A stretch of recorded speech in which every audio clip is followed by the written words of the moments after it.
Hello, hello, hello. How we doing?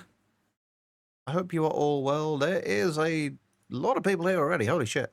Squizzed, Guitar Lilin, my witty name, Joe, Not Clegs. How are you all doing?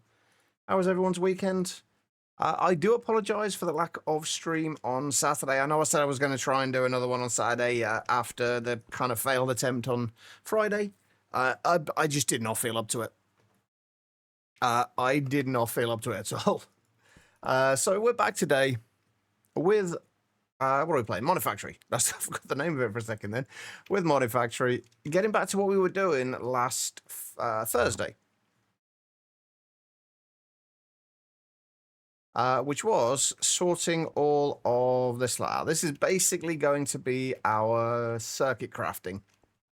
And all of our circuit crafting is going to go in here. Mostly passived. We didn't get very far. We only really got as far as setting up all of this stuff. So like the circuit boards and the printed circuit boards. That's as far as we got with this. We've got to carry on and do the rest of the stuff for these, which is basically like the all of the wafer crafting. We're also going to have to set up passive naquadope monocrystalline silicon balls as well. Which I haven't quite decided how we're going to do that yet, but we do need to do it. Yeah, I saw that in Discord, Guitar, and I don't know what went on there. That was just Discord having a moment, I guess. Hey, Tim, as well. How are you doing? So yeah, that's as far as we got. Yes, Friday, Thursday. I'll get there in the end. First things first, we need to see what we can do about passively crafting these specifically. These are a little bit of a pain because we need blocks of silicon for it, which we're not currently passiving. We also need gallium arsenide, which we're also not currently passiving. So we've got a few things we need to do. Taking lessons from Twitch. Sounds about right. Twitch does have a habit of not getting things right. Okay. What have we got up there? Canthal coils. What do we need for silicon ingots? Yeah, it does for me as well, Guitar, and I'm glad they don't force them on you each time though. Like you have to choose to update.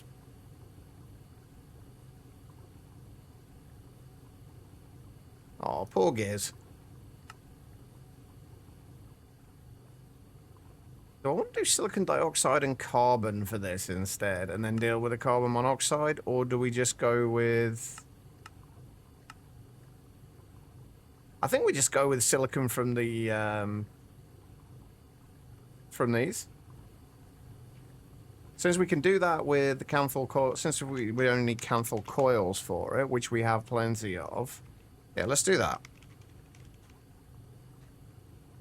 And then we'll passive silicon ingots. I don't know how we're going to passive getting them into blocks yet, but we'll figure that out as we go. So you are going to go in there. I think we're just going to do it at IV. Actually, just would EV be enough? Yeah, EV should be more than enough for this. Like, we don't want to use more power than we need to. Like 16 seconds per silicon ingot. If we store like 1,000 of them, that should be more than enough.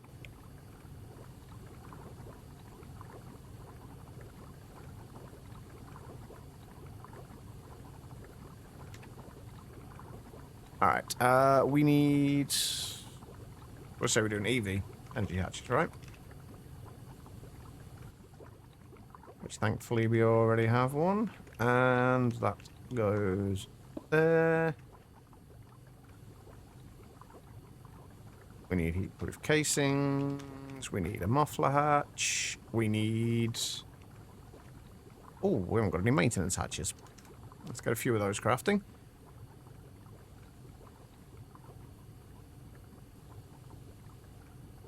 What else do we need for this? Input bus. Preferably an ME import bus. We don't need a stocking bus, really. we go.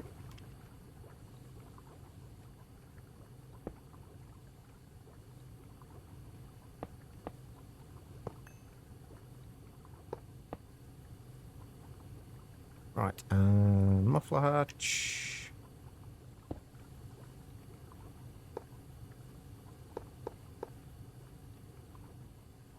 And then coils. I'm just going to wait for the maintenance hatch, which looks like it might be done. Yep. There we go. Right, and we are going to need to get rid of that. Covered cable there. We're going to need an emitter. I'm going to need a machine controller, so we can shut this thing off. And we're going to need a monitor as well. What are we doing? At the moment, we are basically trying to set up passive circuit crafting. So basically, I don't know if you've ever played with GregTech before, Squizzed. I'm gonna guess not. But basically, the way GregTech works, you have various power tiers, starting from LV, or technically ULV, I guess, all the way, which is low voltage, then to medium voltage, high voltage, extreme voltage, insane voltage, ludicrous voltage, 0-point matrix, and then UV, which I can't remember if it's ultimate or ultimate voltage or something like that. Those ones. But anyway, you go through various power tiers, and each power tier you need various different circuits in order to craft the various machines, and these circuits are kind of like the linchpin throughout the entire pack. And they all have various different recipes, and we're trying to passively craft all the ingredients we need to make these, so we don't have to wait around for them to craft when we need them. So this is basically just got an electric blast furnace. This is basically just going to be making silicon ingots for us.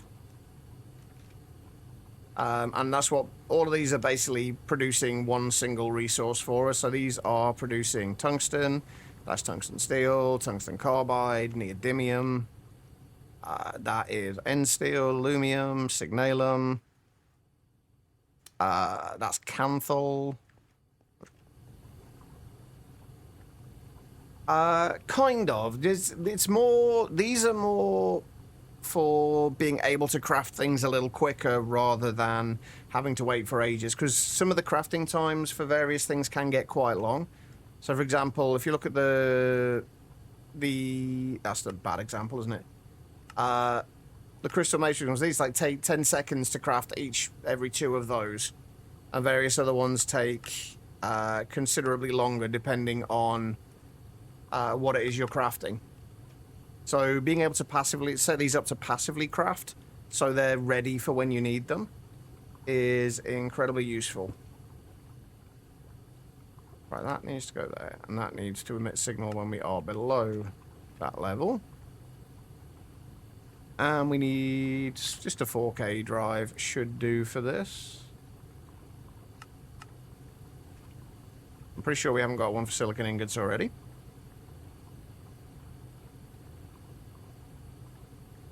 But yeah, GregTech is definitely a more complicated mod than most. There's a whole lot of microcrafting involved in it.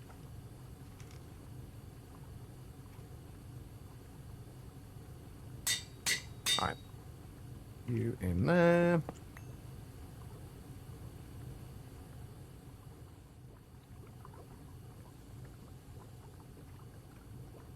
Oh, please someone didn't just put my anvil away in here again. Nope, I did not. It is in the right place, okay. Ah, I put the covered cables away there. Right, I need a peer-to-peer for power. Wait, hold on. I've already got EU peer-to-peers here. And we were doing this at EV, right? I've really got to organize this backpack a little bit better. Things are starting to get a little bit messy in here. Well, I say starting to. They are most definitely getting messy. Alright, so silicon dust, if we just keep 8 in there and set that to circuit 1.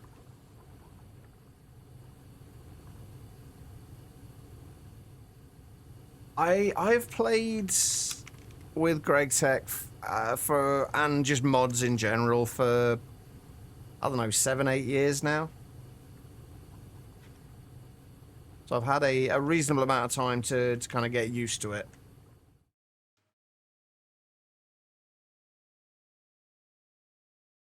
I have got, although my sense of direction hasn't got any better in that time, apparently, because I'm still going to the wrong bloody side. Alright, so, oh, well, before we go any further, we do need to make the large circuit assembling facility as well. We might need to make 2 of these, I'm not sure yet.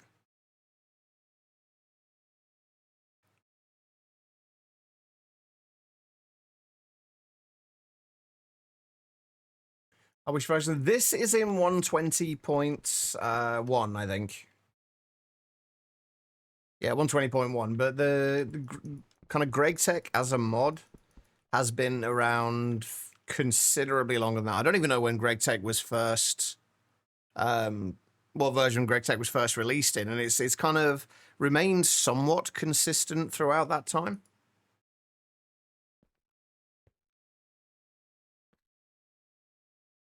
I need a bingo card with that on it. Yeah. Just don't make it a drinking game. You will end up incredibly drunk. Okay. Oh, hold on.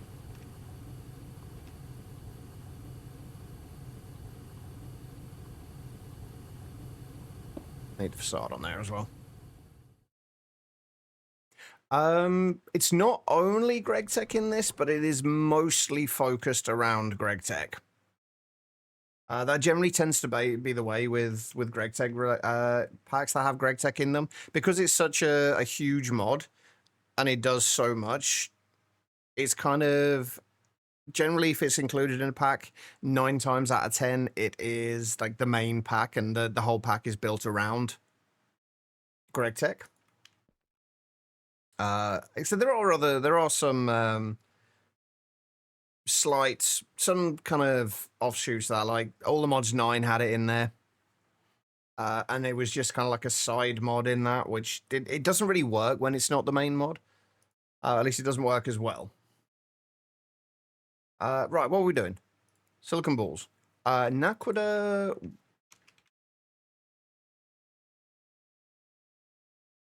You know what? We're not actually even making Naquadah yet.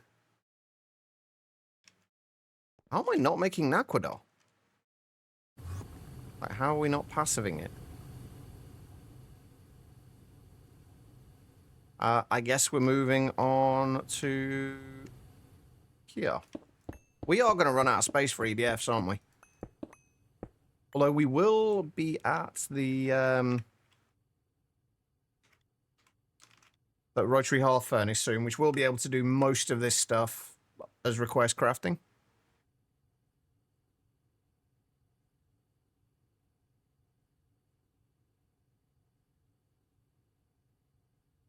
Joanna Simon came flying back in very annoyed. Well, you didn't turn the rain off him. Of course she's annoyed. Right, I'm going to go ahead and assume that we are going to need, at the very least, Naquadah. Coils. Wait, what do we need for the Naquadah doped wafers? HSSG. So if we put Naquadah coils in this, that will obviously allow us to do the Naquadah as well. Because they only need HSSG coils. And if we do this at LUV,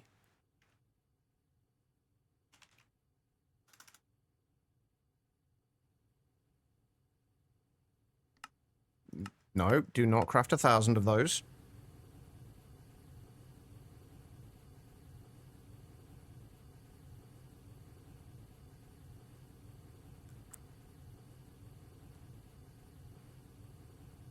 She's not so much got a cat as a terrorist.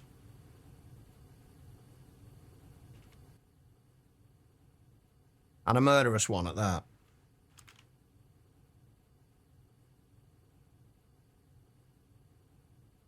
What else do I need? ME input bus. And an output bus.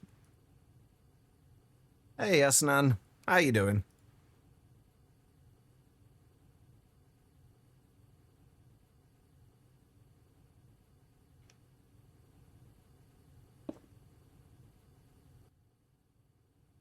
Wait. That needs to go there.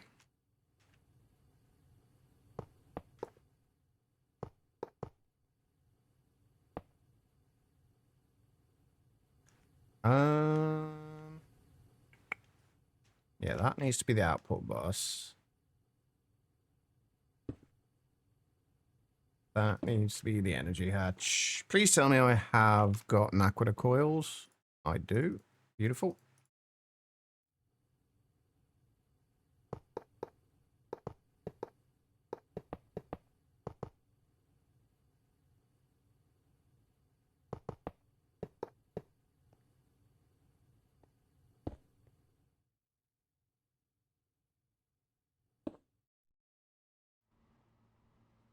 There's so much more decorating to do in this place as well.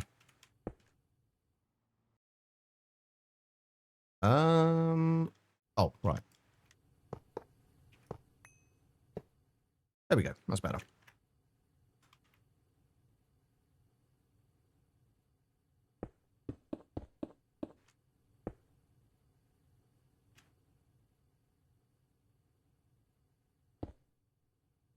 We're doing this at LUV, right? Yes.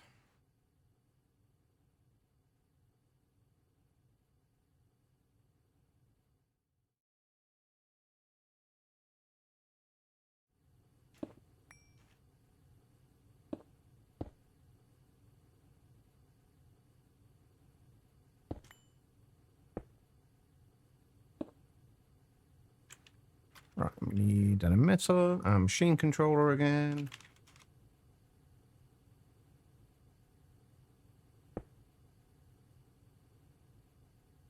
And a monitor.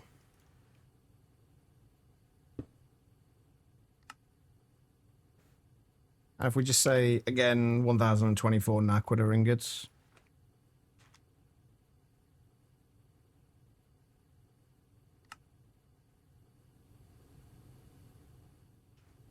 I want to make sure this is going to turn off when it's supposed to as well.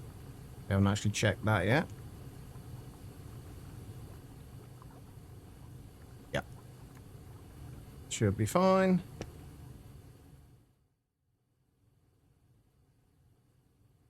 Okay. Oh, do I want to shut this off as well if we get to... If we drop below a certain amount of Naquita? I can't imagine we're ever going to get to that situation.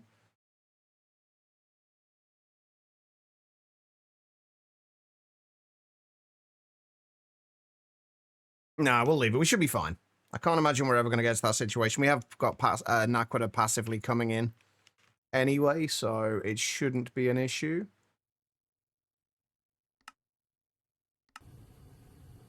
I should probably really start doing the fluid boosted versions of these.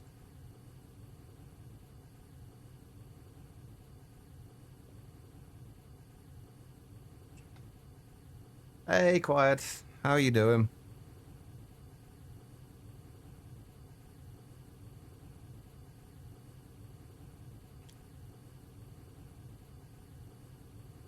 You got that much from the emergency app and your phone. The car was on fire on the next parking lot from your house, less than 100 meters away. Oh, jeez.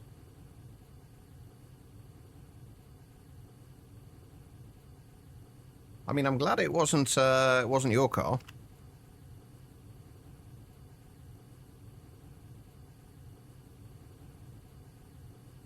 All right, there we go. Let's make sure that will shut off. Beautiful.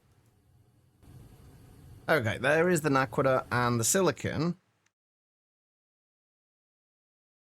What we need to do now, and this is going to be the trickier bit. Work's been easy because it's bank holiday today. Still working, so going to be lucky. No worries. You need auto crafting. How far off are you, Asanam? Right. Okay. So, oh, we've also got to do gallium arsenide as well, haven't we? We got plenty of gallium. We could do some more arsenic.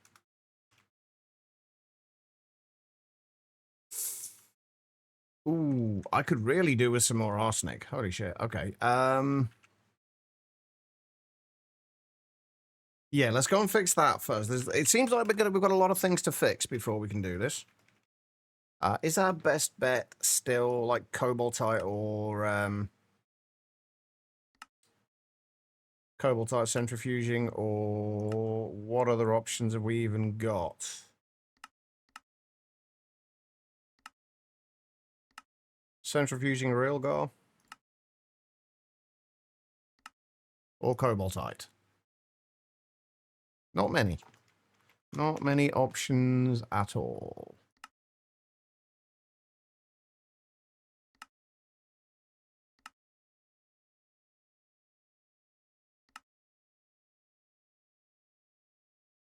Might be worth seeing if we can find like a cobalt vein in the end and mining that out.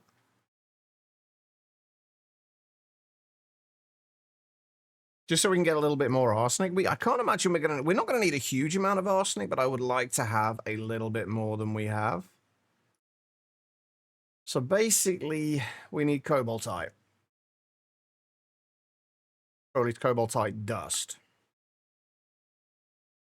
Which we can also get from cobalt ingots, from cobalt dust. And magnesium. Which basically is what this vein is.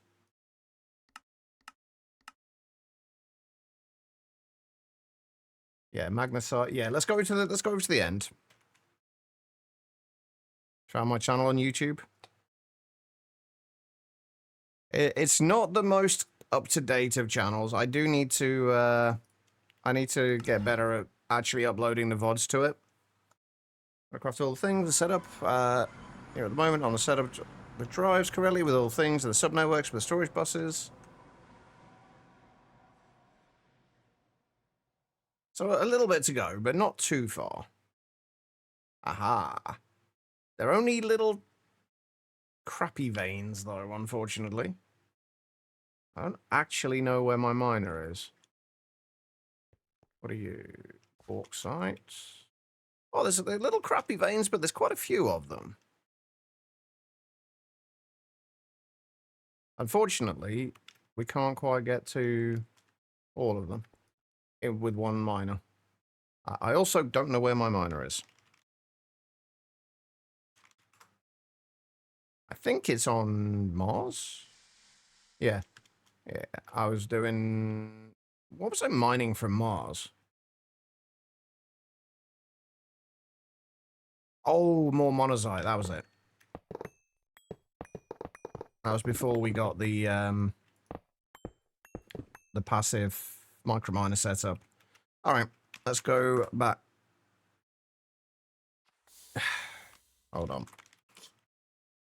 I forgot to unclaim the chunk. I'm playing on Modrinth. I am playing via Curse Launcher.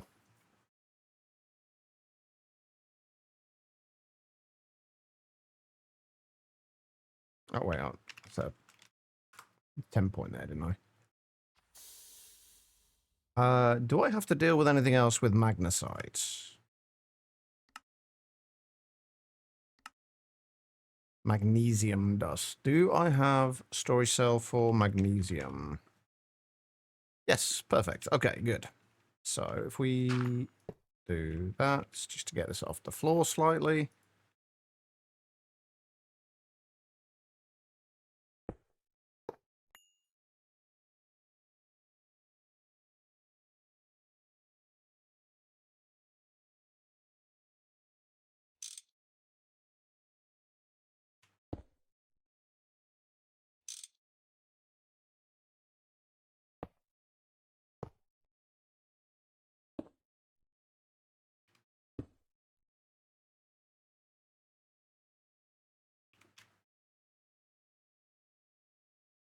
Double check to make sure I am within the chunk here.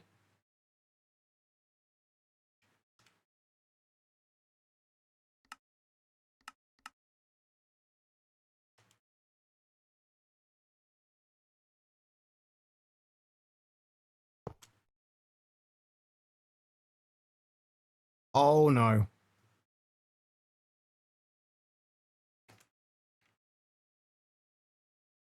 Oh, that's... Where's my wrench gone? Okay, it's right. We put it in there. That's fine. Shouldn't have gone in there.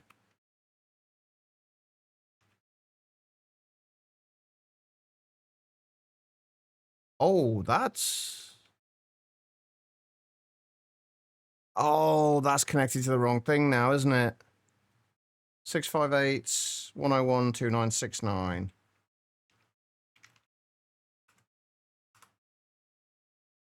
Is curse formula good? It depends who you ask. Oh. A lot of people will say no. But I have never had any issues with it. Or very, very few issues, and none of them have been related to CurseForge. What are we looking at? 6? Yeah, it's connected to the wrong fucking thing now, isn't it?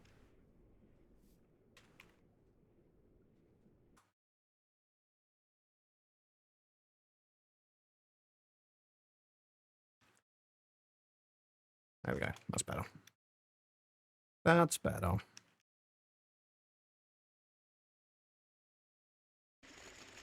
Okay. That should be a little bit more cobalt and magnesite coming in. DVC, hello. I'm making cool stuff. I'm trying to. I'm trying my damnedest to. Right, we need to be over here, don't we?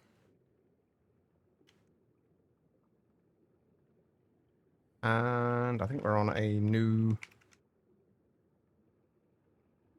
level here. How are you doing, DaVinci?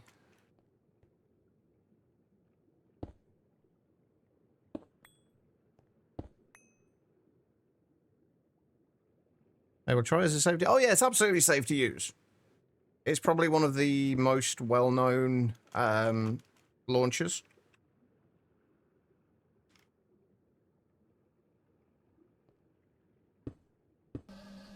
Ah, shit.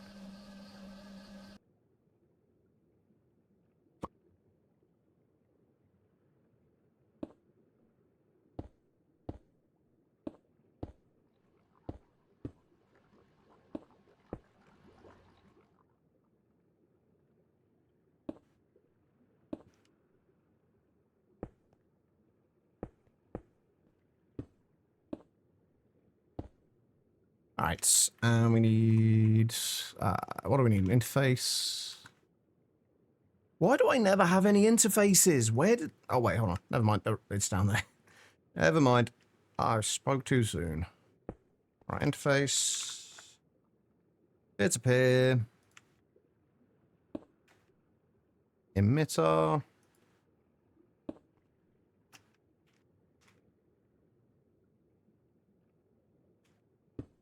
Monitor. Okay, right, so gallium arsenide.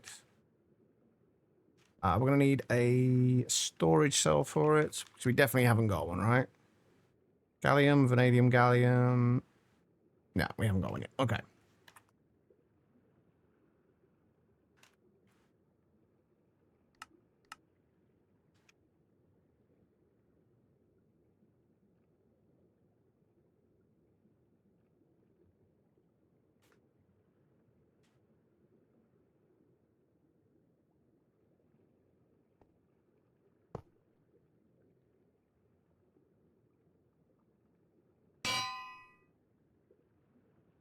Right.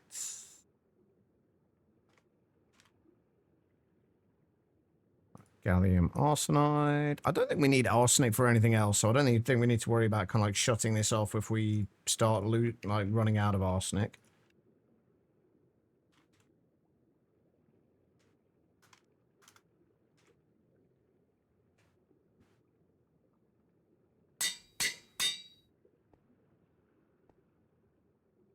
They are. The one thing I will say that's not made entirely clear is they can only connect to, like, each other. So you can only connect one advanced laser connector to one advanced laser connector. So if you want to send this, wirelessly send power or anything else to multiple places, you need one set of two for each connection. That's the only thing that I don't think is made entirely clear. They are still incredibly useful, though. Oh, does it say one-to-one? Okay. Goes to show how often I actually read the book, doesn't it? But yeah, they are incredibly useful.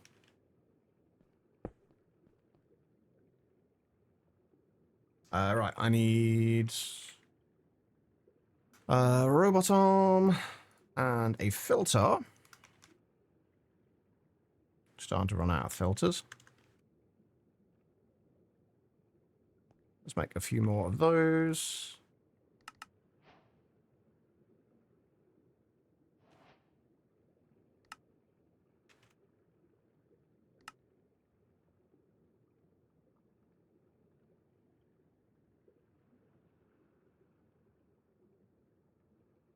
All right, we need a machine controller as well to shut this thing off.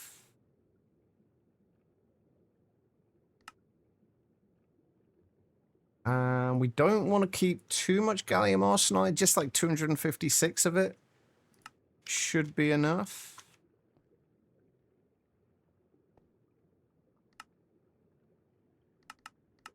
Make sure we set the output, because I keep forgetting to do that.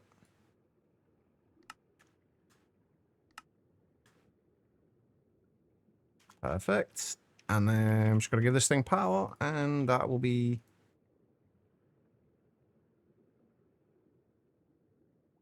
And a circuit. I always forget the circuit. There we go. That's gallium arsenide sorted.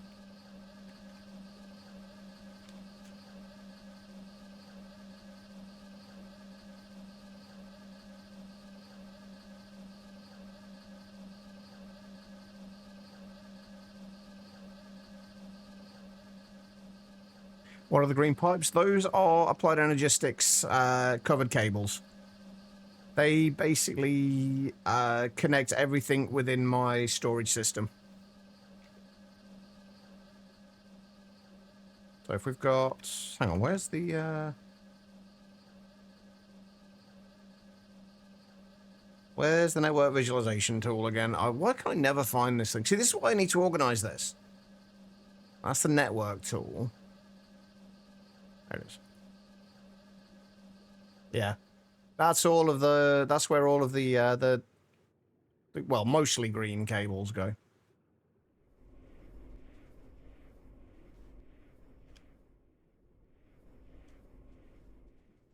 What are those three at the top?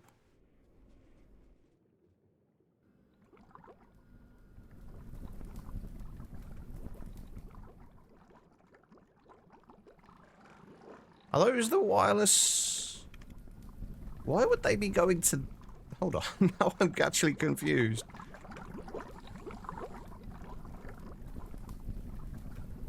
What? Those are in a different dimension. I'm pretty sure those are... Hold on, what the hell? I'm lost. I'm pretty sure those are the quantum rings.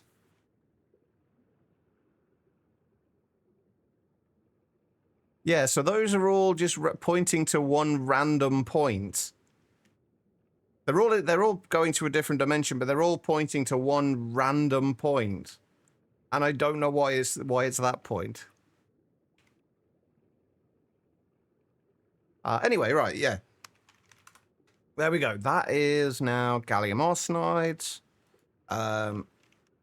Naquadah. Well, we're only up to 125 Naquadah ingots. Why are we only up to 125 Naquadah ingots? Oh, you are still going.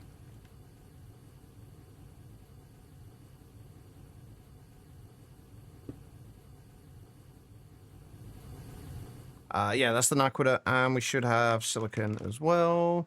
Yeah, only 94 silicon ingots, but that is also fine. Pretty sure it's not 0, 0. We're at like minus 670 minus 2,800, so it's not 00.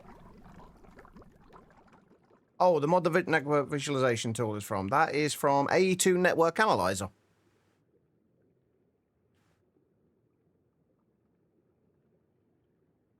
So it is. It's not within Applied Logistics itself, but it is a an add-on mod. As we understand it, infinite basic ones, but max one advanced, connecting to other basic connectors and nodes up to 8 blocks away. Yeah, that's pretty much exactly it, Guitarland, yeah. Right, okay, so we've still got to figure out how we're going to actually do the Naquita doped monocrystalline silicon balls. We actually don't really need to keep these in stock at all. Like, we don't, like, it's the actual wafers we need. So I'm wondering if it's worth just kind of... Actually, you know what? Since these are literally only used, I think, for circuit crafting, let's just set it up. We've got a whole other side over here.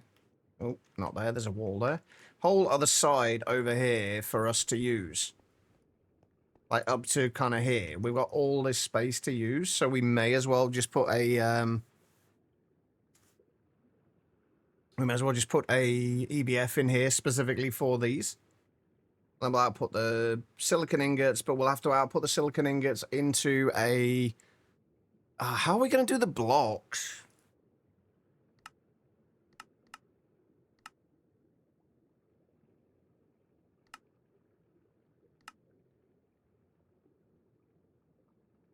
I mean, just a compressor would work, honestly.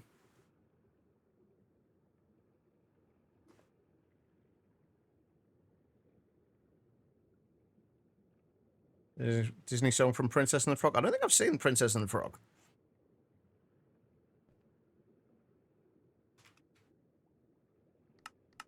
One more EBF. Well, actually, we're going to need 2 EBFs in here.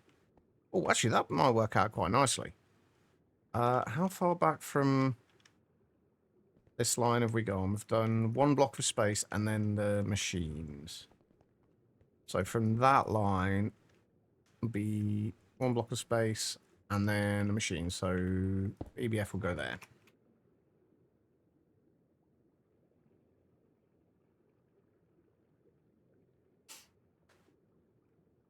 So what else do we need? What do we actually need in terms of like coils and whatnot for this? We need at least HSSG coils.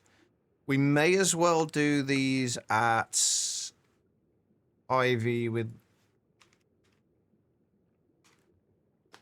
How much higher have we got? 7,200, 5,400...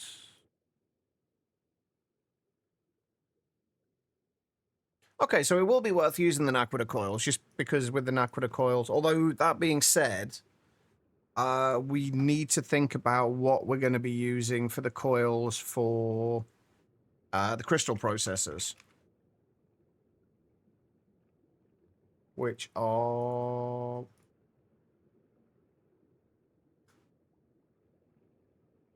these. Okay, so we only need HSSG coils for those as well. So if we go with Naquita coils, that should be fine for those. And those should be craftable plenty quick enough. Even at just IV. So yeah, we'll go with the Naquita coils. We are going to need a few more, though. Let's just do enough for the first one for now, and then we'll add the other one on later.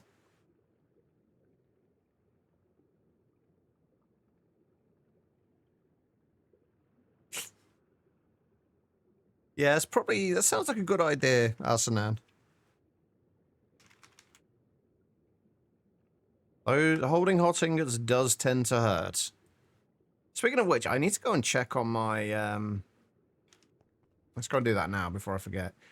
I need to go and check on my vacuum freezers to make sure they are... oh yeah, they're still keeping up. They're keeping up just fine. Alright, so we need the ME input bus. We need a muffler hatch. I'm going to make a couple of those. We need a maintenance hatch. And we need an input bus of the ME variety. We don't need any fluids for this, do we? Oh, no, we do need one. We need an input hatch as well.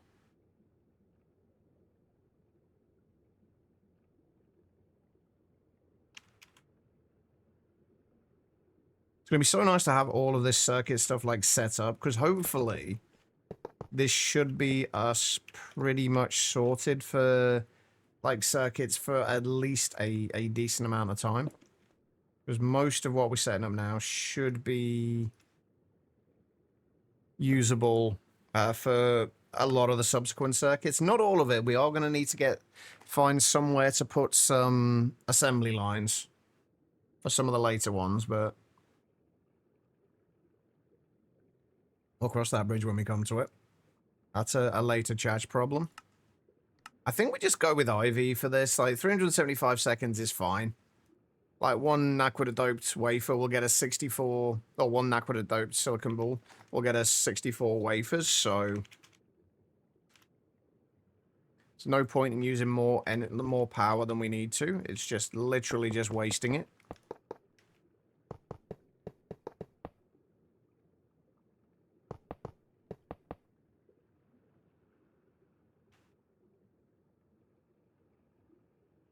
Right, so muffler hatch.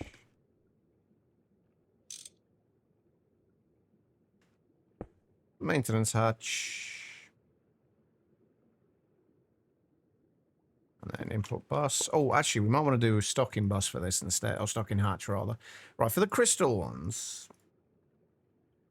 Yeah, we need fluid for that as well. So if we just do a stocking hatch. Although this is going to be kind of awkward. Well, not really. We're going to have to make all of the fluids available to the subnetwork.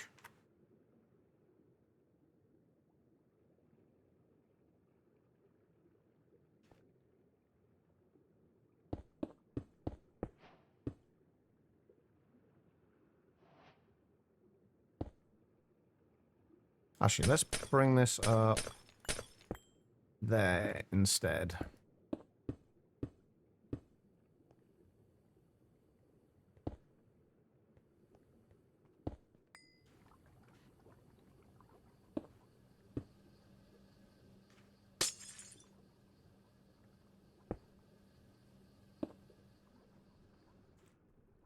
Oh, shit. I just realized that's not going to work, is it? Because the power's not coming through. The power's coming through separately. So we need to have the main network coming up there with the power. This is why I love... This is why I always use...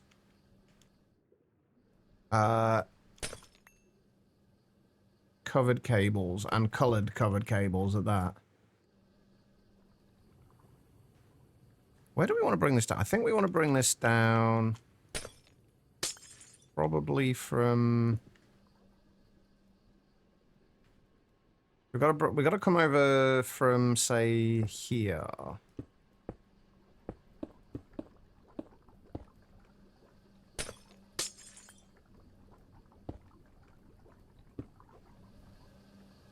Hopefully we don't have to move things too much with that.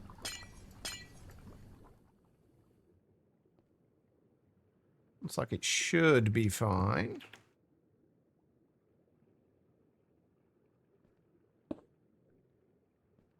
Well, this is going to be somewhat awkward, isn't it? Because we're actually also going to have another input bus down here.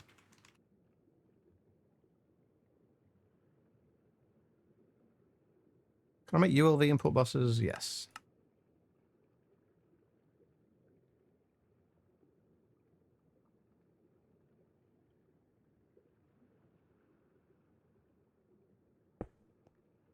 There we go. So if we do that, although again, that's also kind of awkward because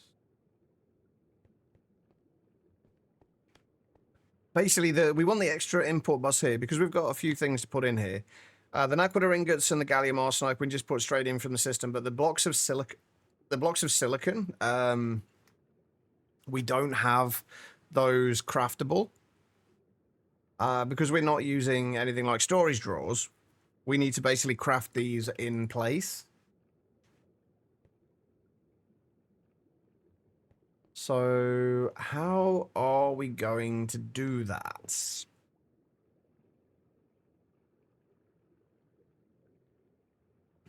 Without basically having a shitload of them here. My first thought is actually a molecular assembler on here. That way we'll store 64, we can store up to 64 blocks of silicon ingots in here. The only problem with that, though, is that we can't shut it off if we need to. Because I don't want to, I want there to be silicon ingots available in the system if we need them for anything else. Not that it matters too much, but I would like them to be there. And only keep, like, say, the 16 that we need in here.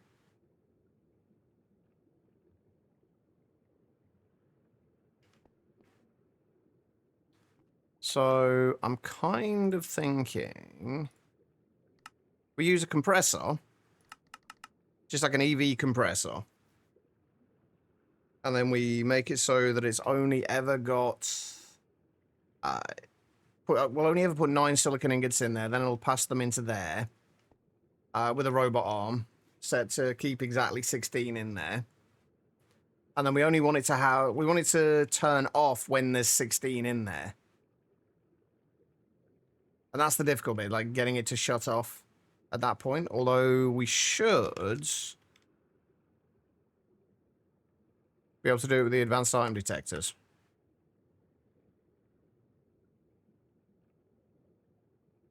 Anyway, that should work. I do not have a recipe for EV compressors.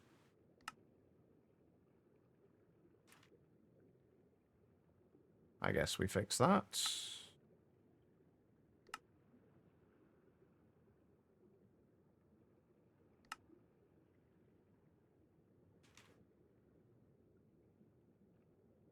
I am rapidly running out of space.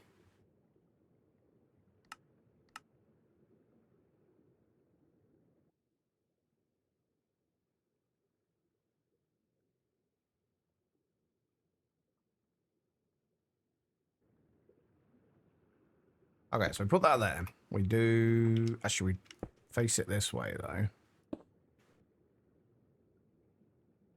And we want a robot arm with a filter.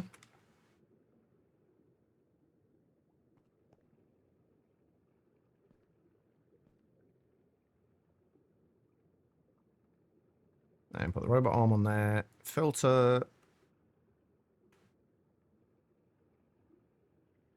in there. And we want to import... Oh, no, we want to export. And keep exactly 16 silicon blocks. Enough for one recipe. And that will export those into there. We need to shut that off so it doesn't auto-pull from here.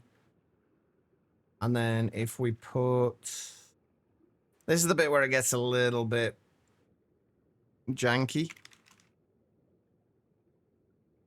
If we put the item detector on there... I just take when there's 16 items. And if I do that... So that will, when there's 16 items in there, it'll emit a redstone signal. Any less than that, it will not. I'm assuming it'll emit a redstone signal with any more than that as well. Yeah. Okay, so basically what we just want to do then is just bring this round here, put a machine controller on here.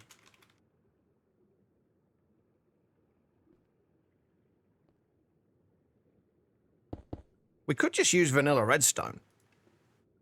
And then basically turn this off when there's 16 blocks in there. So this will no longer receive any more. And we use another robot arm to input into here.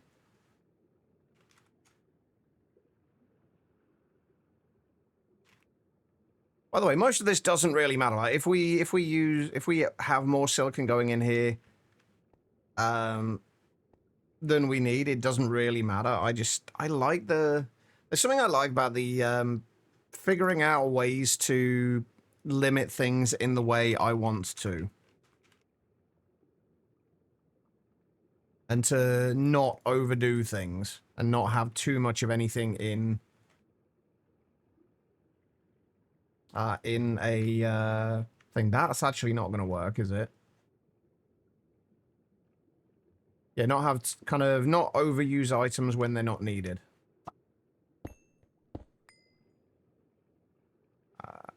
We're actually going to have to do... Actually, we will... Yeah, we will leave that there. And then, because we are going to have to feed this thing power as well. This is the only thing where items are coming directly from the main system.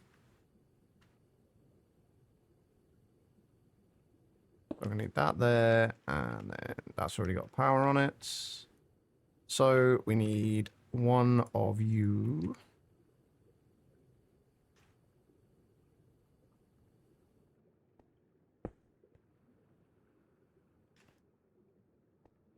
I'll take those out of there. It does take a minute for that to shut off, though, which is a little awkward, but... So if we output silicon... Oh, actually, there's another thing we can... Oh, no, I was going to say we could do that. We could do this differently and just make it so we always keep enough silicon ingots in stock. Just using a threshold exporter. That's another option.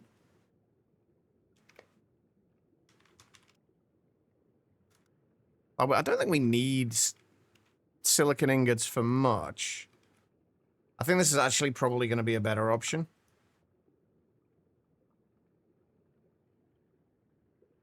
Yeah. Yeah, let's use this option instead. Why are you there? I don't know, but it doesn't really matter.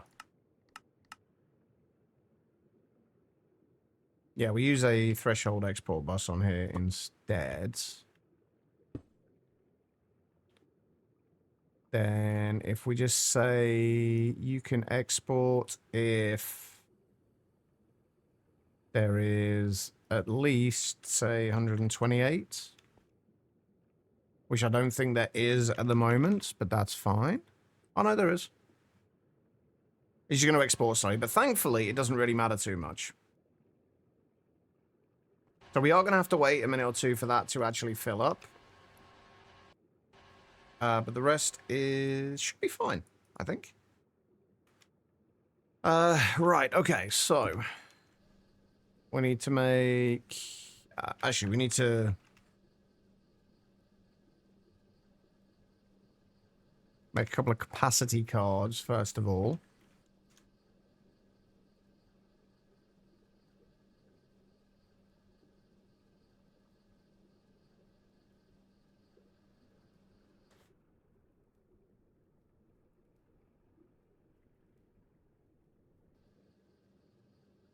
Yeah, the automation for occultism is interesting. I don't think I do it the same way they do.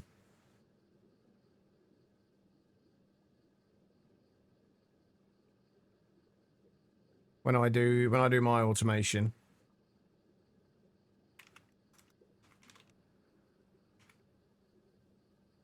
Right, so we need gallium arsenide visible, and we need naquadah ingots visible. And we are going to need argon visible as well. Oh, that was another thing I wanted to do today. I wanted to speed up my...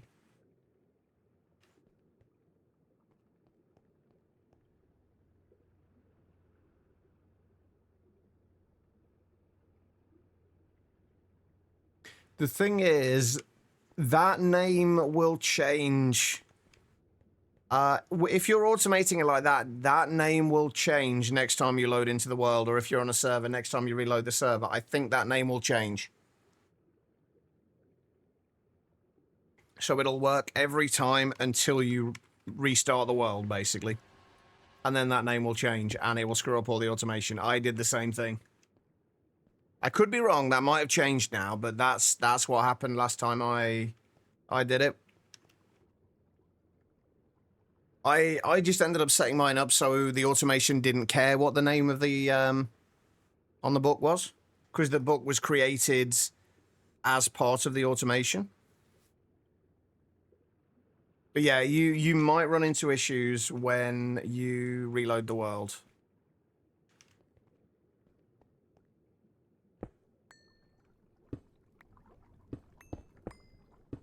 So I would keep an eye on that.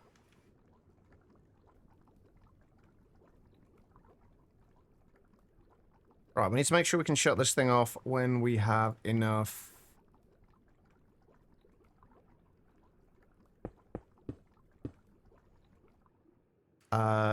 Oh wait, are we?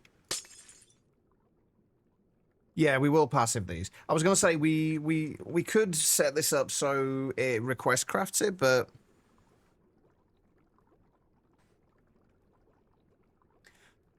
Davichi, before you kind of like lock your automation in, I would reload the world and check if you're able to. I could be wrong. It could well be that that's changed now, but I did run into that issue when I was doing it.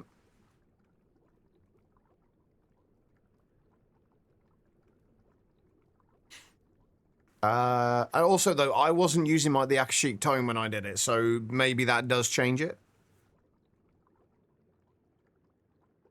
Okay. When you do get round to it, then I would say just double check it to make sure. Hopefully I'm wrong, and it would work just fine.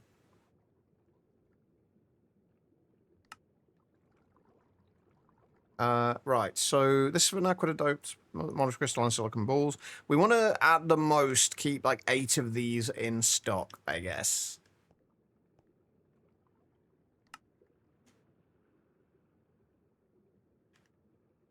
We're also going to need a storage drive to hold these.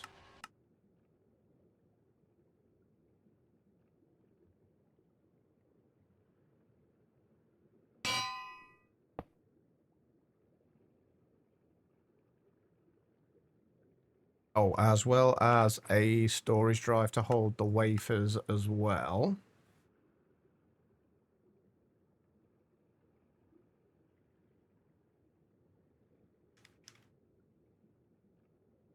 Actually, we don't want destruction cards on these, do we?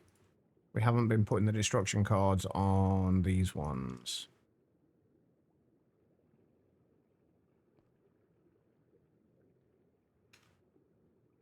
So, Naquada, doped. These are the balls, right?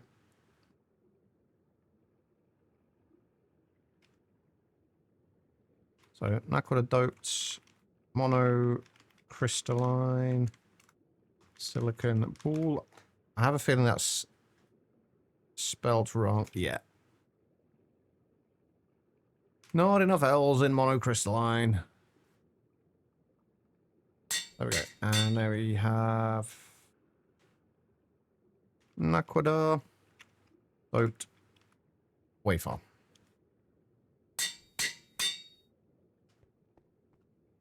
Right, and you can go in there.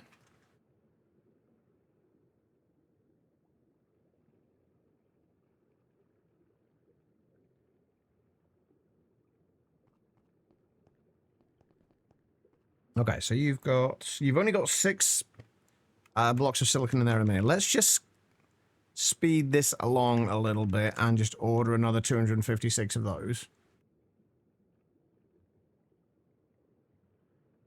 So at least if we do need them, we can still... This is one thing I love about the way kind of I tend to do things. Like, I always like tend to have things, even if I've got things passively set up, 9 times out of 10 there'll be a kind of a request crafting recipe for it as well.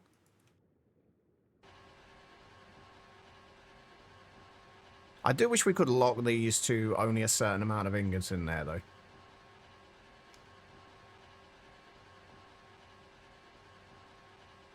We actually don't need this here now, either. Just want to make sure it works. Actually, no, it's not the worst idea to have that, because then that means that we don't end up getting, like, 64 blocks of this stuck in here. Right, okay, so we need argon available in here. I've got a huge amount of argon, but we've got a little bit. And then we need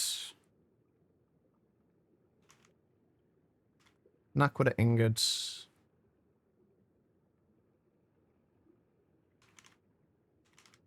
And gallium arsenide in there. And then we've got this running on IV, right? There we go. We have 188 seconds to wait for our monocrystalline silicon ball. Okay, right. So that is that bit sorted. Let me grab some concrete. So we can kind of frame that a little bit for now. Still got to figure out what to do on this wall. Alright, that's that sorted.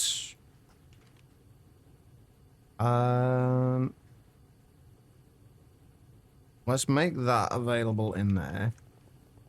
Right, so the next thing is, do I want to do the wafers request craftable, or do I want to do them as just passively craft? I guess we'll do them request craftable, not request craftable. Apparently, I have lost the ability to words.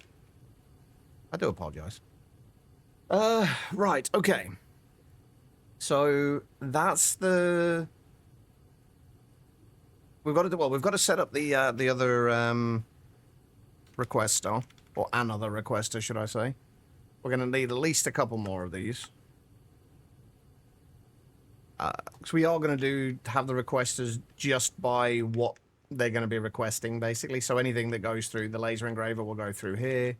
We'll go on a requester there. Anything that goes through the cutter will go through here. Speaking of which, it's the cutter that this needs to go through, isn't it? Which also means I probably need to speed up my lube production.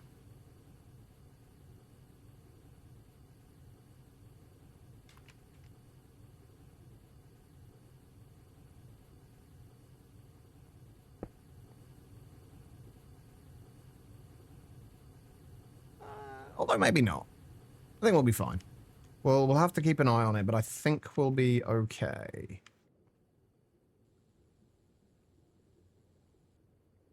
Right, so we need a pattern provider on there. What did I name these? Oh, also, let's just do the pattern providers there, there, and there as well. What did I name these ones? Oh, just what they're... These are only going to be seen on the sub-network anyway. That'll be fine. So cutter. And we'll rename those in a moment because... those are going to depend on which of the various lenses goes in there. Alright, so if we set that up there, and we set this to, say we want to always keep 256 naquita doped wafers in here, and we'll... Actually, no, let's do 1024 because you get well, no, let's do 512. You get 64 from each, I believe. So if we do them in batches of just say 4. Oh, I won't. Will it not accept that if there's not something in there? That's annoying. Oh my god.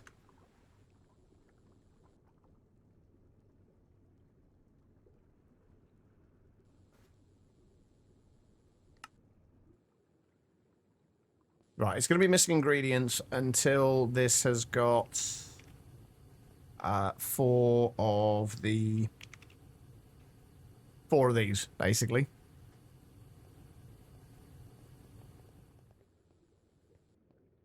I guess we can just do them in batches of 1, honestly. I don't think that's going to make too much of a difference.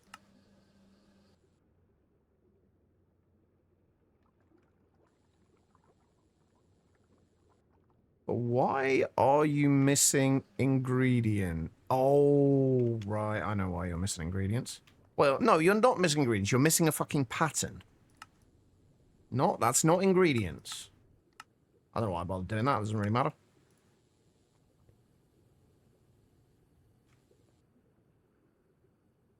There we go. Right, are you actually running? No, because I don't think you've got any power yet, have you?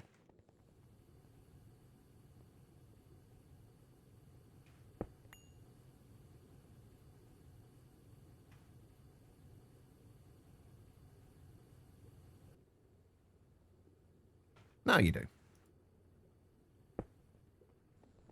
And you should now be running. Or not. Ah. Didn't put lubricant in there. Now you're running. No.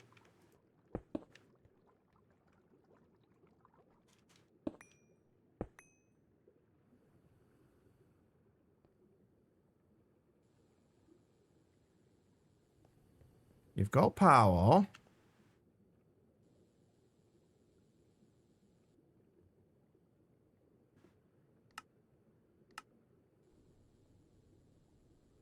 You've got plenty of lube.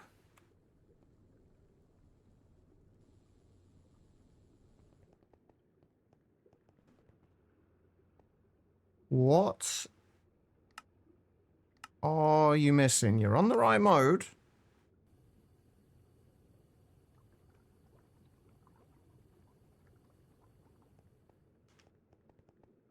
Wait a minute. I know what you're missing.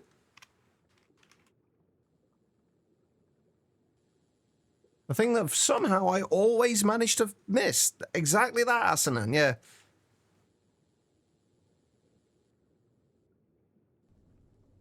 Was obsidian ever viable, Joe? I don't remember obsidian ever being viable, was it? But there are definitely modern day alternatives. It just all depends on what's in the pack. And what version you're on and what have you. There we go.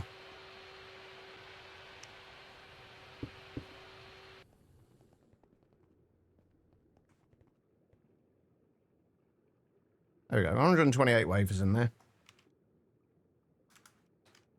Unfortunately, we are now waiting on more silicon. Thankfully, we shouldn't need too many of these. I'm just going to do another 512 of those. I don't think there's any vanilla methods besides trapping them in bedrock.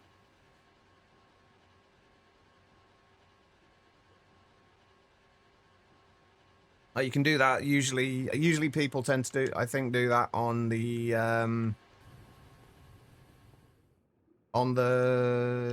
end island, like the main end island, underneath the portal.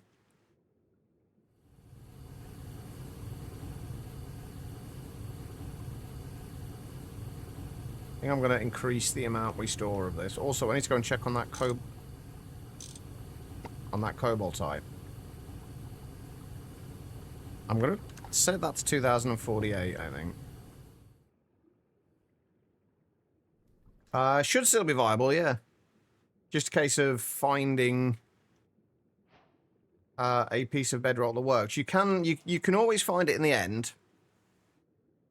The end will always have like basically the center. Hang on, have I got anything on the main end island?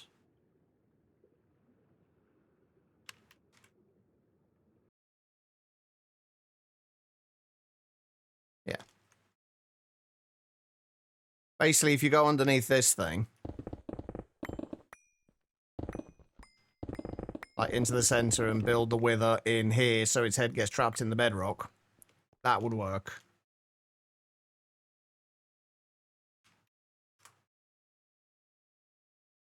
I think you, in my experience, you do need to be a little bit careful sometimes if you have, like, knockback on your sword. Because I think it's possible for it to get knocked out of there, but otherwise...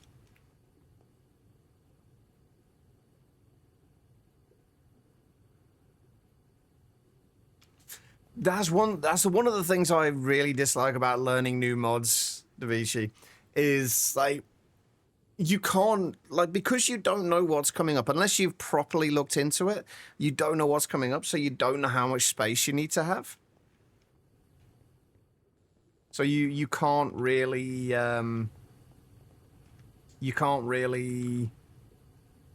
plan for it, because you don't know what you're planning for. Anyway, right, we've got some wafers coming in now. We should never need too many of them, honestly. No, exactly, Davichi. You can't. Right, so we need to make system on chips, which means we are going to need yellow glass... Well, we've already got them here, haven't we? Yellow glass lenses. Wait, what are the lime lenses for? Oh, crystal CPUs. Right, so we need yellow, purple, and lime lenses. I'm going to go ahead and guess I haven't got any of those. No. Okay, we gotta go and get those lenses.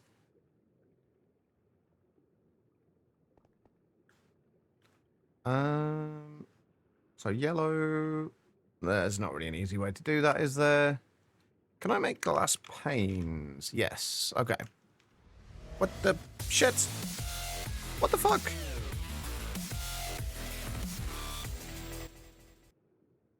Anonymouse.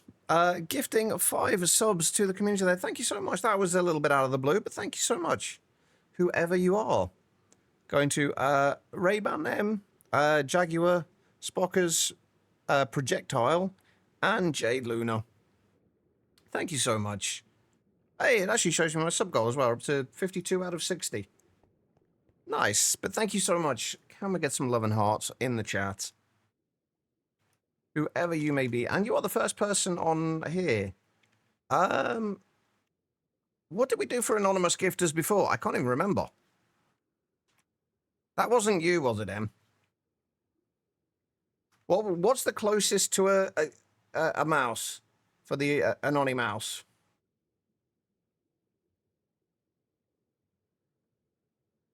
What will be closest to a mouse? Never mind them.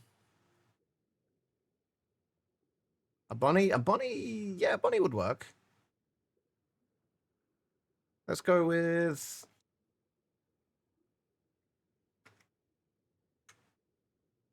Can I have bunny? Oh, wait, hold on.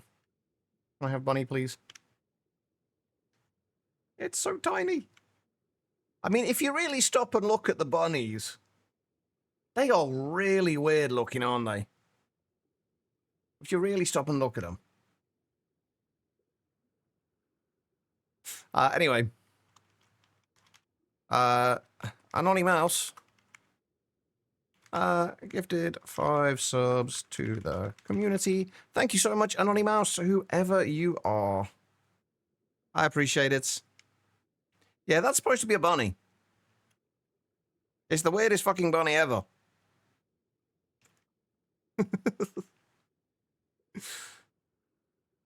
Is that... Tadpole stat. Wait, hold on. I've not looked at half of these. Oh, that's weird. What the hell?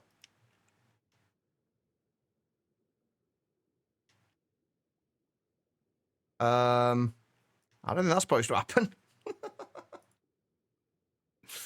But there we go. Thank you so much. I appreciate it. So those weird shapes animators have in the mid-frames to achieve effect. Oh, those were tadpoles, apparently, Em. Wait, where was I supposed to... Oh, we were supposed to be over here, weren't we? So we're making lenses. I think we just lathe these, right? Yes. I should probably make a... You know what? Let's make a recipe for the lenses.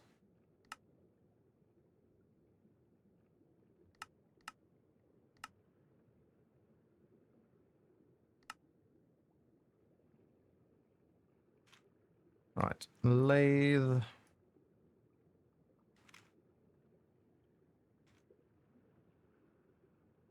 I should... Sarge, how are you doing? I was, you're still playing all the mods 9 at the minute, right? How's that been going?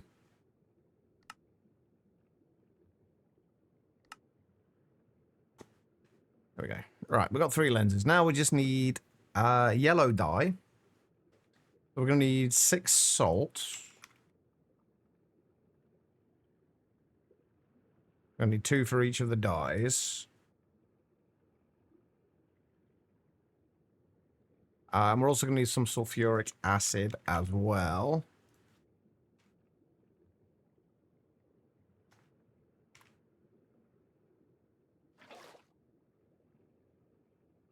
And we're going to need yellow. Oh, I've not got any yellow dye. Please somehow have a dandelion. Ah, there we go. Perfect. So we need 1 yellow. Oh, purple or amethyst? Actually, I don't think we've got any amethyst at all, have we? Right, how can we get purple dye?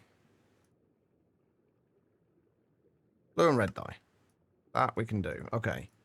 And then lime. We already have 1 lime dye. Perfect. Okay.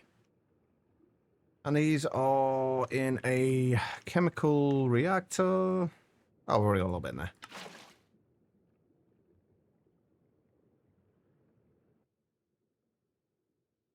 Wait, shit. I didn't even realize we'd started a hype. Wait, when did we start a hype train? Wait, how did we start a hype train?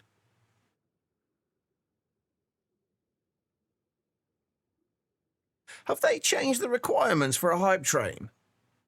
Without telling me? Yeah, but like, it used to be that you needed to have 3 different events from 3 different people. Right? Am I wrong in that? Like, am I misremembering?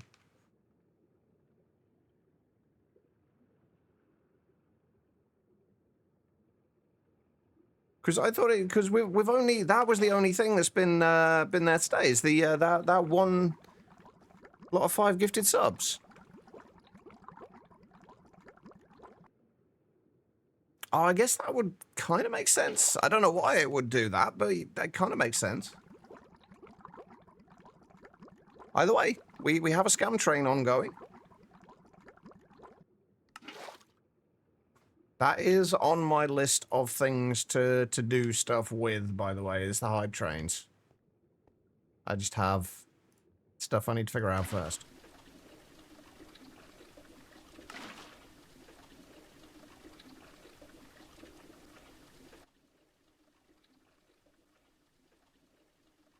But either way, thank you for the hype train there. Whoever you were, Anonymous.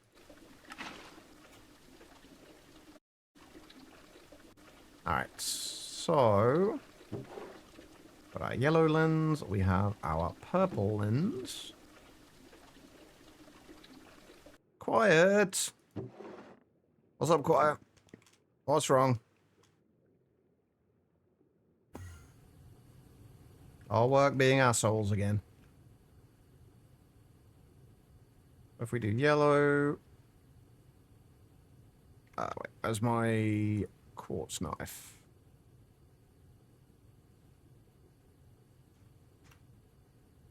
Right, so engrave a yellow.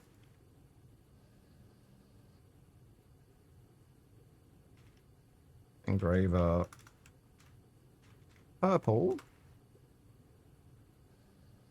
And engraver lime.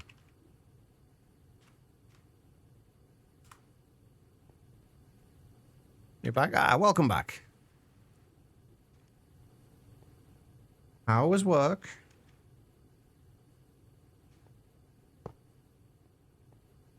Can I rename these?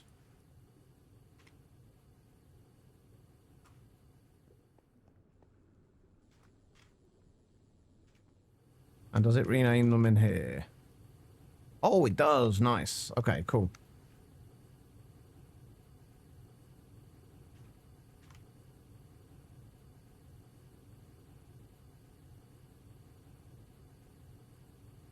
So circuit boards and printing circuit boards. Okay, cool.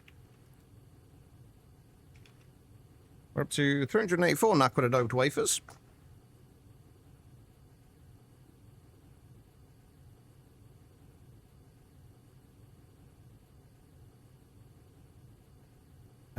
Right. So what are we making from these? So for the yellow ones, we're making those. For the purple ones,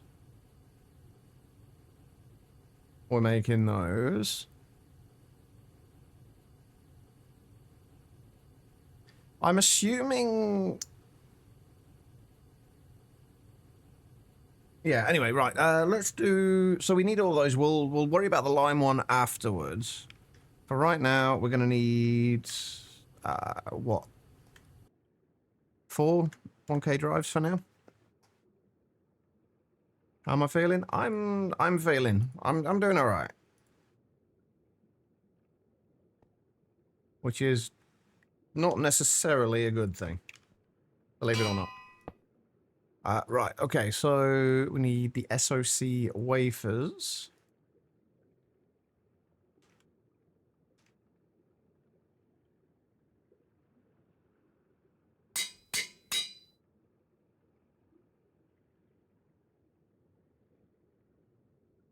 And then we need the SOCs.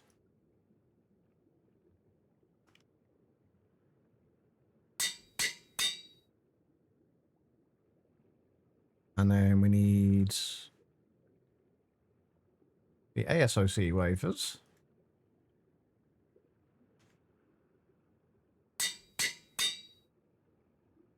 And the ASOCs.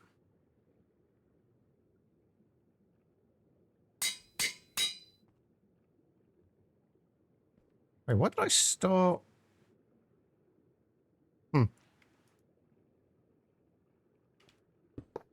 Anyway, right. So we want to keep... So we want to set these up. So... Let's turn that and that off.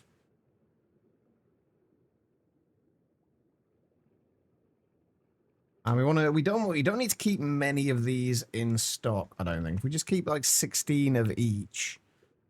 And we do them in batches of 4s. And the same with those.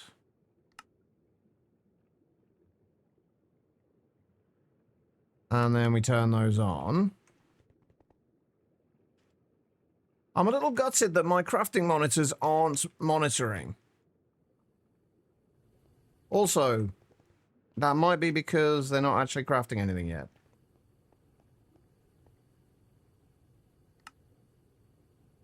Or I might have fucked up. Because I didn't put distinct buses on. Or any patterns. Either. I didn't do any patterns. I keep forgetting that I still need to do the patterns for these.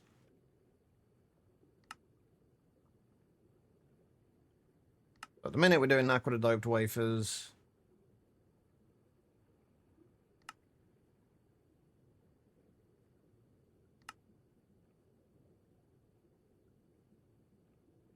We might need to change these later, but for now, those will do.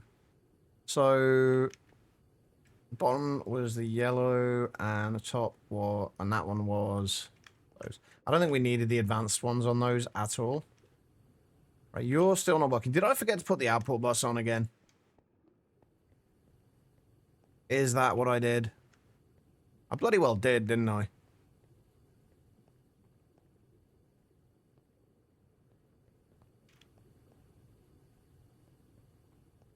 Well, crap.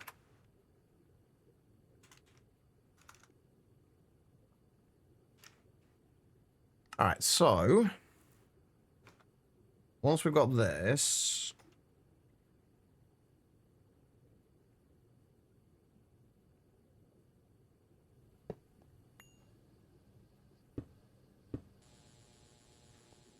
are you going to start? Yes. Ah, there we go. You are actually showing. Although I don't like the fact that we can't see that. The bottom, the actual number on it. Doesn't really matter too much, but it would be nice to have been able to see that. Right, have you stopped because you don't have enough blocks of silicon?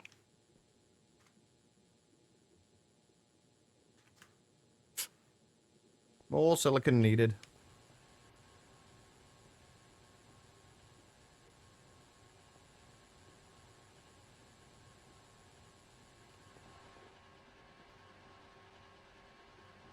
Hey, there we go. They should both have stopped now.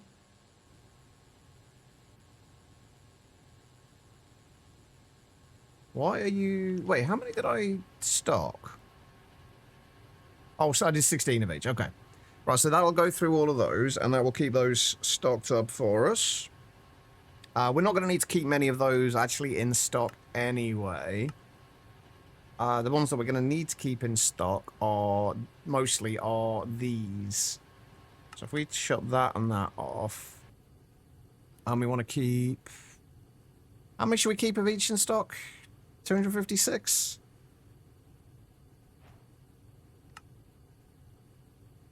We could do them in batches. Right, when it says batches, does the batch size, is that the amount of items it's going to craft, or is that the amount of recipes it's going to craft? Because if you put, say, enough in the recipe for kind of 4 times the amount, will it just craft 16 of that 4 times recipe, basically making 64? Or will it just craft 16 and only craft, like, 4 of that recipe? I don't know if that makes any sense. I'm guessing probably not, but...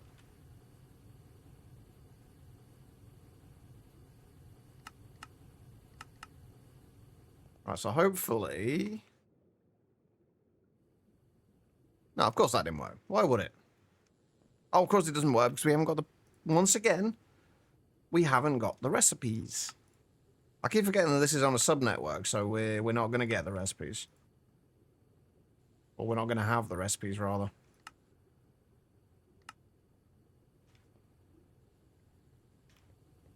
Right, now you should be working.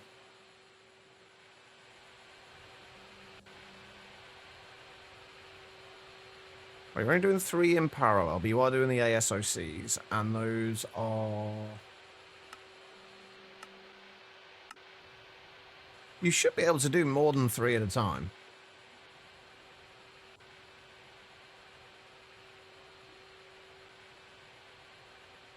It's because we do actually want to output more at a time than we have. If we double that amount... what's the mistake you have made, Choir? Hopefully nothing too serious.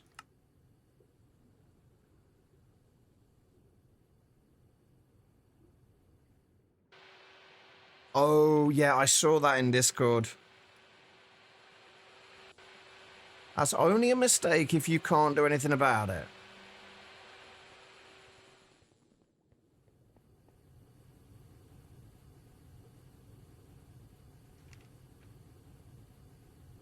There we go. We're getting some of our SOCs in now.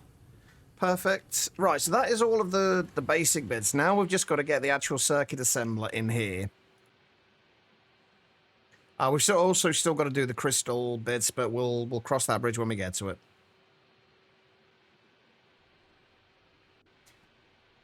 Yeah, but is that a problem? Like, what exactly is the problem with that?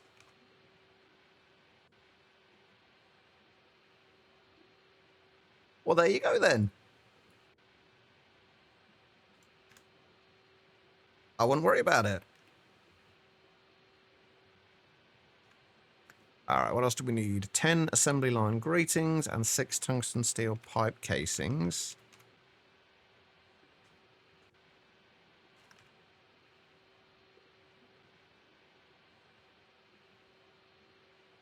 If you go missing. I'll leave it a little while before I send help then, Quiet. I think for this, I might... No, we're just going to use ZPM Energy Hatch, I think. Not a Z4RAM one. If things are still really slow, we use a 4RAM ZPM hatch, but I don't think we need to for now. We also need... Oh, we're going to need a cleaning maintenance hatch again, aren't we? Which we already made. And what else did we need? 4 tempered glass. And then just the usual input hatches and whatnot.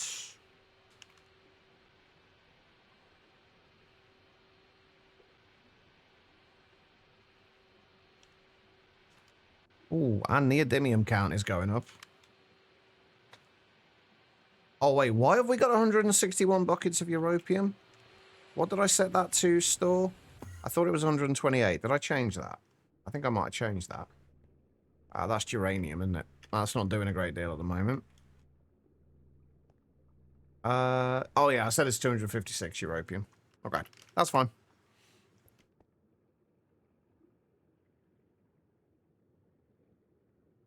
What happened to your automaton playthrough, Quiet?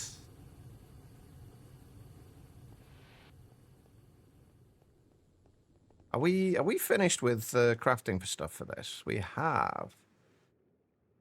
Beautiful. Okay, right. So let's get rid of you. I'll grab those. What are we gonna need? We're gonna need an import bus.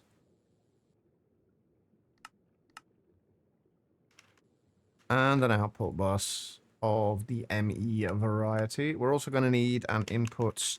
Oh, that's a good point. I'm going to need to sort out either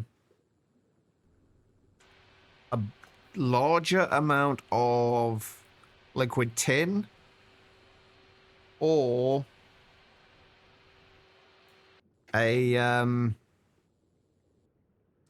or sort out soldering alloy.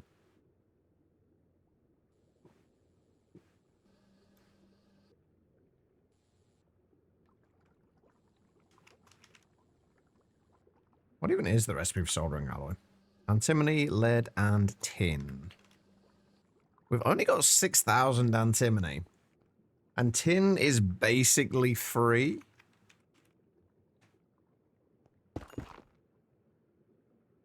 So I think we could just go with the tin option.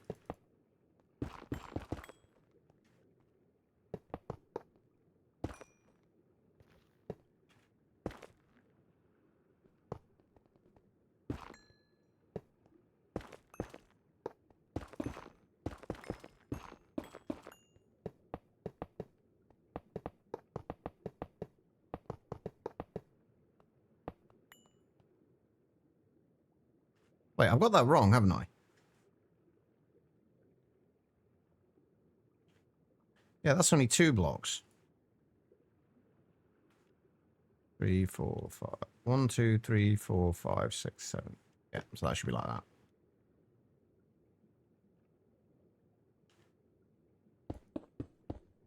Yeah, that's should be right, I think. I think that bit, is that bit solid or not? I think it is.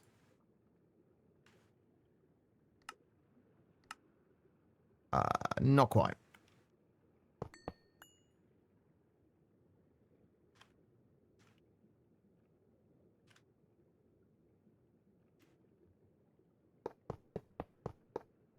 Oh, that. Okay.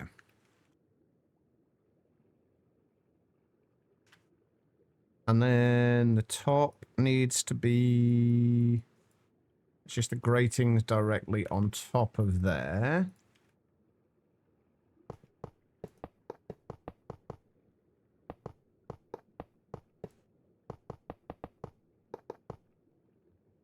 Okay, cool. And I'm assuming that this goes here.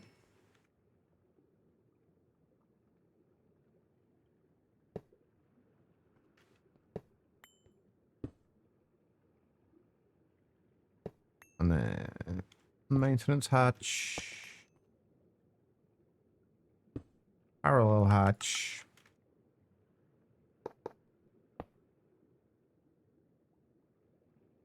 And we'll do... Where is the power cable coming along? Coming over from there. Okay, so...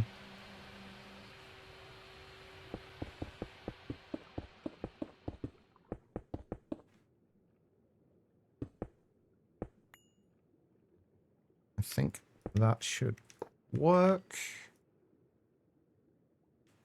There's that PM energy hatch. And then we'll do...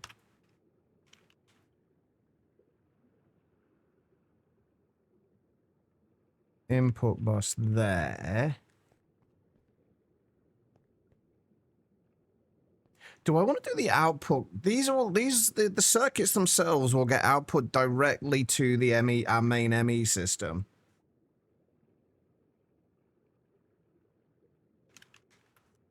So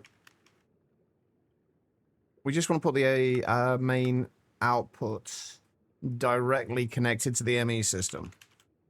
And also, I guess, the input hatch as well. Although I will use a stocking one for this.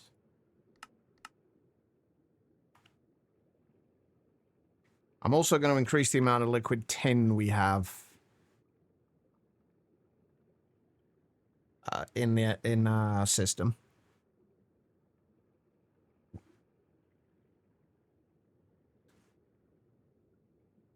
All right, so we'll do stocking hatch up there, output bus there. Those can all just be connected to the main ME system.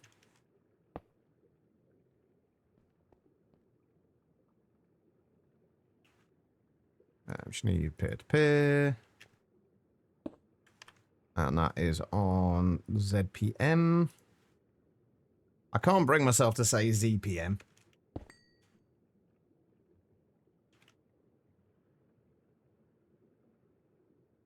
All right, and then we just bring this over from here.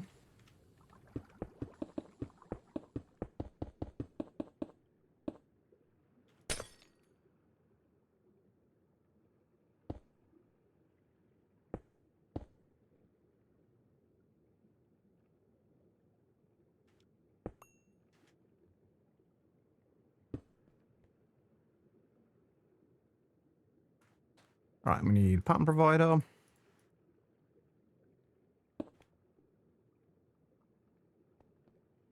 Still haven't decided what I'm doing regarding converting stuff to...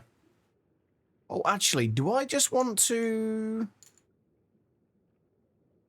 Do I just want to put the outputs of all of these just directly, rather than doing them... Rather than outputting into a... back into the ME system, do we just want to set this up so it will... Like, is there going to be any reason... Yeah, I was going to say, is there going to be any reason not to just put them all straight into an atomic reconstructor to make the universal circuits? And there kind of is. Not for the lower tier ones, but for the upper tier ones. There kind of is.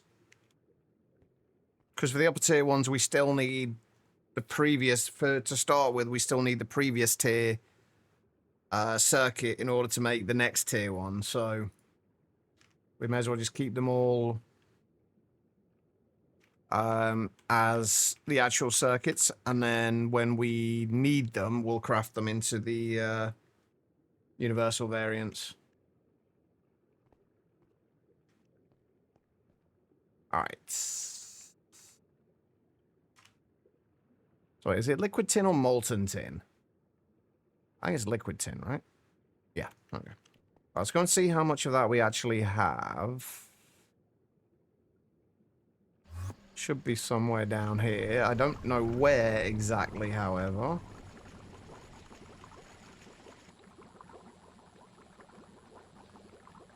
I'm assuming this. Yeah, we just take that to 512 buckets. Or... yeah, 512 buckets will be fine. I would like to add some more tin data models, though. Which we should now be able to get rid of the diamond ones. What are the ones we get tin from, though? Skeleton.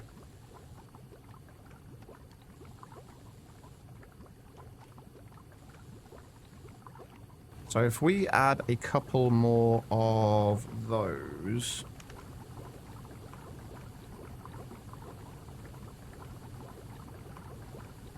and deep clean your keyboard watching you, you'll be lurking. That's something I should have done with my old one far more frequently than I actually did.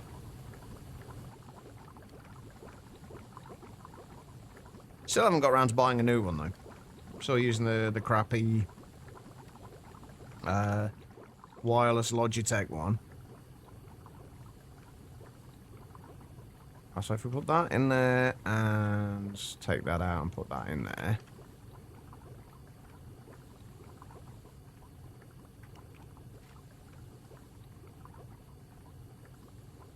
We need to, this is one of the things we actually need to completely redo, is all of this hostile neural network stuff. That's on my to-do list.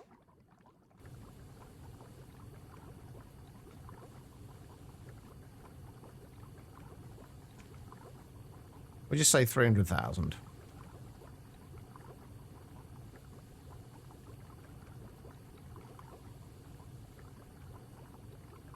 Those should keep going. And we do need to get... hey, perfect. I have a skeleton prediction here. Oh, nope. Don't do that. Thank you.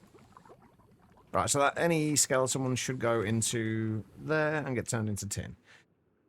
Okay, so what's next? I guess next is getting the actual circuits together. Speaking of which, we need to make sure this network can see all of those circuits, even if it's not being stored in this network. Oh, we also need storage for each of these networks as well. Each of these circuits. So if we just do, say,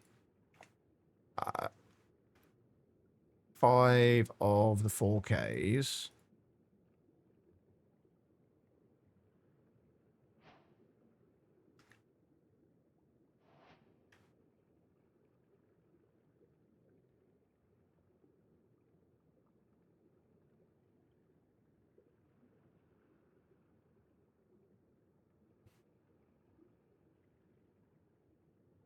And actually, again, these, I don't think we want to put instruction cards on.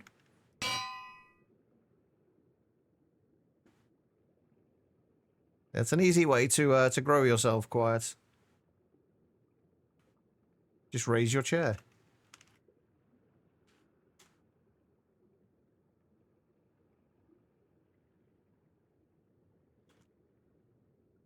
So, microchip processors. Microprocessors.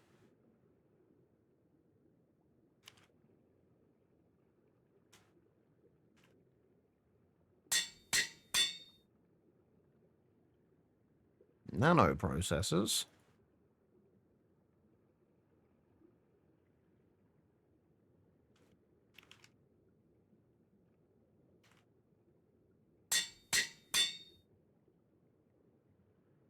Quantum processors.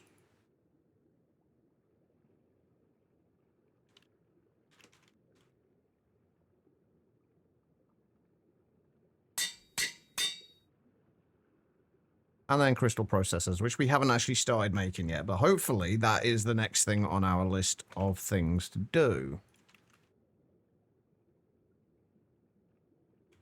Oh, maybe not next. Next, we've got to go and sort out the cobaltite that we have, and probably move the miner as well. And now, I think I have some of those circuits stored in somewhere down here. Actually, I should probably make sure I don't have any of those. Oh, I do. Okay, well, we'll move those over, I guess.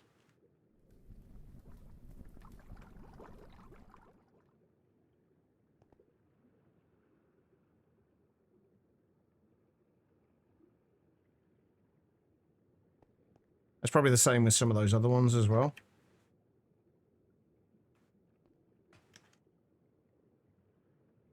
So, and the microprocessor. Yep. We do want to keep those on new ones.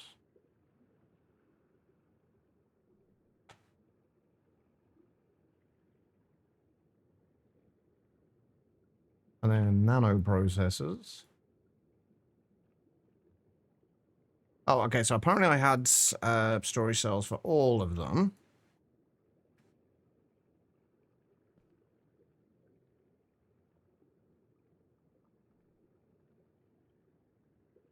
Although we might not have them for the quantum processors.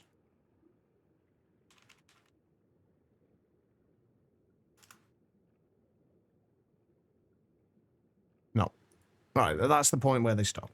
Right, so I'm pretty sure, though, that there was some circuits in some of these drawers, which we still haven't got rid of all of them, by the way. Oh, we've got 256 nanoprocessor assemblies in there, which we don't use anymore.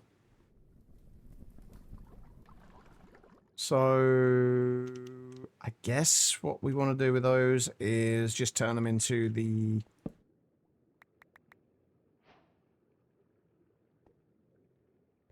Oh, wait, no, we are technically still using these now, aren't we? Hold up. So these will have shut off. Or these would have turned on, rather. We don't want these on. We don't need any of these turned on.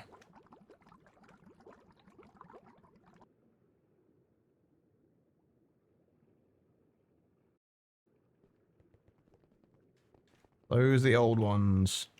Boobies. Have you become a birdwatcher, Quest? Is that what that is? That what this is?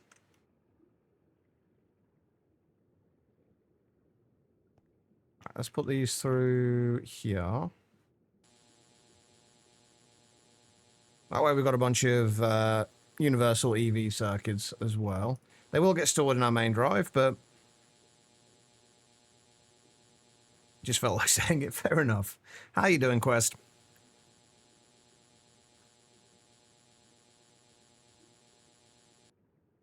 I hope you are well. Alright, let's get rid of those. Unlock this, if I can find the thing. There we go. Right. We can put that away in there, that away in there, that away in there, and that away in there. Just tired? I can relate. Hopefully you're managing to get some rest today, though.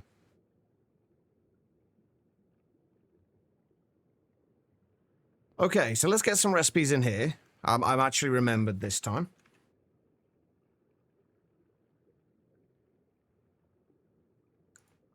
Hey, Becky.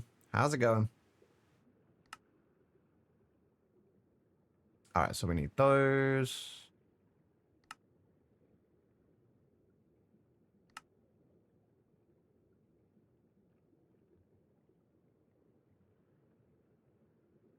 And we need those. And we need those. And we need those. And then we'll do those ones a little later. And then we need another requester.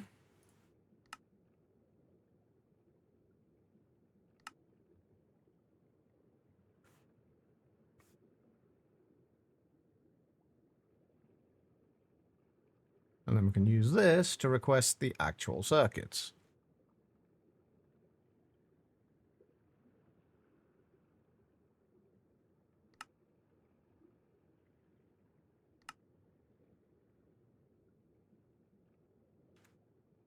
What was it actually needing to craft from all this?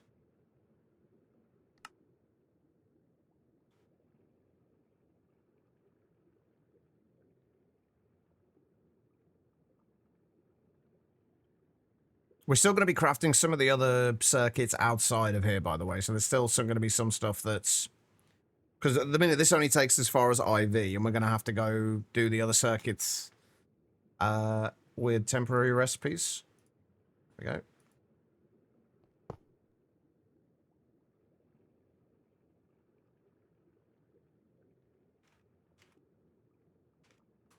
Circuit assembler.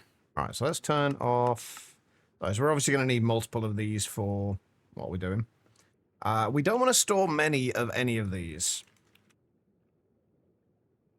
We do them in batches of, say, 32. And we'll just keep, for the time being, 4 stacks of each of them. I can't imagine, certainly the lower tier ones, I can't imagine we're going to need too many of them.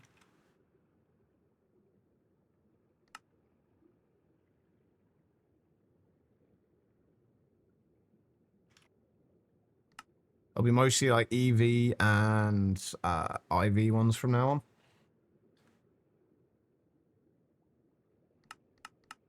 Right, so hopefully...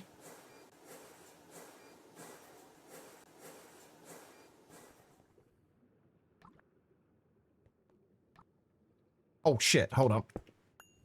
Crap. Hold on. Oh, please. I need to make sure I can actually see these, otherwise it's not going to stop crafting them at any point.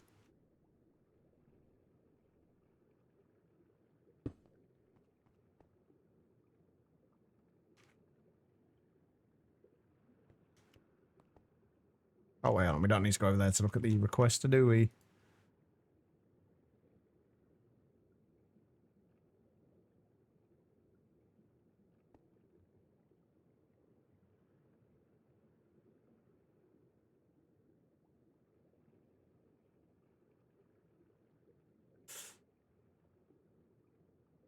Right, so these should have stopped at this point.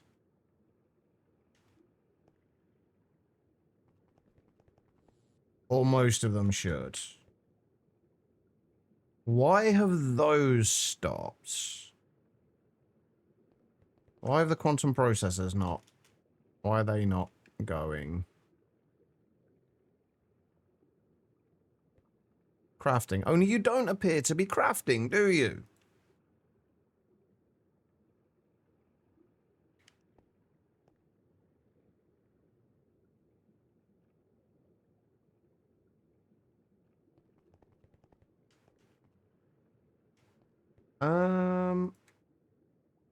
Mm-hmm.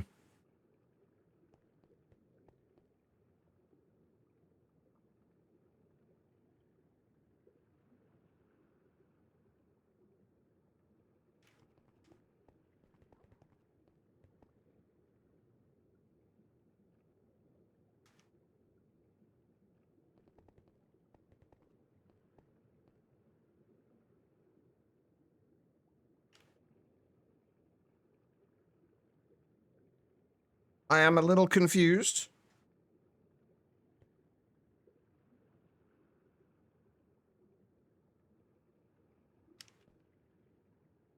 Well, the requesters basically request the patterns for... request the items to be crafted, and then they go through... Then that sends the request, as though you've sent it, essentially, into the pattern provider. So the pattern provider should put the items into here, but for some reason it's not.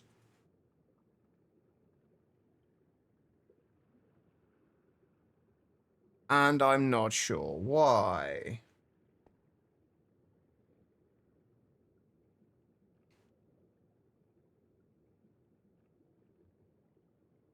I've not got any fluids in any of these.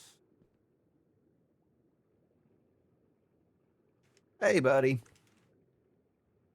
So why... I had this happen before as well. It might have done.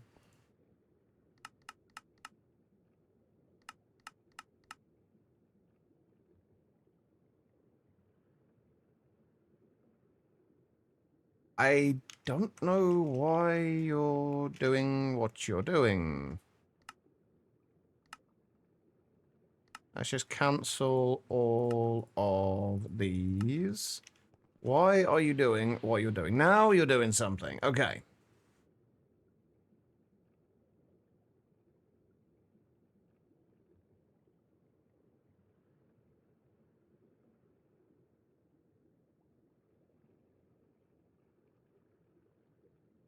Right, you shouldn't be making those either.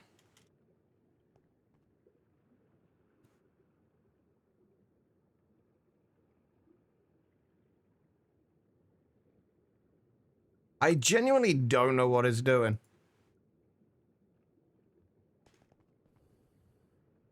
It doesn't want to do... It's getting stuck on...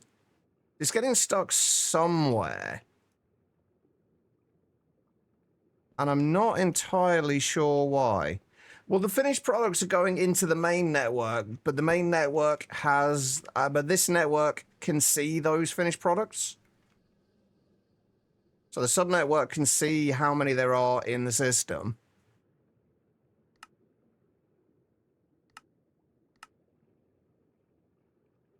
And it's worked fine with everything else. How are you doing, buddy? So exporting. The requester is trying to export the crafting results to the system. If the requester has this status for a long time, there is no available space for the export. Now, there should be.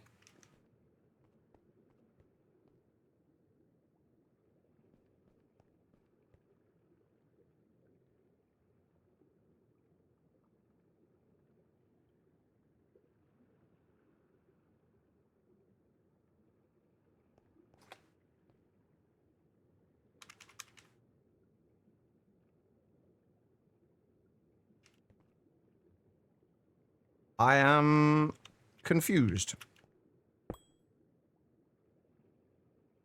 You can see these. These are all available. These first 4 tiers of processors should be fine. It's just this, for some reason,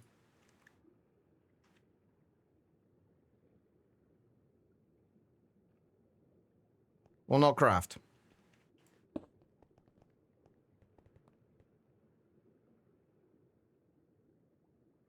I wonder if it is. It shouldn't be anything to do with them not being on the main system.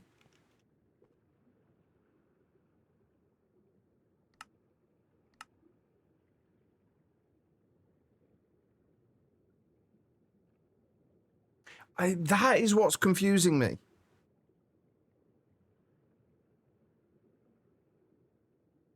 No, there's nothing missing. I've never seen this before. The requester is trying to export the crafting resource to the system. If the requester has this status for a long time, there is no available space for the export. But there is definitely available space for the export. Now, the only thing I'm wondering is, why is the requester dealing with the export in any way, shape, or form? It's definitely not full. That's where it should be going. Quantum processor should be getting output into there, and it's not.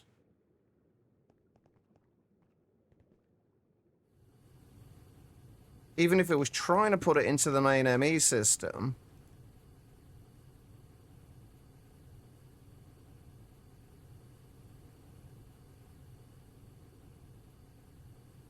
Oh.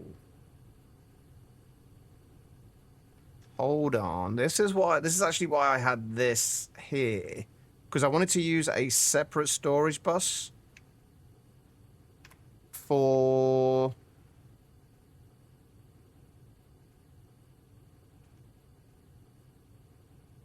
Hey, Zedek.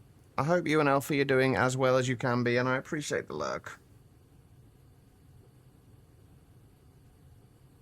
The only thing I can think is that what the requester is taking in the results, but then not being able to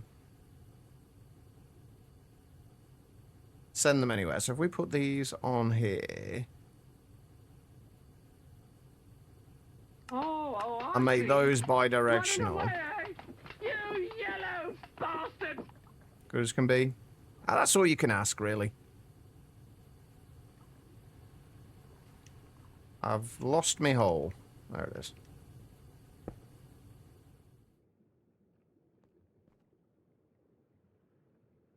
Still not doing its thing. Still not doing anything.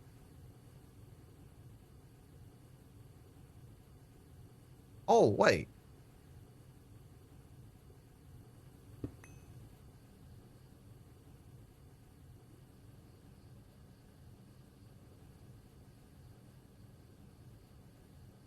Why are you...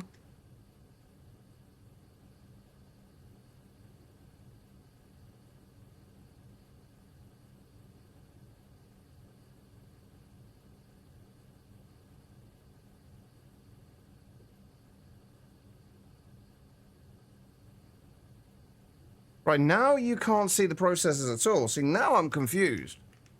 I'm even more confused than I was before. Hold on. Ah! Fucking... Can't get in me hole. Right. On the plus side, it's not actually doing anything, which is good. I'm gonna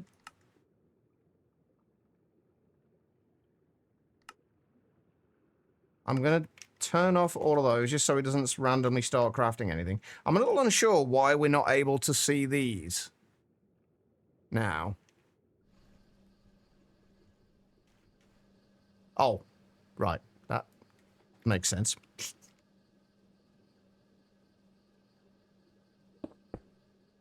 We might be able to if we actually connect the interface. Or not.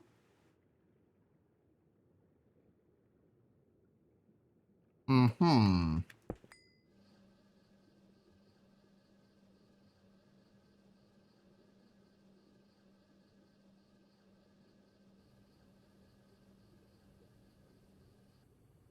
I am exceptionally confused why this is not working.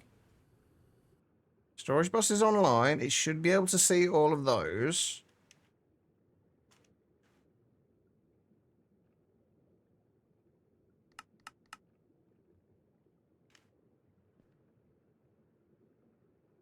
Huh.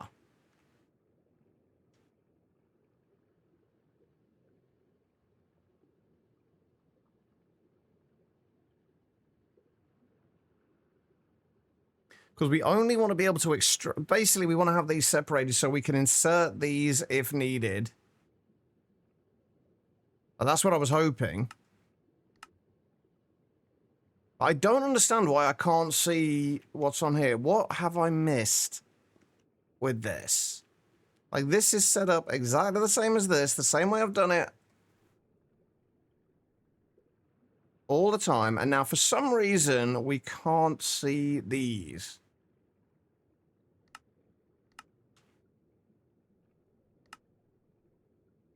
Why?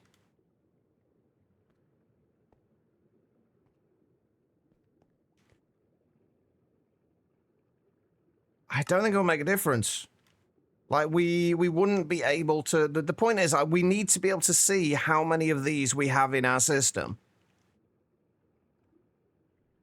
Which, for some reason, if we put them in here...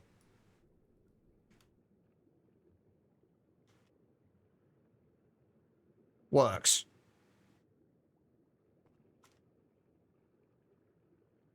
But if we put them in there, it doesn't. And we need to be able to insert these.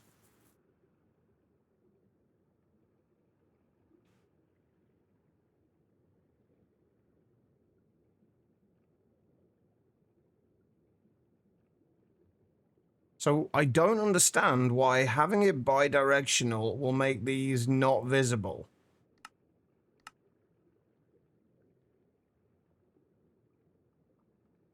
That does not make sense to me. See, they're still visible. That's bi-directional, and they're still visible.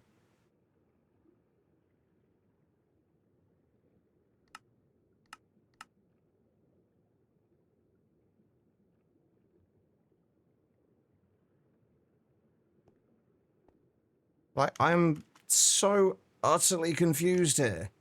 Nothing is different on these. They're both connected to the ME system. They're both online. Storage bus is the same on both of these. Just one of them has capacity cards in it, which we don't actually need most of those. What if I do that as extract only as well? No, it's this one that doesn't, like, entirely just does not work. For some unknown reason.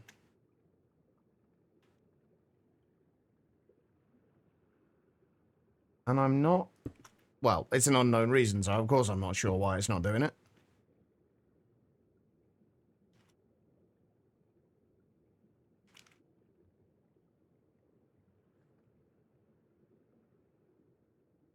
Because we don't want anything on here.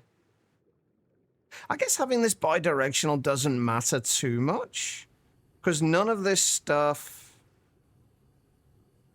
No, there's only... The only way you can get the... have it as a blacklist is using the inverter cards. Yeah, so yeah, just the inverter cards.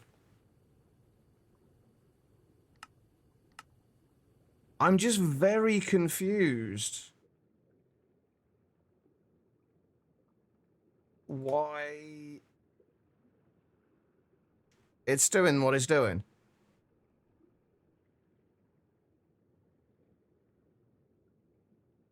I wonder if it's just because there are two storage buses on two interfaces from the same on the same network. I wonder if it is that.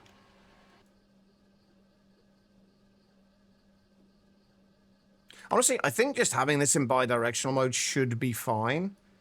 I don't see any situation where it wouldn't be. At least not off the top of my head. So we can just kind of get rid of this since for some reason it's not working. I might have to do some messing around in a creative world and see if I can figure out why it was doing that. But that's fine. If we turn this on... Yeah, see, now it's working. It's because, for some reason, it seems like the requester is putting the items back into the ME system.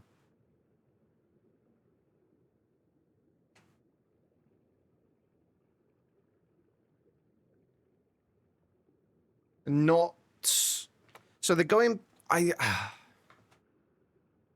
I might have to do this ever so slightly differently then. And not have the output bus here going back into the main ME system, because it seems that that is also not doing anything now. What the fuck?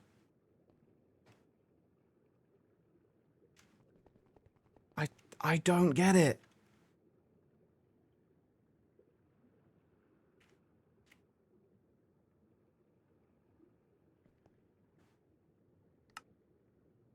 I genuinely don't understand what's going on with this. Well, we did get 32 of them. So, okay, so now that's doing something. I didn't put blocking mode on there, did I? No.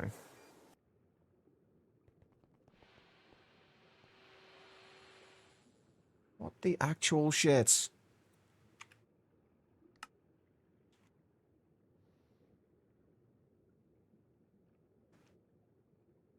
I think it is because of this.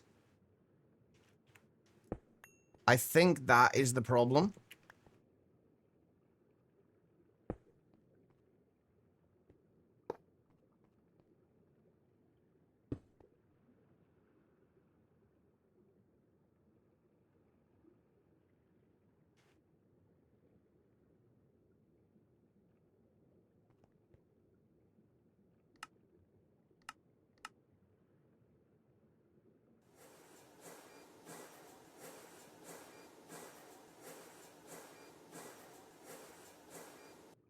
And I think that was the problem.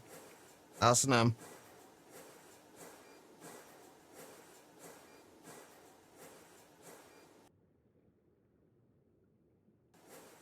I didn't realize. I thought it just basically... Oh, right. Yeah. Ah, yeah, that makes sense. Yeah, that does make sense. Okay, that's fine. I figured though, like, I figured it would just... I didn't even think about it kind of registering the output from the machine. I figured I complete that bit completely skipped my mind.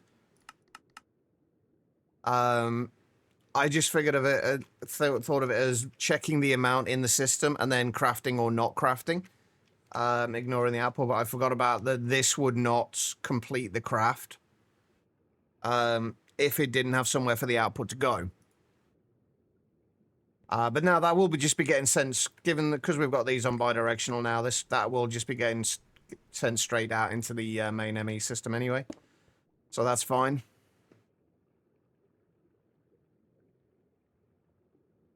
But yeah, that should be good. That's fine for those. Okay, right.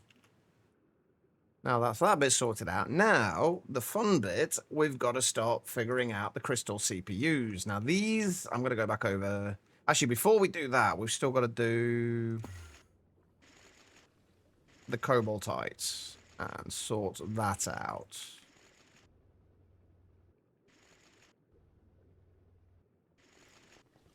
Not cobalt and cobaltites.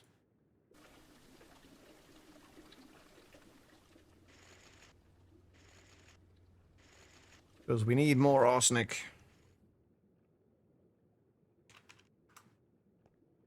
Okay. So, crystal CPUs. Or crystal SoCs, to be precise. We need to make the crystal CPUs themselves. Crystal CPUs... Oh, we are going to need... Wait, what do we need the... Oh, so we're going to need another one for the blue lens as well to make the crystal SoCs. Okay, that's fine. But the crystal CPUs are going to need to be made, and then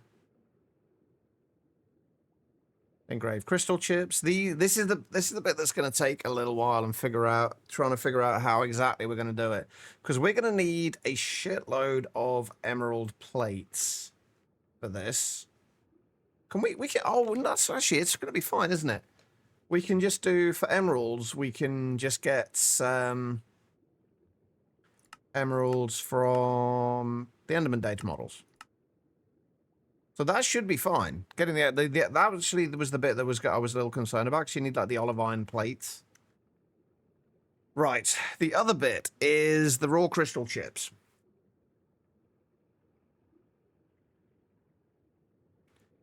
This bit, we're going to be doing this one. And basically what we need to do is make sure we don't have this going any faster than we can produce liquid europium. And since I think we can get 16 millibuckets of liquid europium in like 3 seconds, I think we can probably do this at like LUV. The difficulty though with this is it requires a clean room.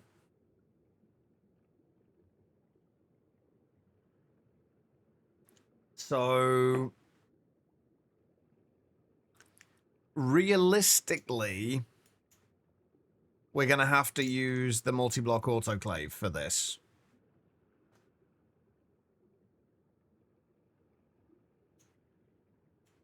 Which we've got space for.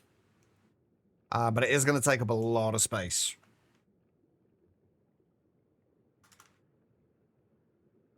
It's like, it's this multi-block for making a single item.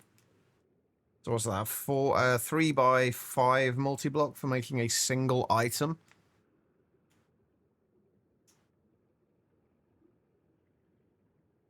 Actually, do we even need to do this down here? Could we do this elsewhere? Arguably, yes, we probably could, but I don't think I want to. Anyway, we need to make the raw crystal chips. This is the first thing we got to do. So we need an autoclave with a clean room, which means we are going to need to do the multi-block. And then we'll just, what we're going to have to do is basically cycle this round, because each of these raw crystal chips can get forge hammered down into 9 of the raw crystal chip parts. So what we want to do is we want to make sure we've always got like a couple of stacks of the raw crystal chip parts. So the output of the autoclave will go either to the forge hammer if we don't have enough of the raw crystal chips, or to storage to turn into... Yeah, I'm aware of that, Asanan. This is what we're looking at now. But yeah, this is what we're trying to figure out. So we want to make sure that we've always got the raw crystal chip parts available. And I think what I'm actually going to do, just to be on the safe side, so we don't have to go through the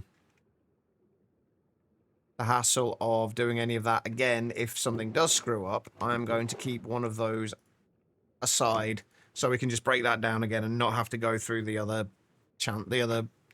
way of doing it at any point. Right, I guess we're going to have to do the autoclave, the multi-block autoclave.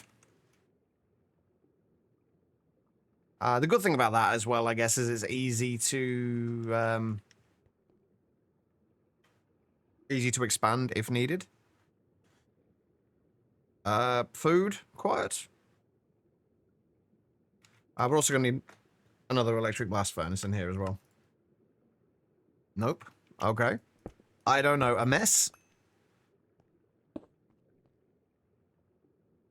Cup of peppermint tea. Not iced tea, right? Like actual proper normal person tea. None of that bullshit, that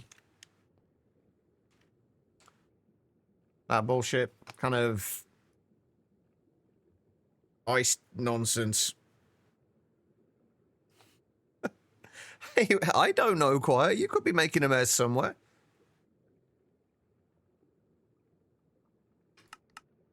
Right, so yeah, if we do this at IV as well.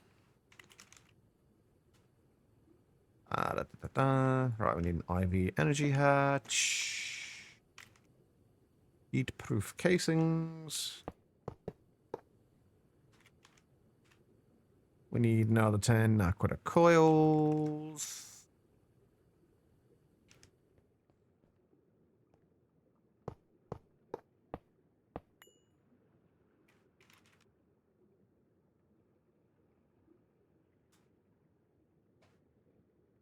It ain't tea if it ain't sweet, and it ain't... Oh, God, don't ever show that to a Brit. I mean, realistically, there's nothing wrong with iced tea, but it's still just... As a stereotypical Brit, it has to be... that doesn't... I was going to say, that doesn't require a clean room. Of course it doesn't. It's got a bloody muffler hatch in the structure. It's got to be warm. If it's tea, it's supposed to be warm. That's just as simple as that. How you doing, Anarchy? Alright, so that takes care of that. And then... Oh, this actually works out quite nicely, because it'll be the mirrored from the other side. So then we'll do the autoclave in here.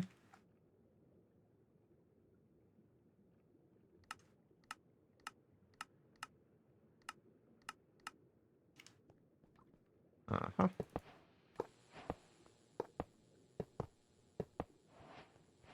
A stereotypical American from the north. Sweet is a no-go as well. I don't mind. I don't mind sugar in my tea, but cold? Nah, absolutely fucking not.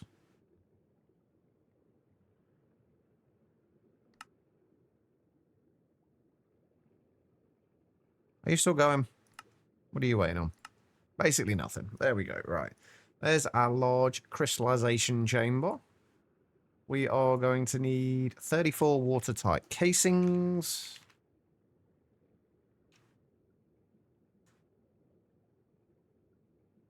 Cold is the way. To be fair, like, I would...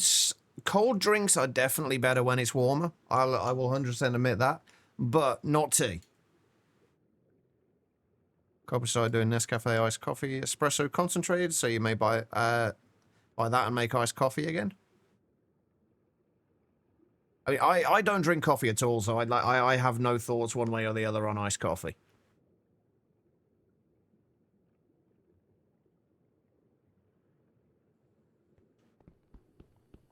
Couldn't do that back to back, could we? Right, annoyingly, we're not going to be able to get to the actual controller for this.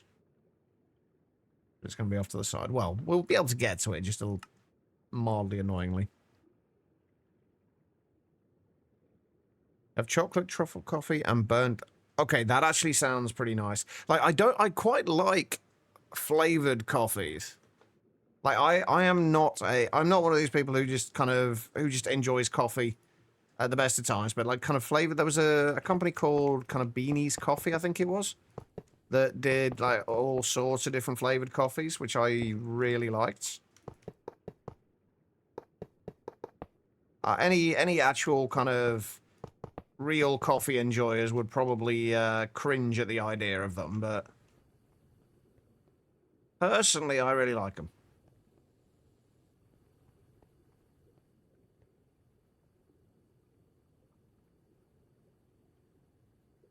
Iced coffee with some sugar and cream is more like a treat to you. Regular coffee is your morning drink. Hey, Hideyoshi, how you doing? Right, what did we say we were going to do, in terms of crafting this?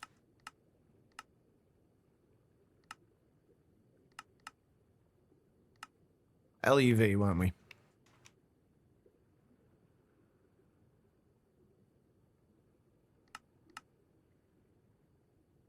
We'll probably do ZPM as well, but actually, would it be worth doing ZPM?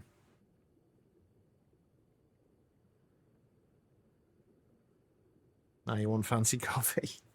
I just want another cup of tea. Mine's run out. It is almost break time, though, so...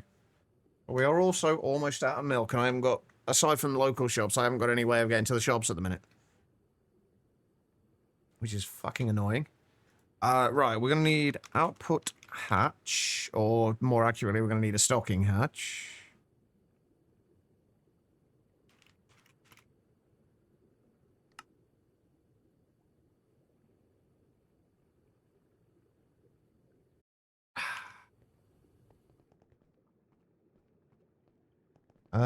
What is this using for EV circuits? Oh my god, it's still using nanoprocessor assemblies. You should be onto the quantum processors now. Oops.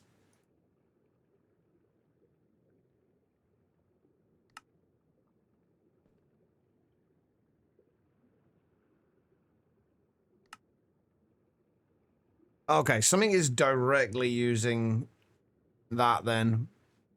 Wait, what's it using? Nanoprocessor assembly.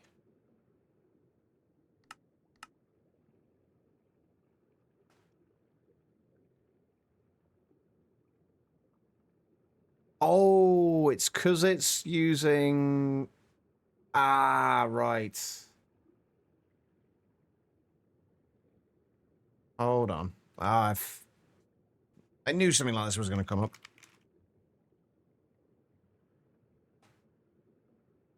So what is it struggling with? It's going to be for IV circuits, isn't it? And we're in that kind of transitional period right now where the IV... We've got the wrong IV circuits here.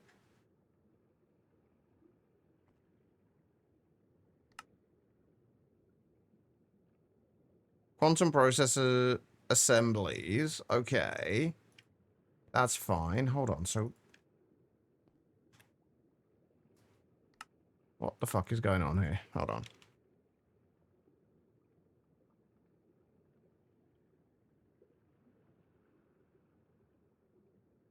So wait a minute. Why has it got those there still? Is something using the nanoprocessor mainframe still? What the frickin' hell is it using the wrong thing here? It's got to be the IV sensor, right? That's using the wrong thing.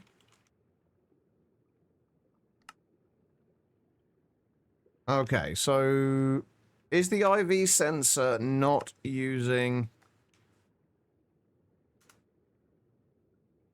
Ah, right, it's not using the universal one. That will be why.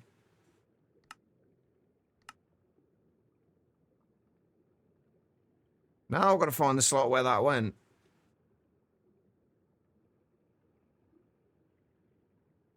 Is that it? There it is. Not that it matters where it goes, but...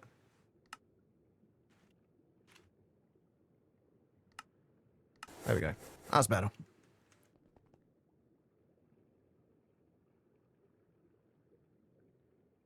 What else did I need inside the autoclave? Steel pipe casings.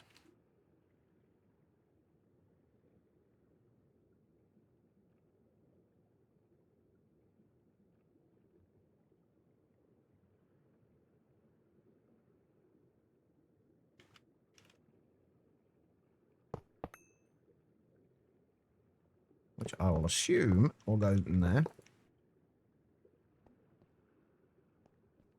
Alright, power. We put the power in there.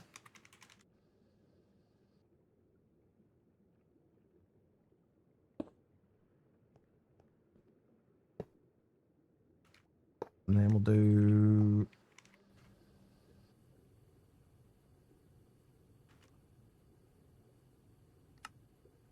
Actually, we don't need... If we just use a ULV input bus, it will only allow us to put a stack of these in here at any given time.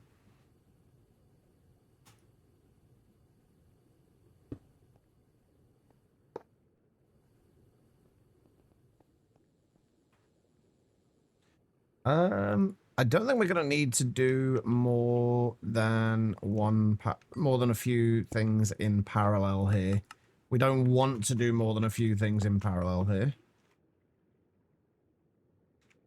At least not yet. Oh, now what? Let me guess. Robot arm. Oh, no. Not the robot arm. I knew this was going to happen when we started switching stuff over. Right. What is still using this? Hold on. Let's do it this way.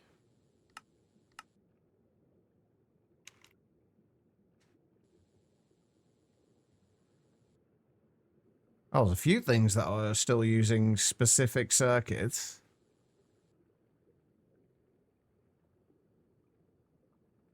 Oh, the cleaning maintenance hatch itself is.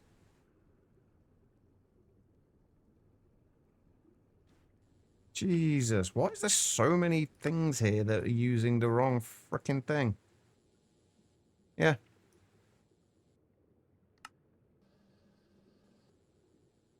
I was really bad at checking this, wasn't I? Holy shit. What's even weirder is this one where I've changed 2/3 of them, but just left the last one for some reason.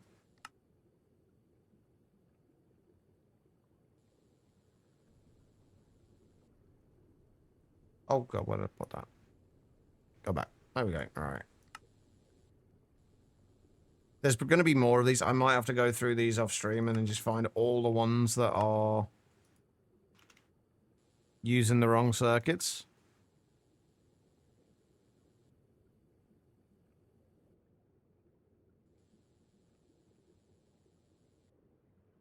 Hopefully that... Wait. Why have I got a blank pattern on me? Did I just break a pattern somehow? Oh, I did.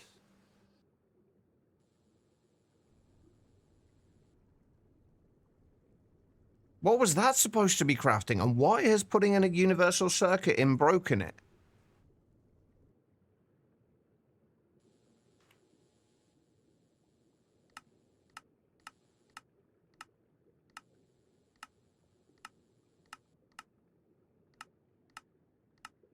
What was it?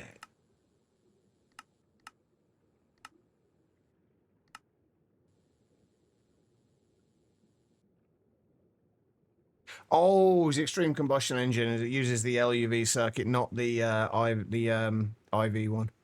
Okay, that makes sense.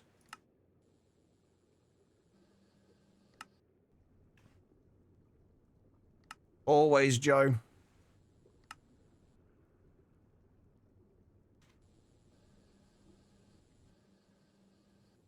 Right, there will be more to change, but that should be fine for now. Right, cleaning maintenance hatch. There we go. That will do. There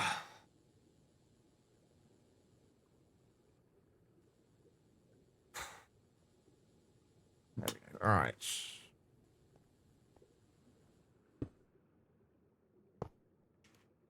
Right, I'm still 3 short, so...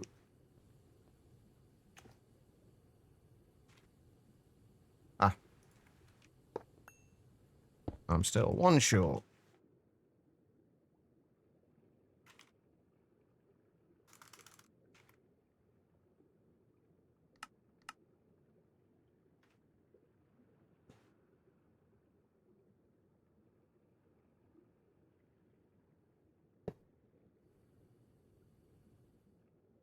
Okay.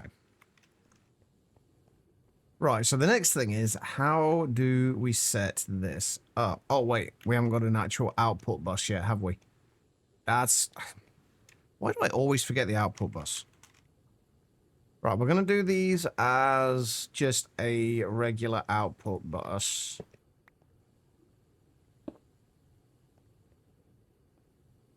And then I think what we'll do is... Do we want to output directly into... This is literally just going to be making... These. The raw crystal chips. So if we output this... if we have a... How are we going to do this? We need to output from here. I guess we should probably output into the main... Actually, let's put an ME output bus on here. And we'll output the crystal chips into the ME system. And then we just need to make sure that we...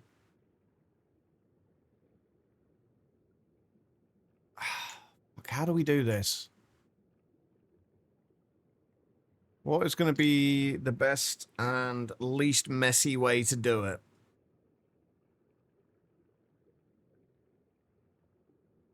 In a way that I'm happy with.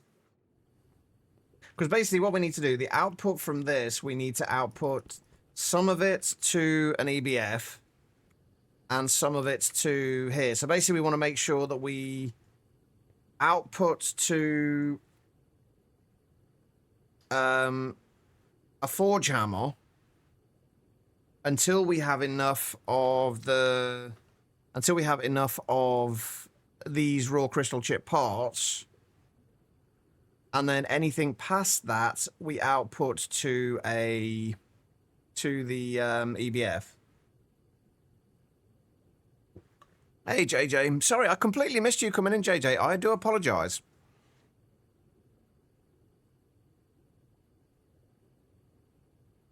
How is your... If you're still here, JJ, how is your Steam-only GTNH run going? I don't think we... I think we do just want to have this as an actual output. But then we need to have, like, an interface somewhere.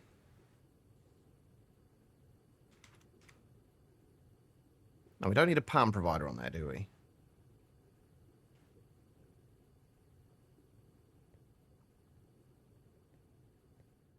I guess... Can I make an EV forge hammer? How long does it take to break these down? I'm guessing not long. Yeah, if we just make an EV forge hammer...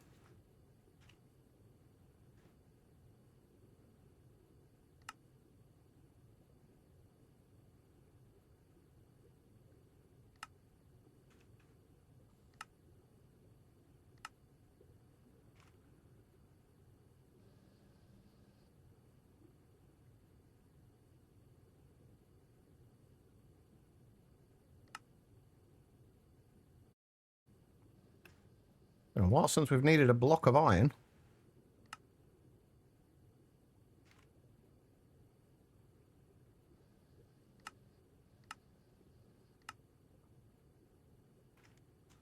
Could have sworn I already had a recipe for it, though. Right, okay, so EV Forge Hammer. It didn't need to be any higher than it didn't need to be like a higher tier one or anything, did it? No. So if we put the Forge Hammer directly on there.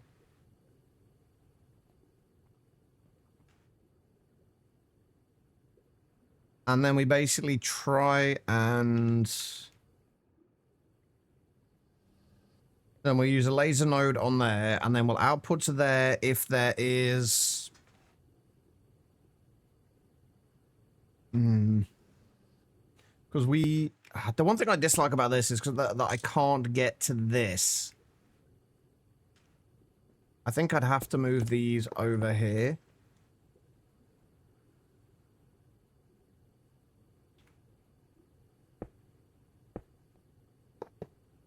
To there. Then if we have the Forge Hammer on there.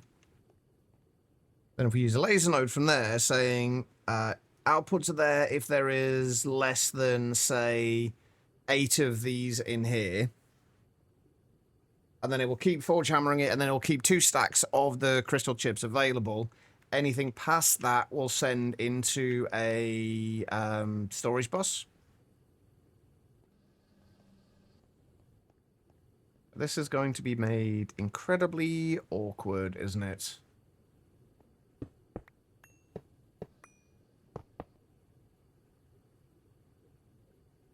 I put the stocking hatch there and the energy hatch there. That way we can run the main network up into here.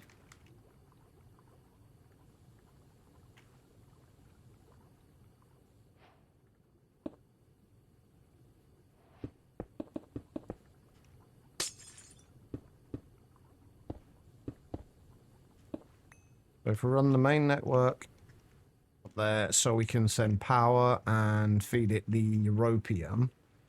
And I've peer-to-peer there, peer-to-peer on there. But this then becomes difficult in that we need to then take from here and put into an interface somewhere that will send it back into the main ME system. Oh, into the sub network ME system.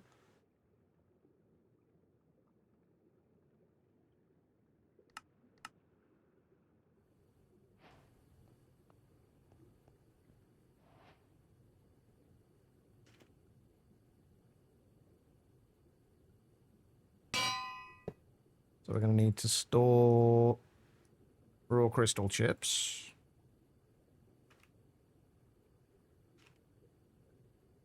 The next thing is, I'm not going to need these anywhere else besides this network. And for making these. No, literally nowhere else.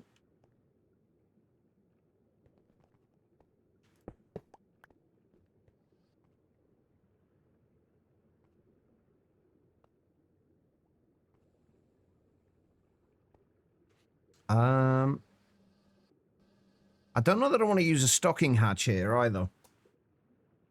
We might have to just use an ME hatch because I would like to turn this off if we drop below a certain amount of europium.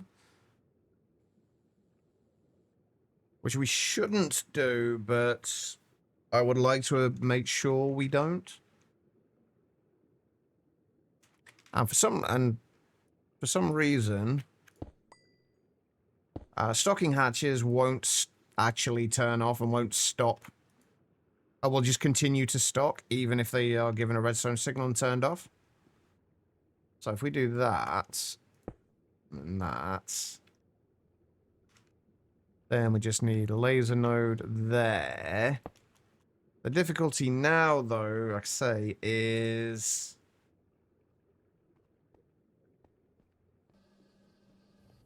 getting an input into the subnetwork.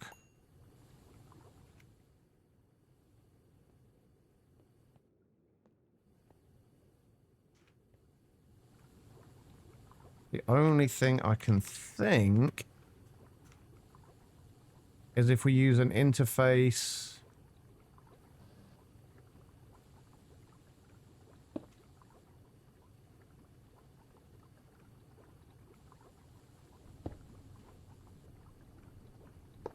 There.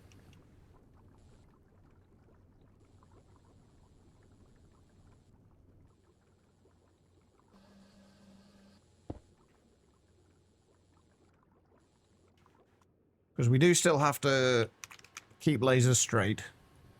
That is the only way for lasers to be.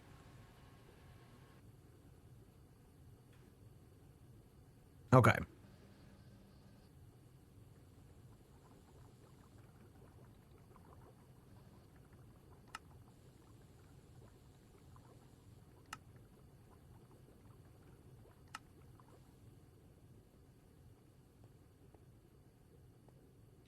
Okay, so look down there and we want to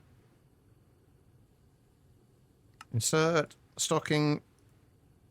We want to make sure there is never any more than, say, 8 of these in here at any given time. So we'll feed 8 into there. They'll all get forge hammered and then pushed straight into here, where it'll store 1 stack, and then we'll have another stack stored in there. So we'll always have 2 stacks of the crystal chips. Anything past those will then get sent, if we set that on a higher priority. Anything after that will then get sent down here.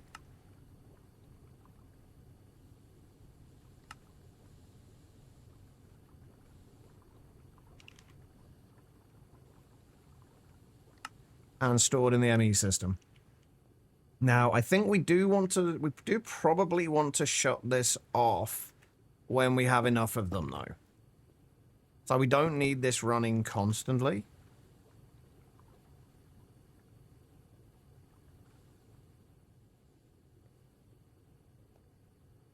What's going to be the easiest way to do that?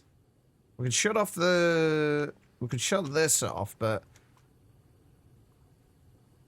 Will redstone pass through the parallel hatch? Will a redstone signal pass through that?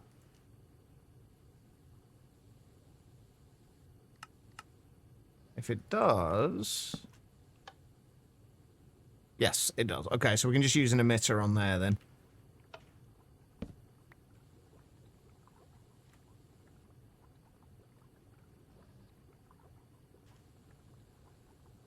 I have an immersive eating animation mod on. Probably should have thought of that whilst in the middle of a sword fight.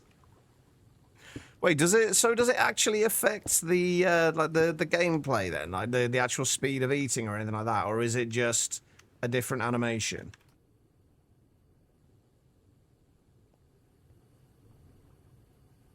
But if we set this to say shut off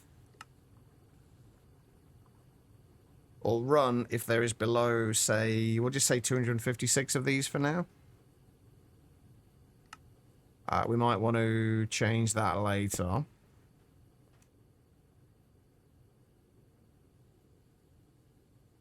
Ah, yeah, that was would probably have been good to think about beforehand. Right, so that is LUV.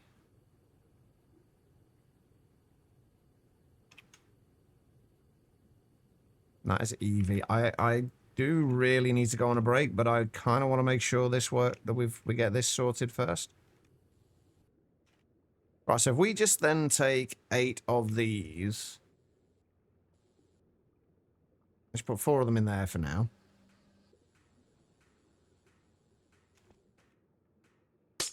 Oh wait, no, that doesn't need to go up there, doesn't it? Machine controller.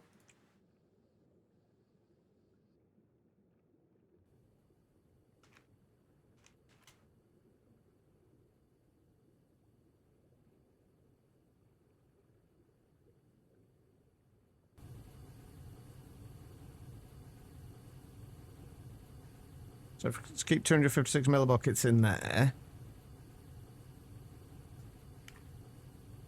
Let me grab an emitter. This should be running, right?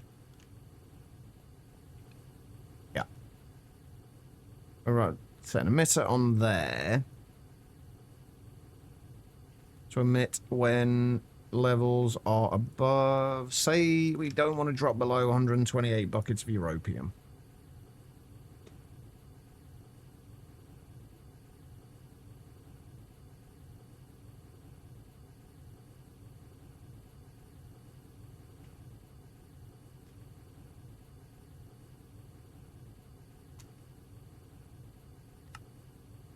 Or we'll emit a redstone signal when it's below that limit, then it'll turn it off. And stop outputting to there. But this should just cycle round now.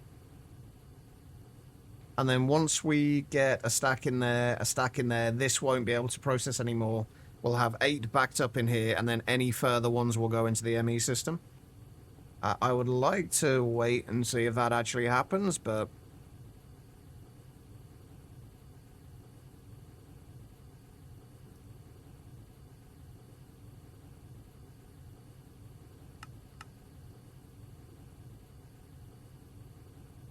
Why are we only running 2 in parallel, though?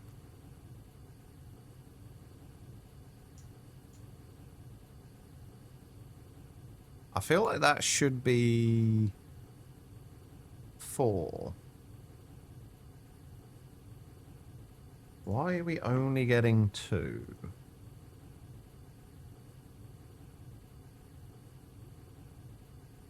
Go to eat bread to restore your health. Your character literally physically sheathes a sword and eats bread. Yeah, not the best thing to do mid-fight, I imagine.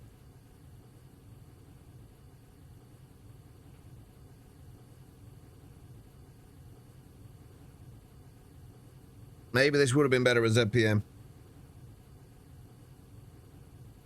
Or maybe this is just the fastest way to do it. But I would have thought, since this is only a HV recipe,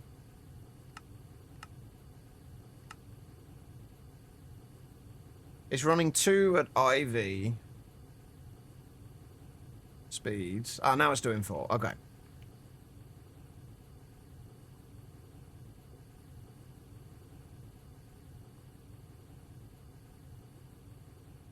Did we get any backed up in here? No. And we shouldn't do. How are you doing?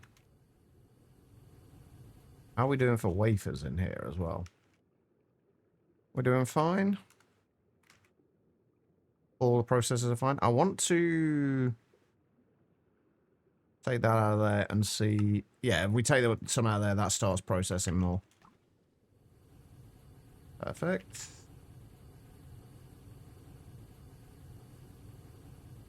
Hey, Tyler. So we should get like 36 raw. Well, there should be 4. Oh. You know what we I kind of forgot to do? Actually start extracting from here. I wonder why stuff wasn't kind of building up in there. Whoops. Okay, that's fine. That is working. Let's wait to make sure this does... I don't want to leave this running while I go on break if it's going to break. And just... I don't know how it's going to break. I don't think it's possible for it to break, but somehow I'll manage to make it break. And I really don't want to do that. I am thinking it might be worth upping this to the ZPM.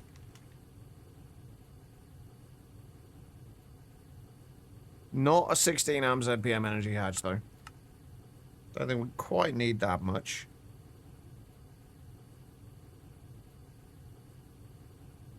Well, that should take this down to... Well, it's 150 seconds for 4, though, isn't it? So... That's what? 30... 75, 35... 37.5 seconds each?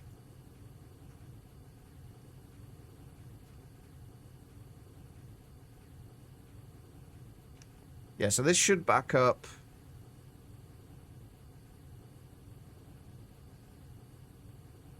The 16 amp UV on the rotary hearth and capacitor bank couldn't handle it. I mean, I'm not surprised. 16 amps of UV is a fair amount. Like, what are you using for power production at the minute, Hideyoshi? What are you actually using?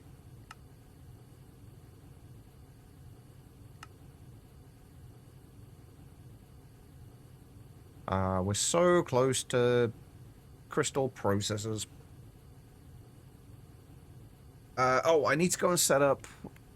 Actually, what I need to do is go on a break, but we are going to need to do some Enderman models.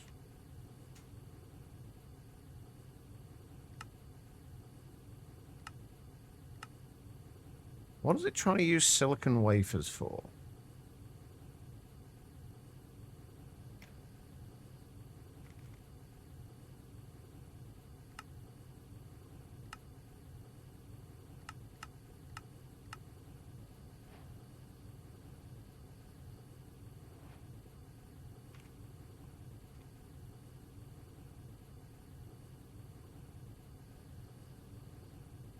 Oh, right.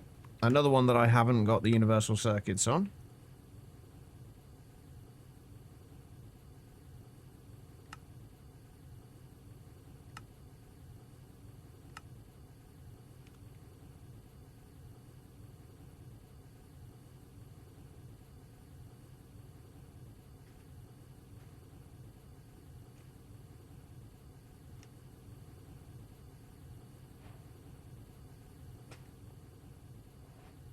So if we do take a couple of the diamond ones out and we use these two, and then we make Enderman ones. Oh, this is actually going to be kind of awkward.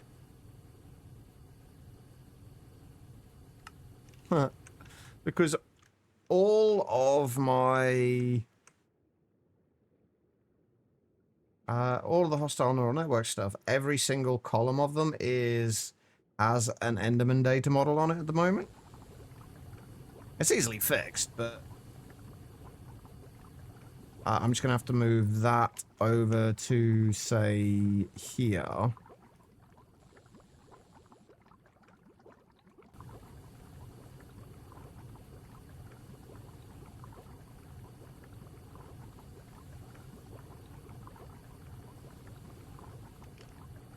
Right, what I need is an Enderman prediction,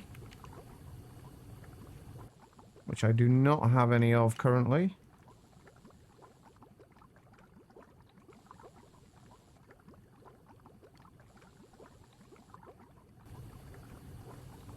Actually, let's move that one from there to there instead.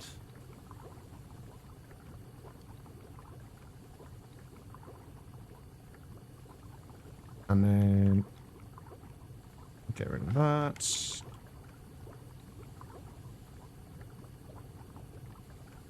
What am I making Enderman stuff for? We need emerald plates.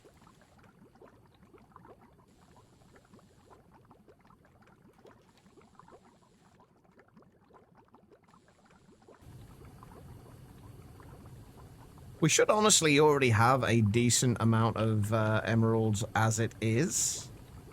But we definitely want to have a steady supply of them.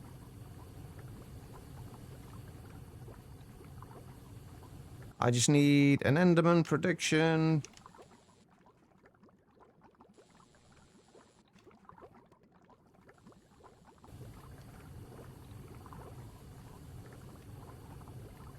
Well, we could do that, or we could just use hostile neural networks.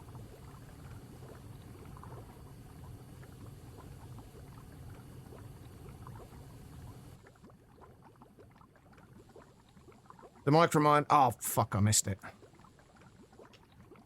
The microminer just means, like, added processing and extra power usage. Whereas Enderman data model, using Enderman data model, is just wait for the things to come in. And that's pretty much it. We've got 7,600 as it is, but it's not a huge amount.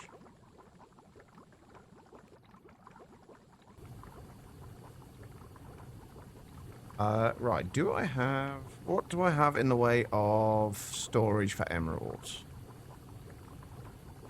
4K. So that's what, 130,000?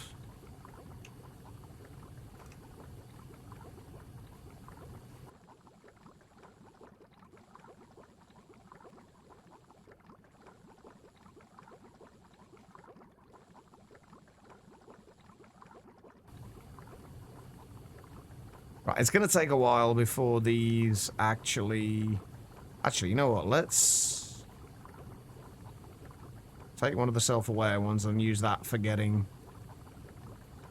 things. We should have more than enough emerald ender pearls backed up for it not to make it cause any issues.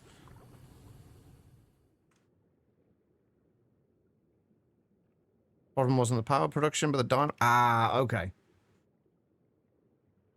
Where is my circuit chip? Not over there. I'm not yet. I haven't actually touched the Cryolobus stuff yet. I'm trying to get circuits properly passived, and so we can passive kind of future circuits as well.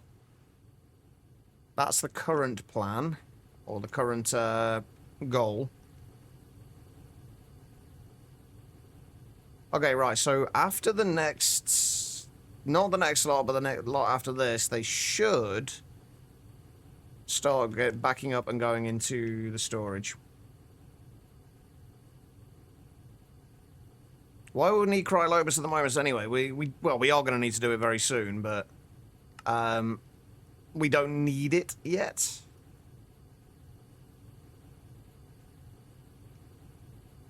How is our Europium doing? 186 buckets. Ah.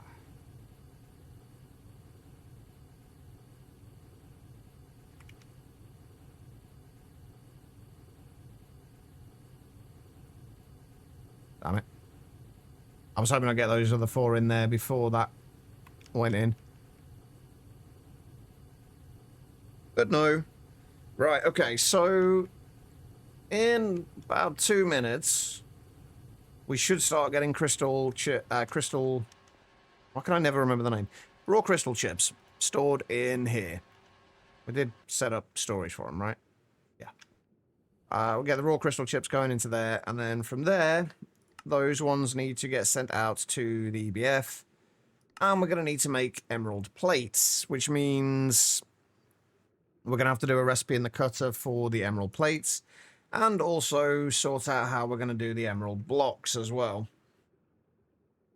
But that's not going to be overly difficult. It's basically just going to be the same as this.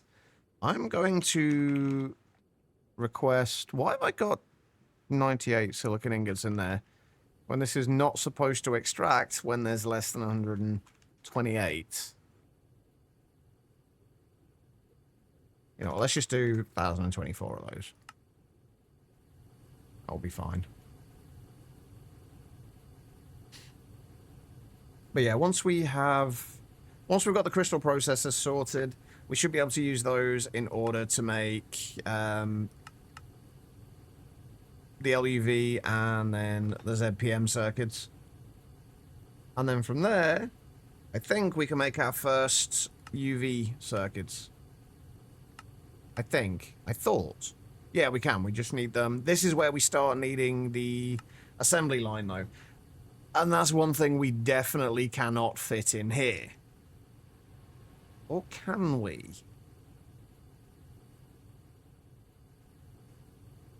No, we definitely can't.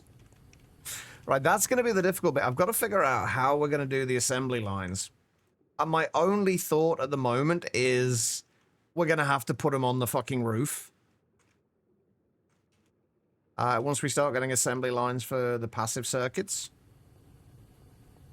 That's going to be fun. I guess to start with, we don't need to do that, but it would be nice to. Right, so this should start getting us... Hey, there we go. Crystal chips going into there. Perfect. Okay. So this should remain as a constant loop, or at least until we get however many we decide to store in, put in storage. And then that'll shut off. Perfect. Okay, right. So on that note, I need to go and take a break. Because I could do with some more tea. If you guys have been sat down for a while yourselves, I do suggest you do the same thing. Just get up, wander around, use the bathroom, whatever you got to do. Don't go too far, though, because I will be back in just a couple of minutes. I am going to run some ads during the break, but I'll only ever run those during the break, though, so you shouldn't miss anything. I will be right back.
All right, everybody, I am back.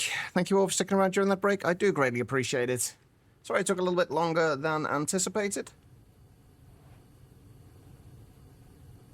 But we do appear to be getting crystal chips in, which is good.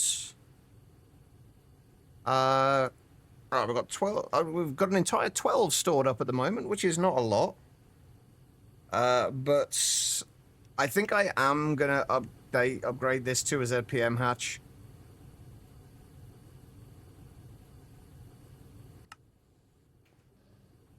I think we do want to do that. Not like we haven't got the power for it at the moment.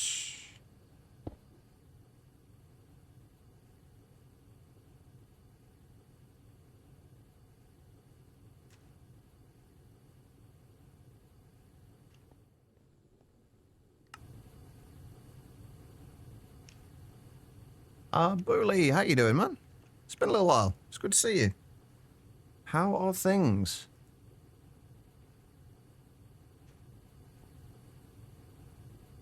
Okay, cool. So, that is that bit done. Next step, I've got to figure out how we're going to do the emerald plates. Like, we don't need them anywhere outside of this area, so we may as well keep them in here.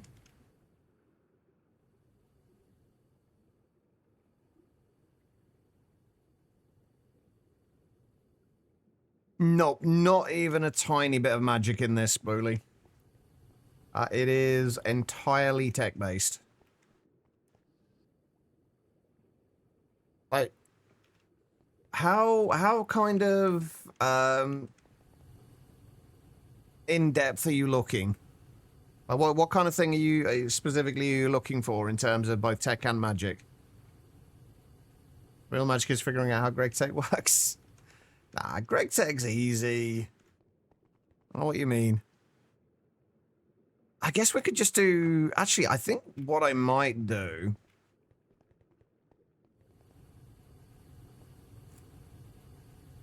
No, I think this is fine.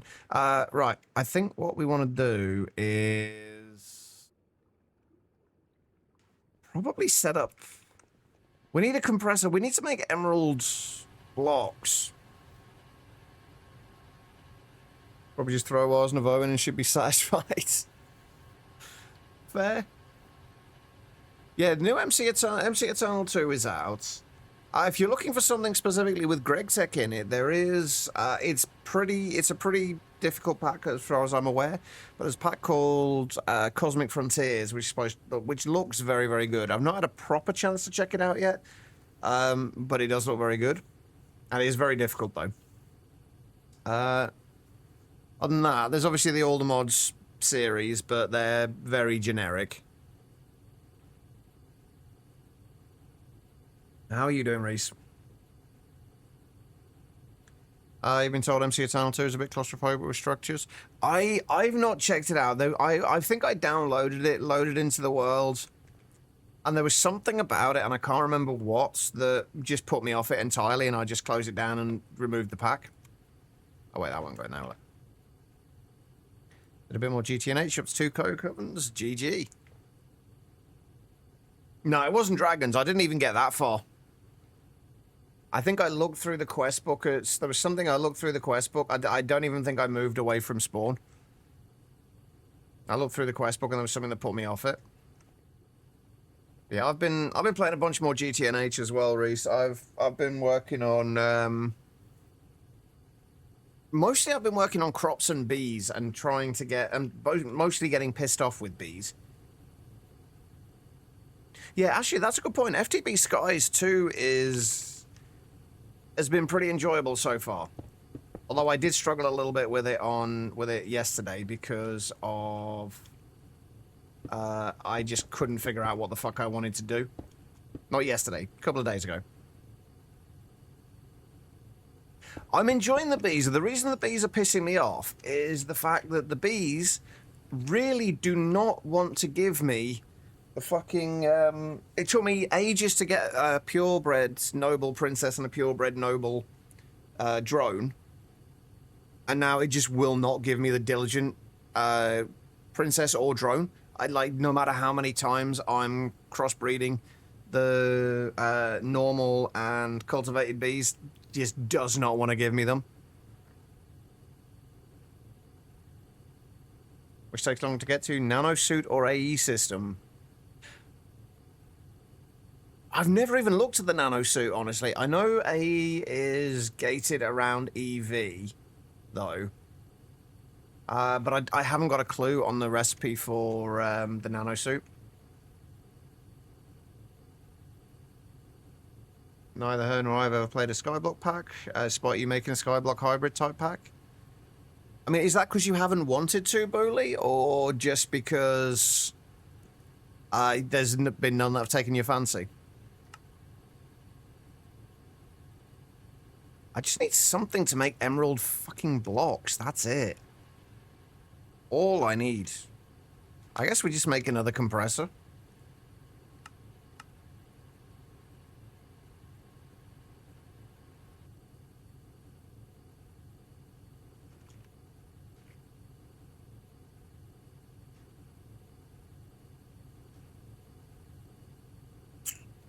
How do I want to do this?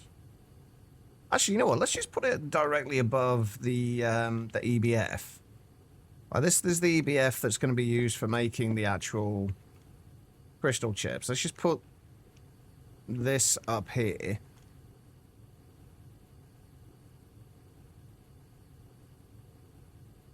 The least good bit about it is the fake grass. You really don't like that fake grass, do you, Reese? To the lack of exploration you have going out and doing dungeons and structures. I mean, Skies 2 has a bit of exploration from what I've seen so far. It doesn't seem like a huge amount.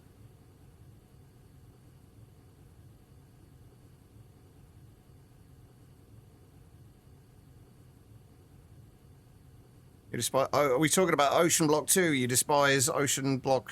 Oh, no, wait, hold on.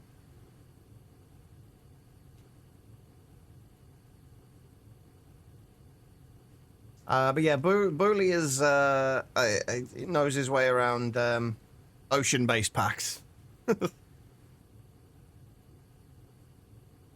Fake grass is like shake carpet from the 80s. It really hasn't bothered me at all. Like, I've not noticed anything, aside from the very first few bits where I wanted to get something to grow on grass.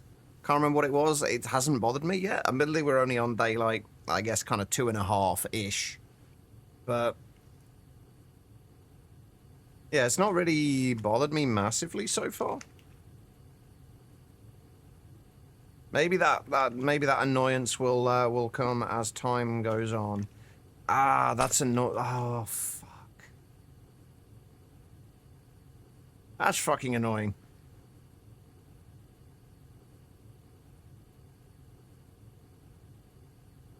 What's in my offhand? That is the color applicator. I just realised that I can't have this at the front here because I've got no way of getting power up to this thing now. Since power's all coming from the main network, and we need to output stuff to the sub-network.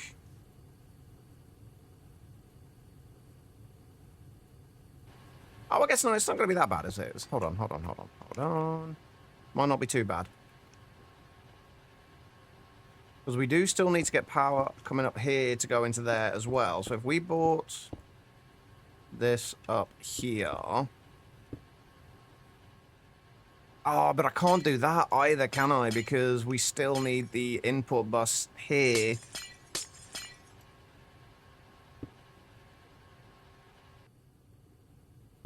Having a sub-network like this kind of interlinked with the main network... no, Reese. Pretty sure not, anyway.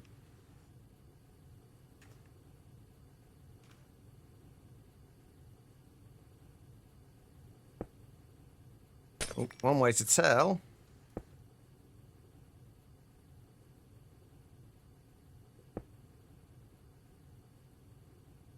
If it does, then my problems are solved, but... Ivy, right?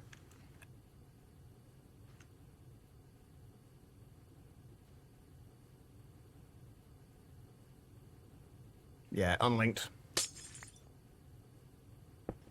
It does not. So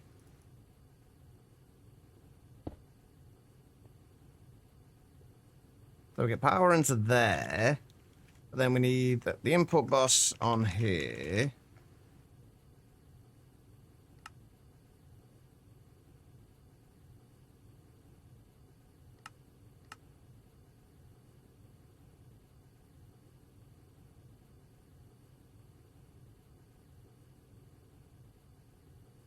Your one contribution to the MC community as you create the ocean block concept?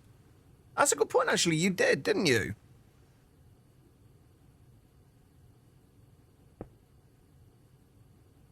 Oh, no. We're not using it to increase channel efficiency. No, we don't need to do that. Channels are turned off in this, so we don't need to worry about channel efficiency. No, we're using it to... we're using this subnetwork is basically everything to do with circuit crafting. All this is just circuit crafting. So this network can only see what it needs to. And then we've got this subnetwork using requesters in order to request craft everything. And it's got its own... Mostly, honestly, I mostly did this just because I don't want the... I don't like things like crafting cards and like passive crafting things to use up my crafting CPUs. So basically, I've put it on a subnetwork with its own crafting CPUs. And everything gets done in here. Although it's getting awkward because I need to get power up to this, and it's a pain in the dick. This is literally just so I can make emerald fucking blocks. That's literally it. It's literally just so I can make emerald blocks. That's all this is for. There's all this headache right now is for, so to make emerald blocks. Or more accurately, to make emerald blocks in a way that I'm happy with. Not that I've seen yet, Reese. It's not going to affect me anyway. But no, I've not seen anything to do with the nerf. Thanks, Bodhi. It's not done yet. There's still a lot of work to go into it. Like, the tower's kind of not finished. Yeah, I decided a while back I'm not updating past 0.12. We're too far into it now for it. It's going to cause too many hassles if we do.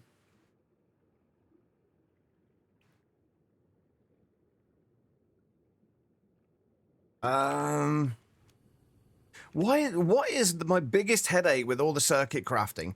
How to make emerald blocks in a way that looks reasonable. How is that my biggest problem? Because we need to make emerald blocks, and then the emerald blocks need to get fed into the cutter to make emerald plates.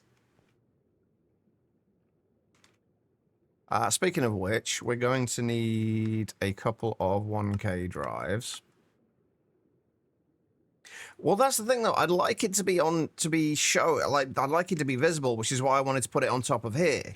Because this will probably end up being panels across the front so we could see what's above it. But the problem is getting... I guess we could bring this up. I'm also trying to keep the cabling as neat as possible.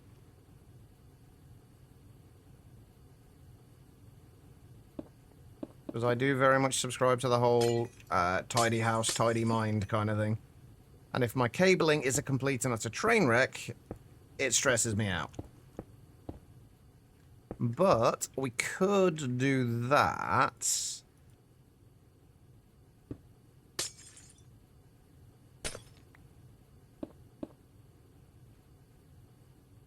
And then we can continue this up over onto there. I mean, feel free to give suggestions. I will probably not go with them, but because I do have my ideas in mind, but feel free to suggest.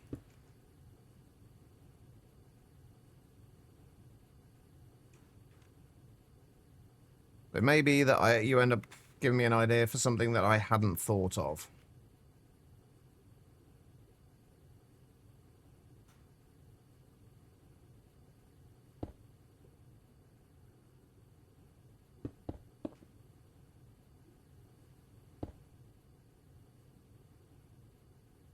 Okay, so let's sort these out.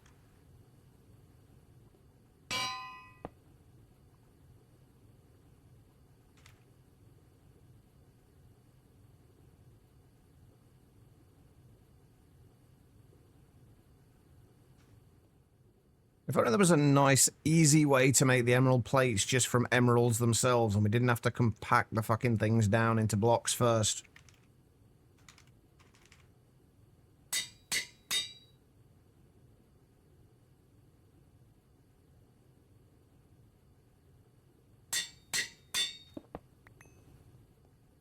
Give me 2 minutes, Hasanan, to get this figured out, and then I'll go through it. Shouldn't be long to sort this out. Just remind me again in a minute or two once we've got this finished. Right, so we need to be able to see emeralds. Right, and... how do we do this?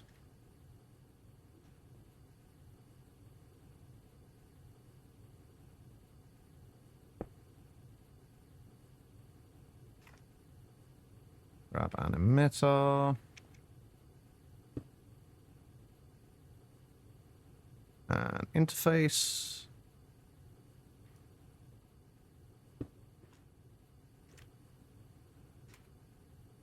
Robot arm. And filter. Becky, thank you for the hydrates.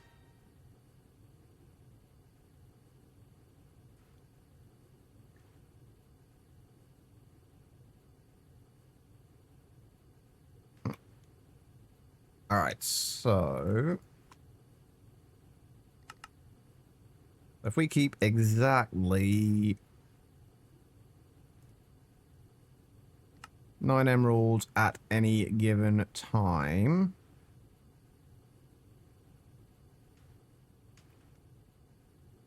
Wait. That's on the wrong side. Why did I put it on that side?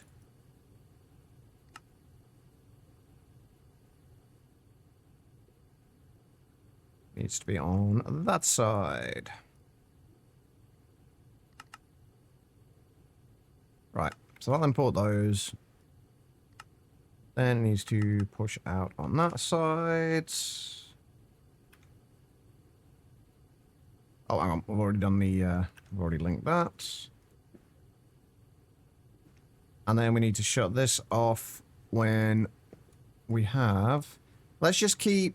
we really don't need many of these. If we just keep, say, 16 of the blocks in stock at any given time.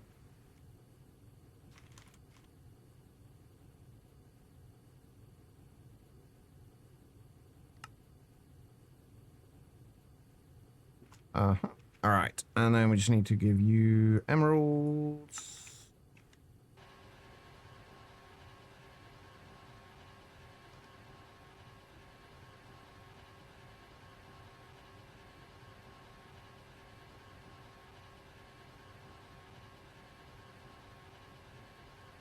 And we just need 16 of those. I have no idea how many we got at the minute.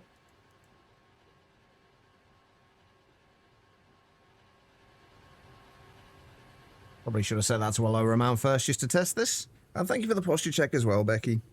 There we go. Right, so that will keep 16 of those in stock at any given time. We are going to need a recipe for the emerald plates. See, I'm learning. I'm actually remembering to get the recipes in here now.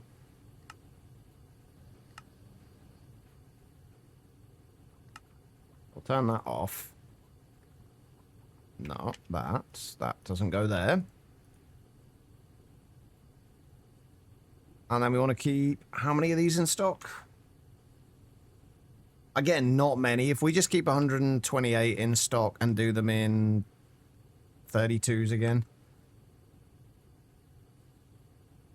I'm going to set that to 16 as well. There we go. That should give us our emerald plates. Beautiful. Okay. Right, let me go. That's that sorted. Right, so let me go back through those again. Hang on. Is there a multi-block compressor? Is that what you're using? If so, could you make it a multi-purpose? That doesn't look like an out-of-place single-block processor. The multi-block compressor would be way too big for just literally just doing this.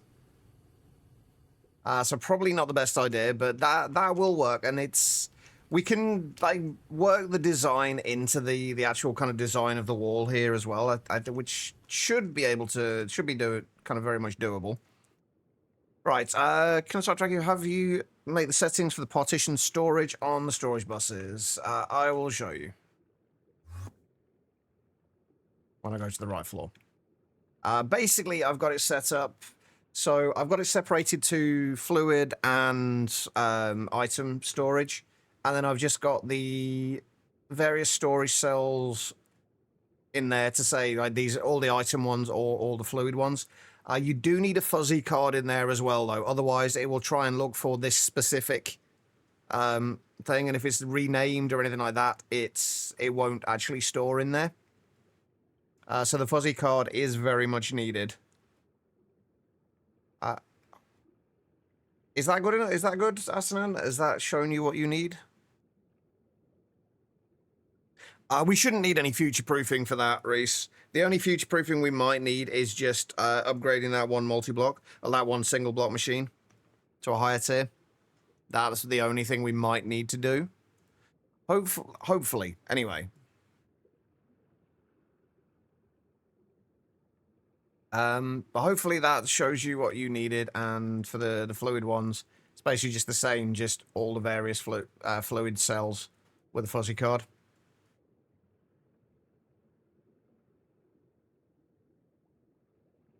Yeah, that's the way I've got it sorted. Right, what was the other question? Once you resolve it, how do you handle making sure the items required for the passives are always available in the main network? Basically, they're just all passived anyway. Like, if we look at what's actually needed for this, like, most of the base ingredients we have kind of set up anyway. Like tin, we have passive. Annealed copper, we have passive. Platinum, we have passive. Niobium, titanium, we now have passive. In fact, all of these are now passived. Did we do the raw carbon fibers? Yeah, but basically they're all just passively set up to be passively craft outside of the subnetwork, because most of the things there are used for other things. Anything that is like solely used for within circuit crafting is, for the most part, I think, just set up within this little area. Storage mode on it and done with fuzzy card and separated item and fluids is much cleaner. Yeah, it's like the separating items and fluids is definitely not needed. It just helps a little bit later on if you're trying to find a specific thing and for some reason you need to look through the actual drives. I have a thing about organization. I'm a little bit of a control freak with things like this. I don't know if that's ever come across or not. Anyway, that's should be fine. If we take those out of there, that should start crafting a bunch more emerald plates. Yeah. Beautiful. And we shouldn't need to speed this up. This one will do, what, 9 every, 2 seconds? And in order for us to make the engraved crystal chips, we'll be doing it at IV, 11.25 seconds per ingot, or per engraved crystal chip. So these, from here... Do I passive these, or do I request craft? Do I have this passively running? I think we make the...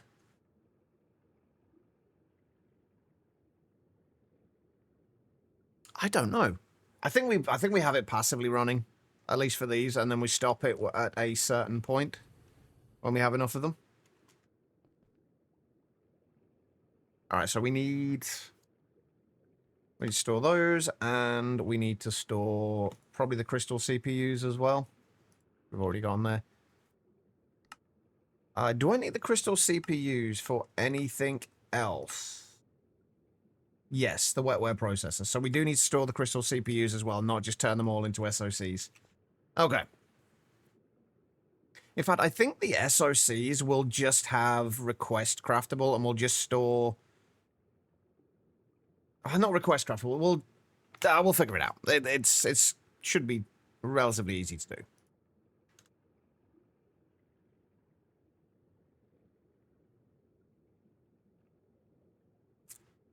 All right, so we'll grab those. I'm going to say it again. I miss my labeler from Integrated Dynamics. And the portable cell workbench. Wait, hang on. Engraved crystal chips, what we're after.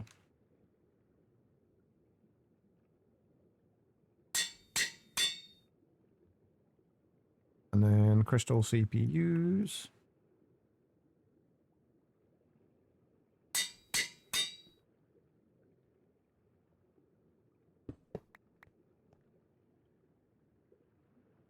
Okay. So, next up then, the engraved crystal chips. We should have everything we need for these now. How are we doing for the raw crystal chips? Oh, damn, we're up to 83 already. That's actually not bad. Wait, so how long's it taking to get those in? 4 in 75 seconds. What about 18 seconds each? That's not bad. Right, okay, so these, we need to output helium gas. We should have plenty of helium. I'm pretty sure. 34,000 buckets. Not loads. Not as many as I would have liked. Although we are about to speed up the distillation tower for the liquid ender air, though. So that should be fine. Right, okay, so we need to output to this. Oh, we need to make sure. Well, somebody remind me. If I forget, remind me that I need to make the helium available to this subnetwork. Otherwise, we need that and that. Nope, not that.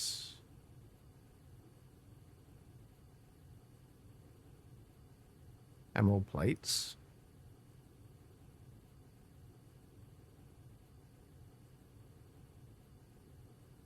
Emerald plates and raw crystal chips. Okay. So, actually, we should probably have done a stocking bus in there. Yeah, let's actually switch that out for a stocking bus.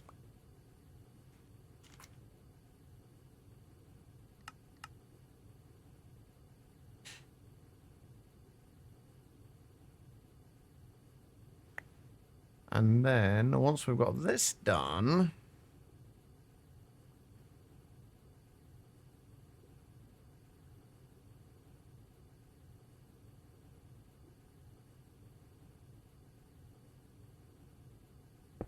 I love how kind of excessively overboard you're going with things, Larvae.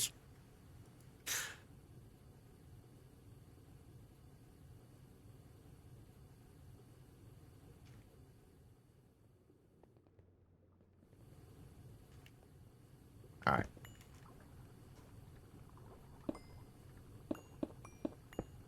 So we need those. We need covered cables again. Wait, that is not the right covered cable. Now it is. We need an emitter. Because these are going to be passively crafting. When I got coal, gravel, and sand with flint as a bonus. Production automated. GG Joe. Is this in your own pack, right? So we just keep, say, 128 of these in stock.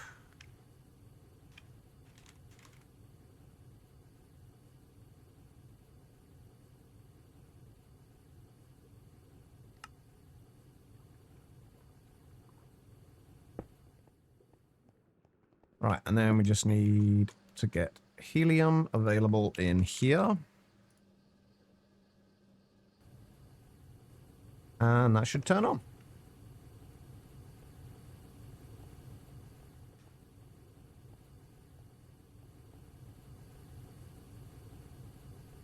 Oh yeah, we got a perfect over. Did we got a perfect overclock then? We must have done. Yeah, we got one perfect overclock. Nice. So it's not 12 seconds per engraved crystal chip. It is 6. Fantastic. So if we do that, I should turn off. Beautiful.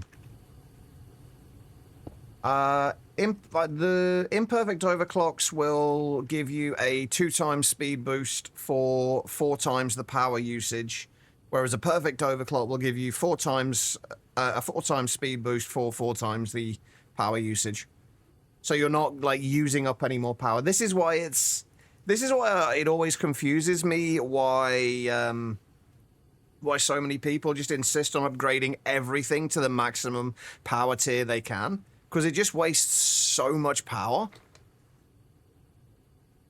Just because, like, it's going faster than it needs to, and it's just using more power, and it's just like, why? How do you get perfect overclocks? There's not many situations where you can get them. With EBFs, basically, I think it's every 1800 Kelvin that the EBF is running above the recipe requirement, it gives 1 perfect overclock. So if you've got a recipe running at, say, 5,000 Kelvin and you're making 6,800, if you overclock it if you kind of run it with enough power, you can get 1 perfect overclock. Yeah, it's basically about the coils. So basically, if you look on the tooltip, so for every 900 Kelvin above the recipe temperature, a multiplicative 95% energy multiplier is applied pre-overclocking. So basically, for every 900 Kelvin above you're using 5% less energy. And then for every 1800s, 1 overclock becomes 100% efficient, i.e. perfect overclock. And then also, this is the bit that I always forget about, is the voltage tier. Every voltage tier above MV, the temperature is increased by 100 Kelvin.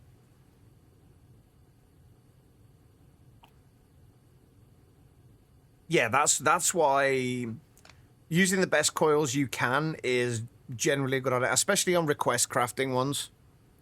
I will always use the best coils I have available. Which actually, that being said, did I ever... Hold on, did I ever upgrade my other EBFs? My request crafting EBFs from HSSG? Did I ever upgrade them to Trinium? Oh no, I upgraded them to Naquita. I didn't upgrade them to Trinium. Which actually, do we want to do? What's that going to take? Why did I think it was going to take considerably more than this? That's nothing. Okay.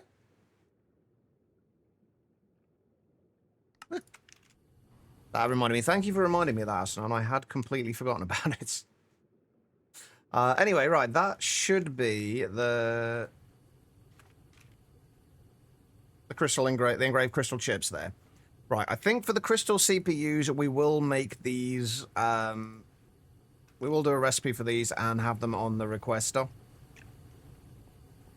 So those should be going in the laser engraver with...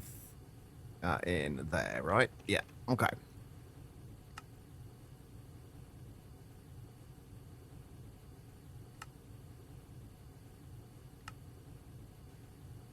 If I put that in there...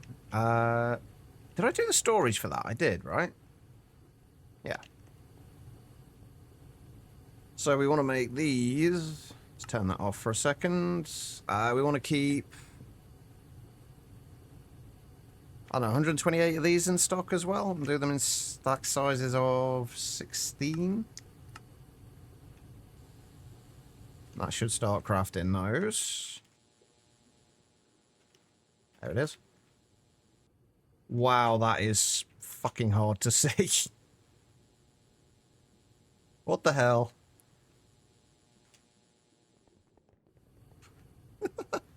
Set your food order on your chair for a minute and it made your seat warm? I mean, at least you didn't sit on it. And there we go. We have our first crystal... Wait, hang on. Is there a quest for the... Oh, hang on. There's a quest for all this. Hold on. Let me steal one of those.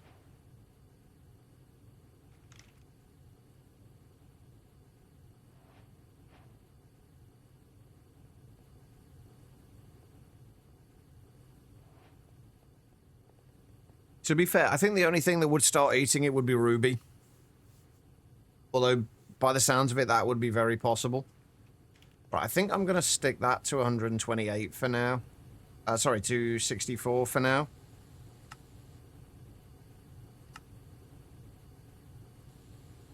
Stop! Okay, maybe we... Stop! Let me fucking do this. It's too quick. That's the problem. It's too fucking quick.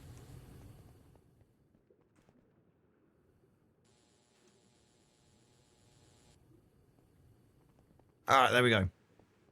By nobody you mean furry friends. She actually does get some of the salads you order from this place. Aw. At least you share. Right, so these...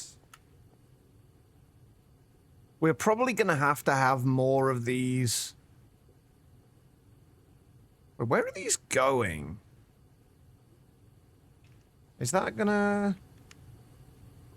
Oh, right, that'll just keep outputting these, won't it, until...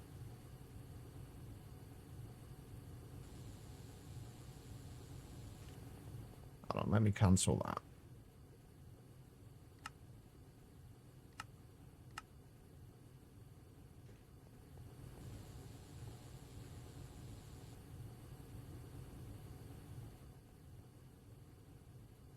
Right, so we should, hopefully, start getting a few more of those. Yeah, there we go. Yeah, and they're staying there now. Wait, no, where's it going?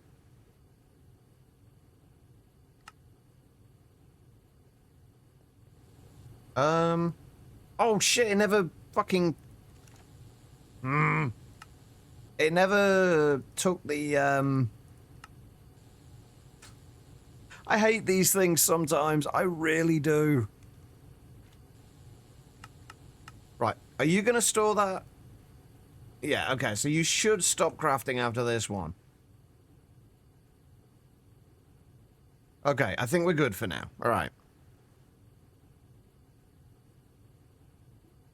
Your current issue in GT is finding gravel?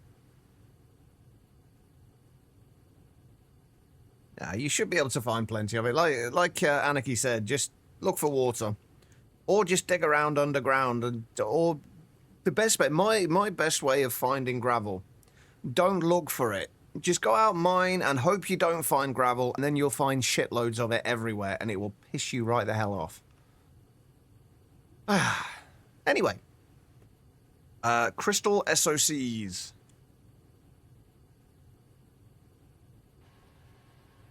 We need to make these as well. We're going to need to make a... Does mean we're going to need to make a blue lens. Do we have any sapphires? We should have sapphires, right? Yeah, what do we need for the sapphire lens? Exquisite.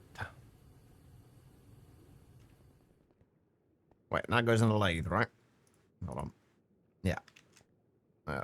Where the hell have I put a lathe? Does anybody know where I put my lathe?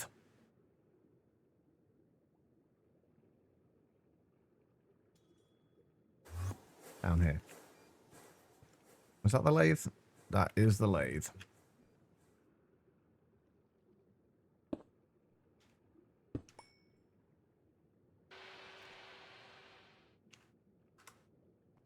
It's not where I lathed it. Oh dear. You also have to clay dust, but something tells you need a macerator. I mean, need would be a strong word for it. You don't need a macerator. It would be a very good idea to have a macerator, because doing it with mortar and pestle is not the best. And we're going to need another input bus.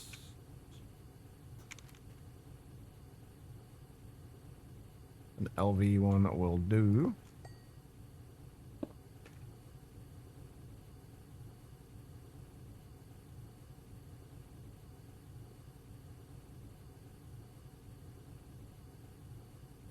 Yeah, you'll definitely wish you had a macerator if you didn't use one.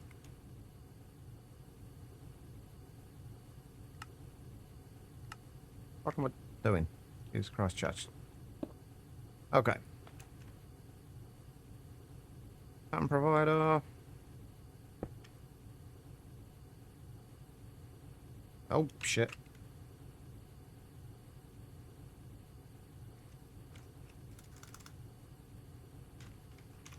Blue. Right, and that goes in there. Perfect. Let's make the recipe for this. Actually, let's do... This is one that we will do. Because this we're not going to be having them backed up, I don't think.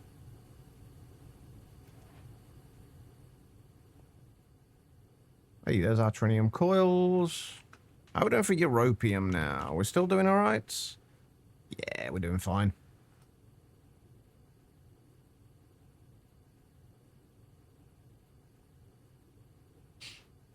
Oh, that's the point. Does anybody know what was... For anyone playing GTNH, does anyone know what was actually added in the 2.8.3 beta? Over 2.8.2? I saw it updated, but I haven't looked at it yet.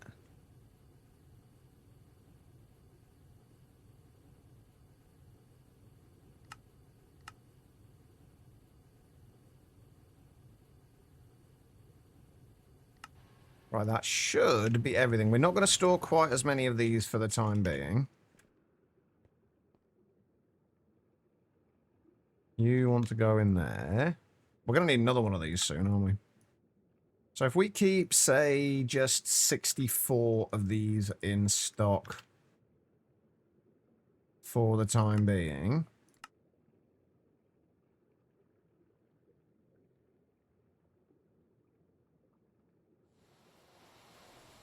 That should make the crystal SOCs.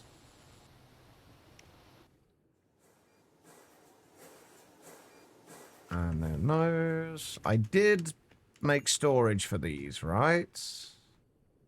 Yeah. I did make storage in here, right? Hey, there we go. We got our first crystal processors. Beautiful.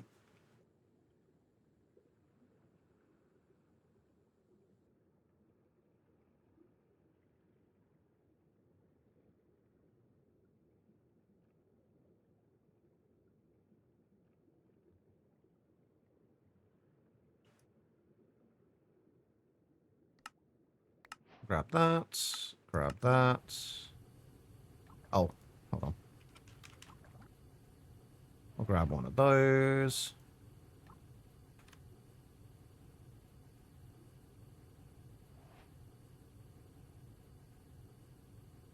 I didn't know about people quitting. To be fair, I haven't fully been keeping up with it, though.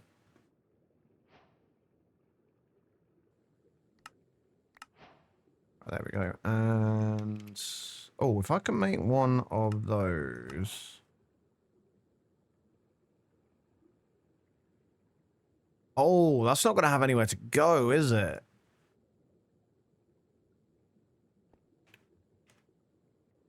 So we do need a 1K storage drive for that, at least.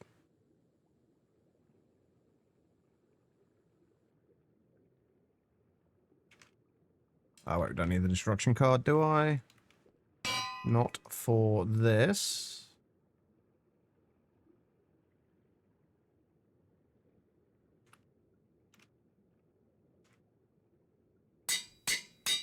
But no, I've been, my GTNH playthrough, it kind of stalled for a little while because I was just not in the best headspace. It's finally kind of started up again. Okay, Crystal SOC.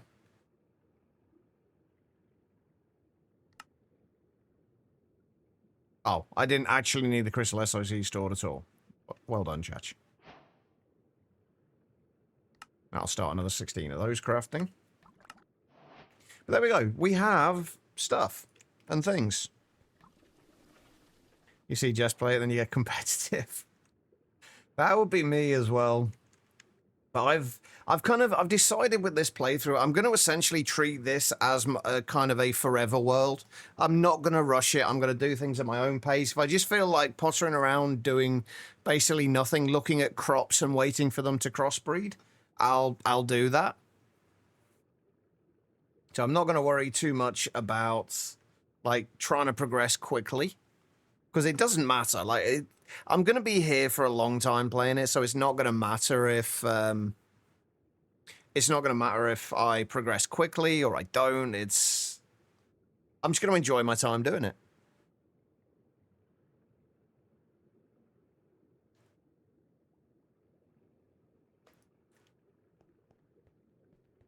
But yeah, I've started getting together some of the crops for duplicating ores. I say some of them. The only ones I've got so far are for duplicating nickel and, thankfully, gold, because gold is such a pain in the ass to get in large quantities.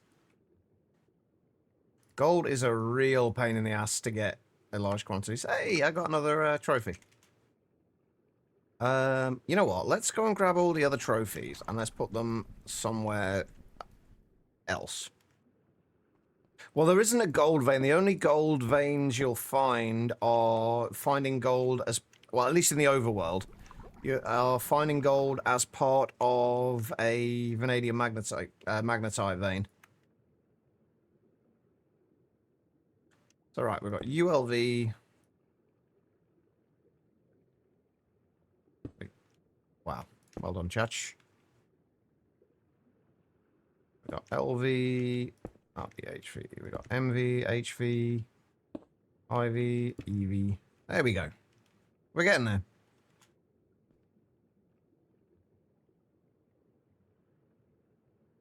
There's literally no other choices for actual gold ore, Aslan. That is literally your only place you will get gold ore.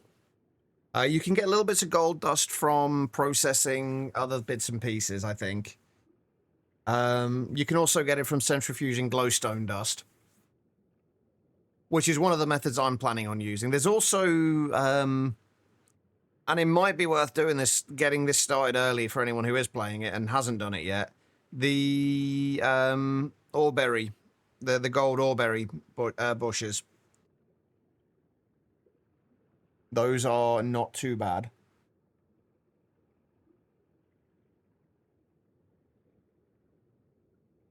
And then, but yeah, the way I'm planning on doing it is initially just trying to get at least a reasonable amount of Aurelia crops, and then you can use Aurelia you combine that 9 of the Aurelia crops and 1 crushed ore will give you 4 purified ores. So basically, you can quadruple your ores with it. But they are quite slow to grow at the moment. I haven't properly leveled up Stickreed enough to crossbreed with anything else yet. Yeah, that's the other thing I'm doing. I'm doing glowing earth coral at the minute for getting glowstone. And that can also be used for Cenarium later as well. So I need to look, speaking of magic, I need to look more into some of the magic mods.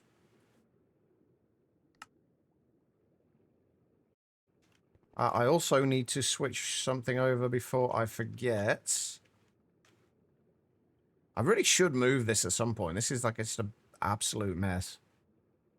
That is the one we need to change. Because that is no longer the IV circuit we're using. That is the IV circuit we're using.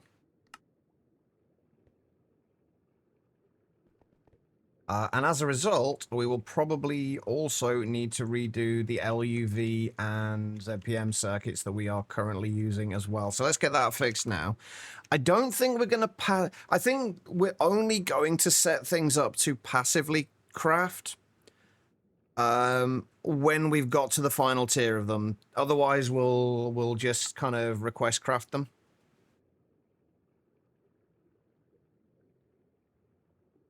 Yeah, the older Thorncraft is definitely nicer.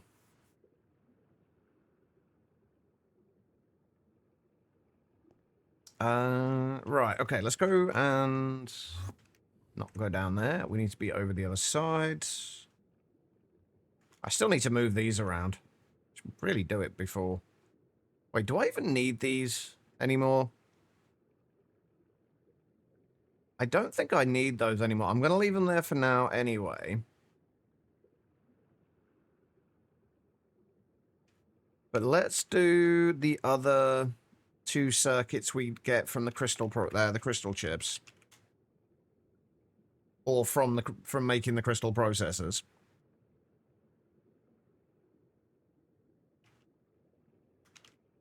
Which are those, and then eventually those. These ones were... Yeah, we'll worry about that in a minute. Right, so these...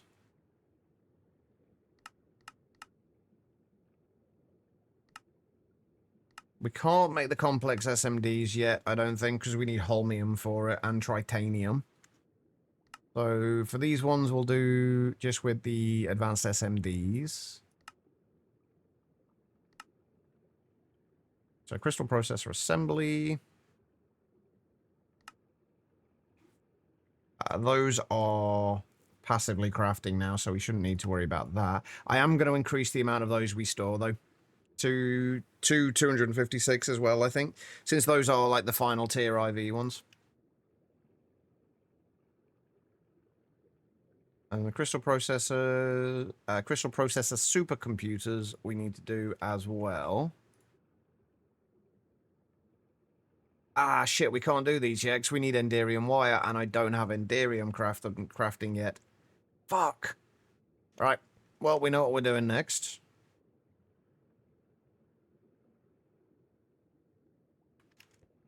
We need Enderium.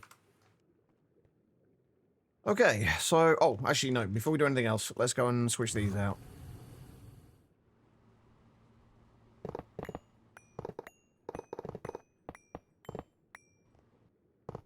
Welcome back, Larvae.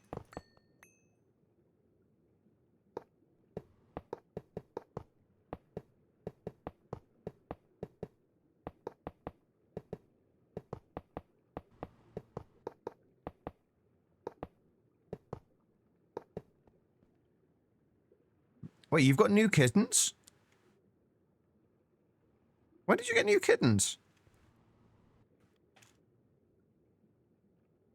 And what have pictures been posted that I've missed? No, okay. Feel free to post pictures then, Larvae.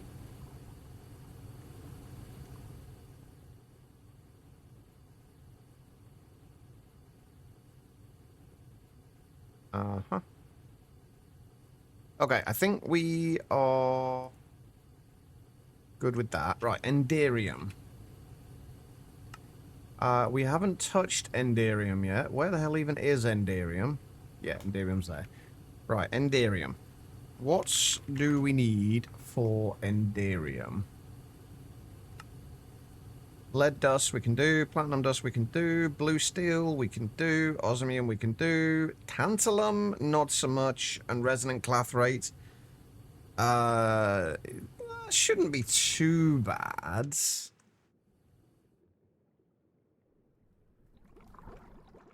I don't know if I'm storing resonant clathrate in here. No, okay. I am not storing resonant clathrate yet, so that is something we need to fix. Are we making any of the clathrates down here? Is my next question.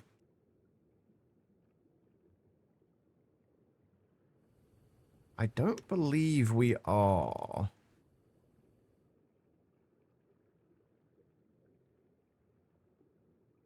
They're all still being made up at the top.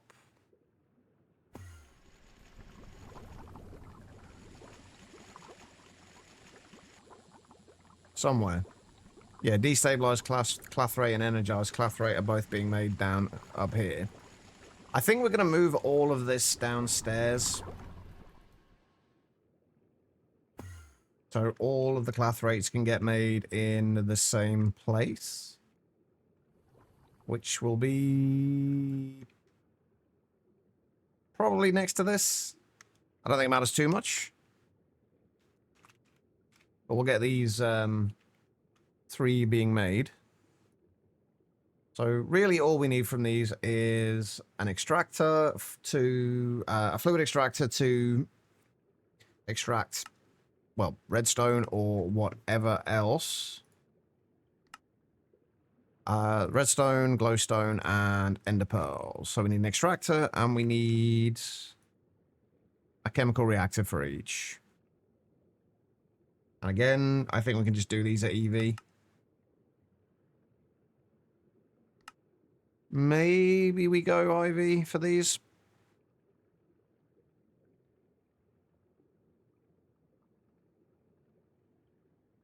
Do we need that many of them?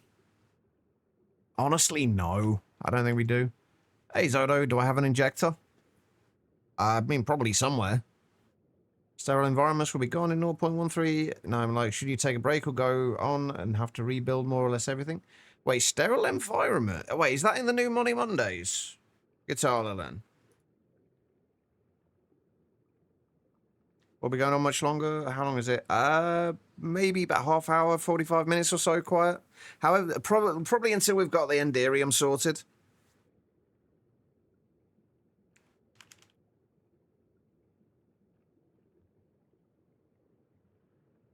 I've been lurking for a little bit. Well, I appreciate that. Are you trying to get rid of me, quiet? Is that it? Ooh, how am I going to set this up, though? Like the... I've done a layout with something like this yet, have we? So we need to do the extractor and then the chemical reactor, but we need to have a way to insert on each of these. I guess we'd have to have them separated. Like that.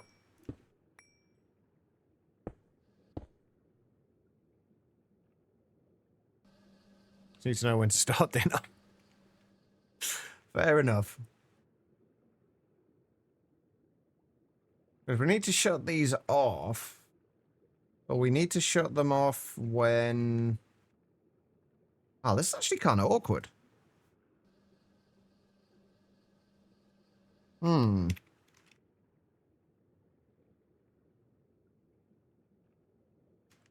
Okay.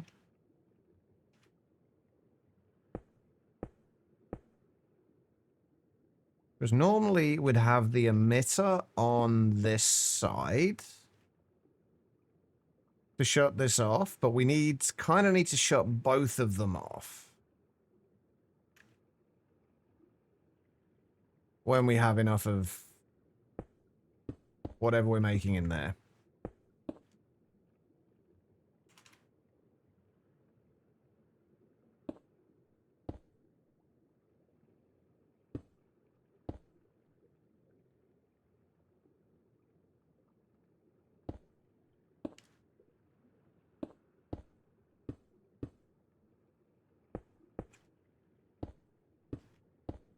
So I guess we're going to have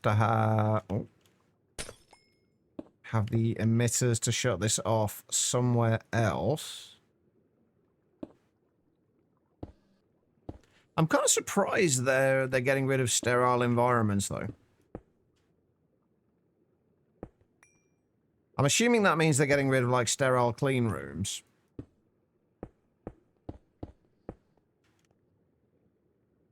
I'm assuming that's what they're talking about.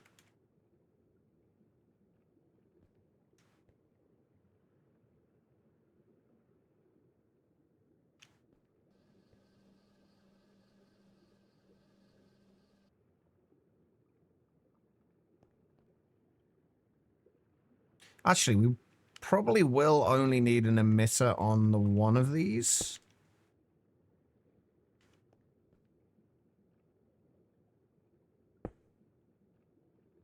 Ah, this is gonna look horrible, isn't it?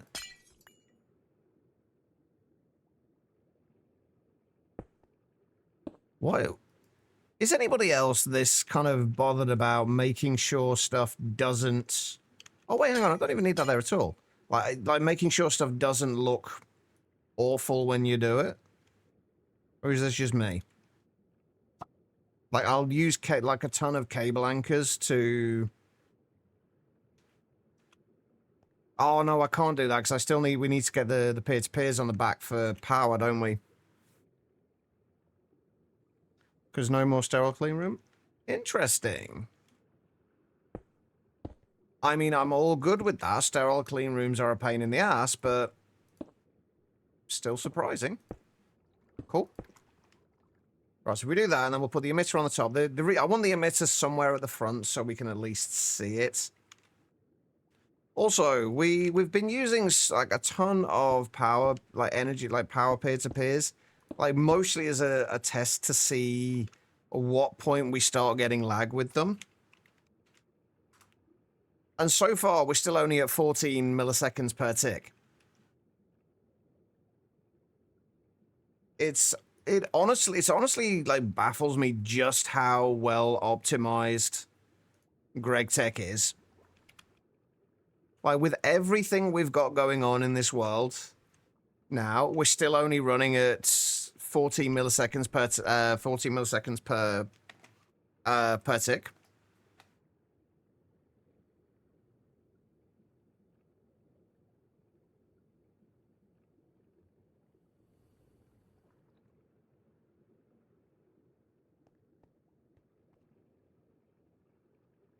Yeah, that's a good point, yeah. AE2 is all... I guess it's two mods that have been around for a very long time, so... They've had time to optimize themselves.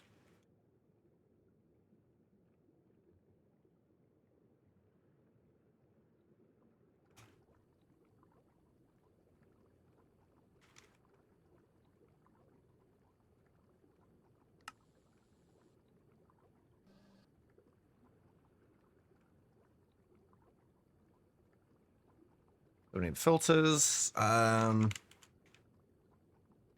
kind of want to have this set up so we turn these off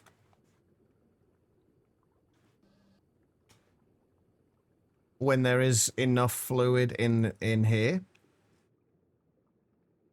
Oh, except I can't, can I? Oh, that's awkward.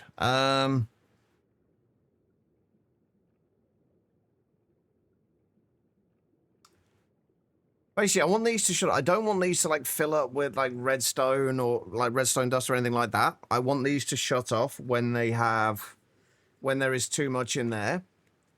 But the problem is, I wanted to have a fluid detection cover on here that would send a redstone signal out when... Can I still... Wait, can I still do that?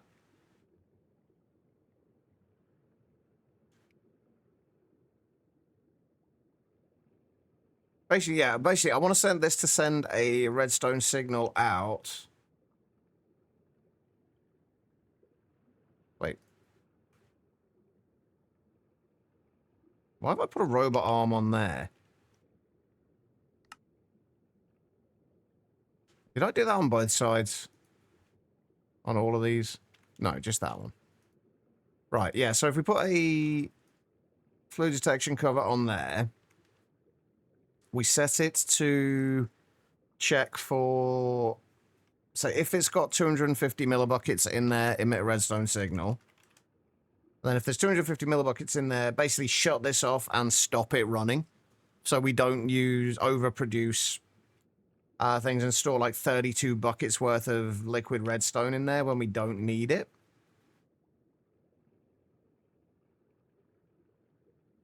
I'm going to set it to 500 and 499 though. Wait, no, 500 and...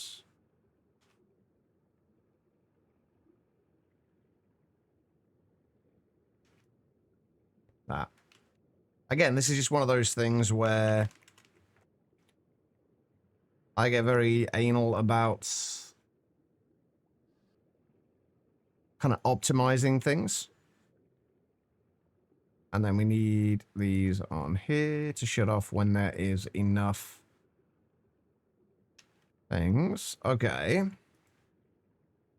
And then we want to make sure that can output to there.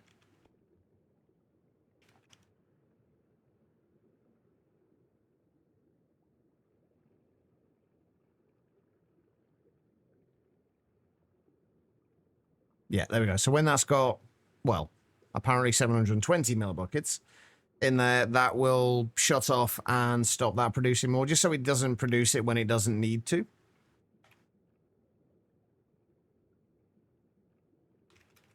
All right, and quartz. Do I need a larger quartz storage? Yes. Yes, I do.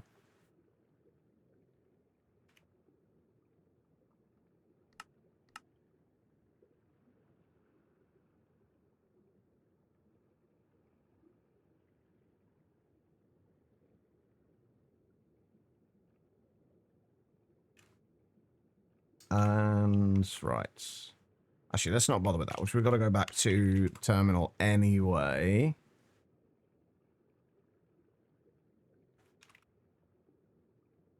We might need to speed the quartz generation up as well.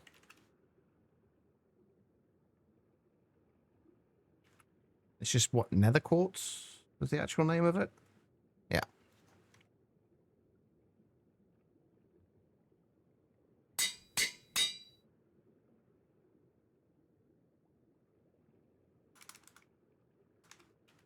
Right, nether quartz.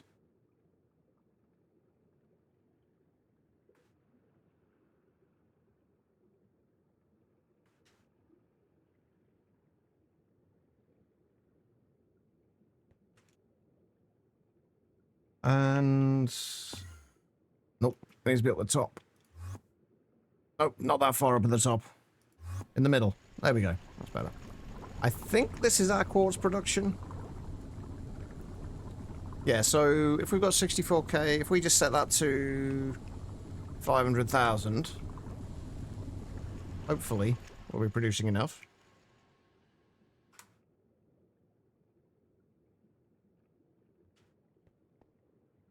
Right, and this needs to insert...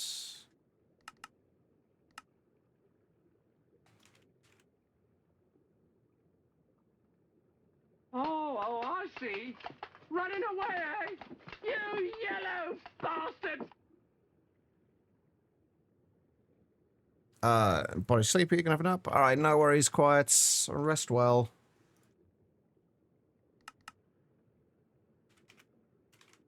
Right, so this is going to be the destabilized cloth rates.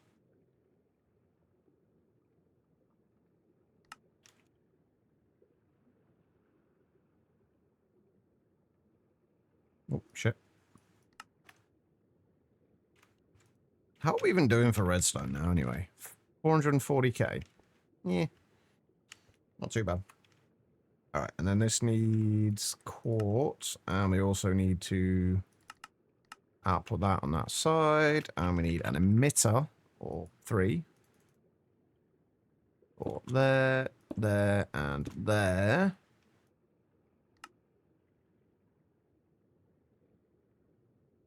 Oh, let's check on all the cloth rates.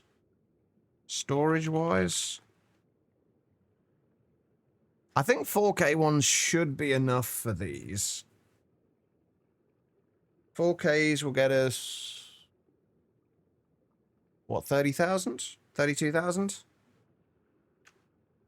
Actually, you know what? Let's just go do 16Ks for each of them. We may as well do.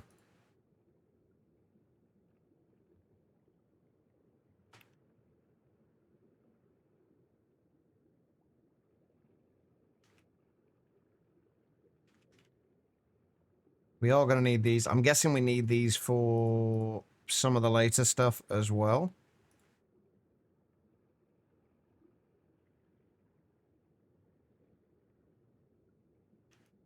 Right, so destabilized clathrates. What are these all from? Moni Labs? Yeah.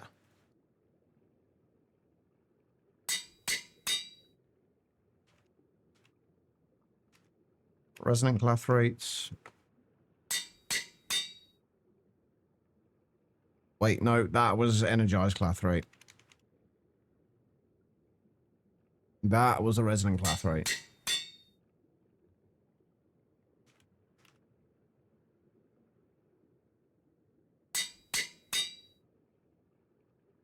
Quotient of confusion on the new copy paste you needed. Alright. So, clathrates.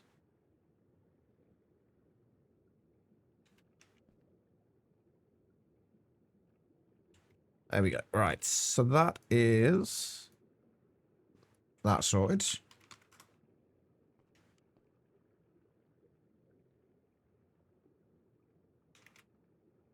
If we put quartz in there. And we want these to emit if they are below... What do we put in there? 16k? So if we just say 8,192 of them. For now, that will keep producing until then. And these will be the energized clathrates. And that will be...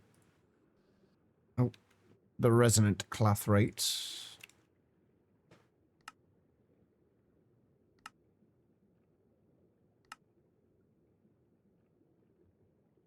You found Quotient of Confusion? I mean, it's the perfect name for it. It is the perfect name for it. Wait, no, wrong ones. We need that. And we need that. And we set this to... What did I say I set it to? 500.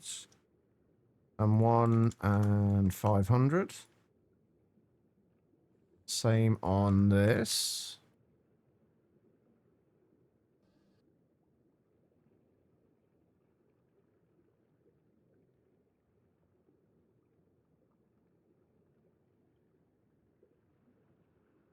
Wait, why are you...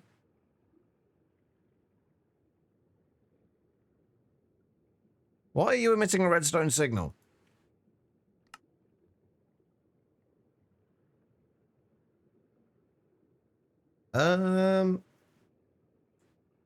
So, talking about the redstone, by default, redstone stops emitting when less than the minimum millibuckets of fluid and starts emitting when greater than.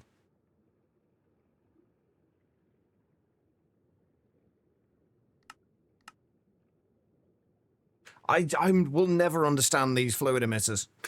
I'm not gonna lie. So, my assumption was that this would emit a redstone signal when it goes over 500.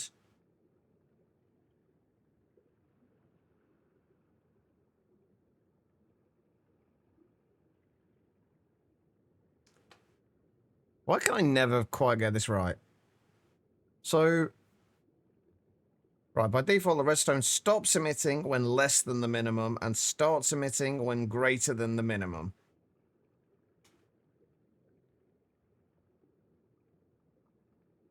So this shouldn't be emitting a redstone signal.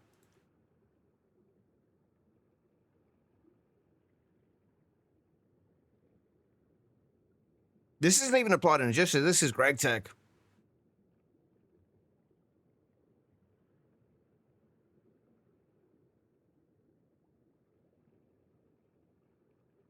This is the advanced fluid detector. Basically, these are supposed to detect the amount of fluid in the machine and emit a redstone signal based on that. Now, my assumption was that this should be emitting a redstone signal if it is above 500 millibuckets. Which it's not. And then in this mode, the cover will require a signal weaker than the set redstone level to run.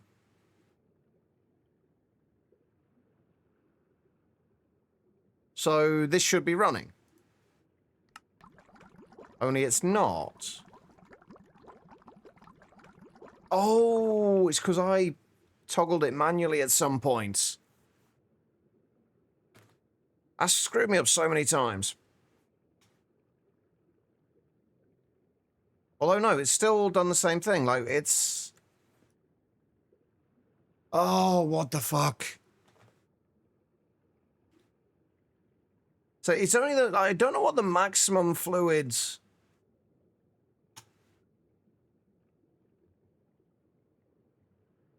is needed for. It only mentions, by default, redstone stops emitting when less than the minimum millibuckets of fluid and starts emitting when greater than the minimum.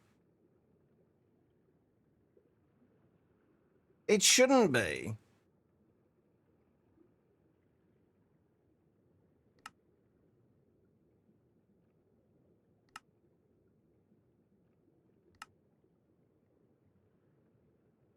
Hang on, default values less than the minimum, output 0, values higher than the max. Oh, right, hold on. That might have something to do with it, but...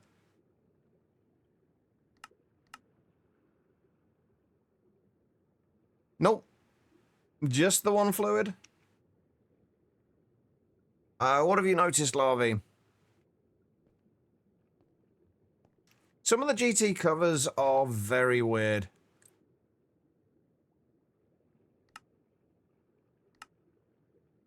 Maybe we actually need to have a filter in there for it to work.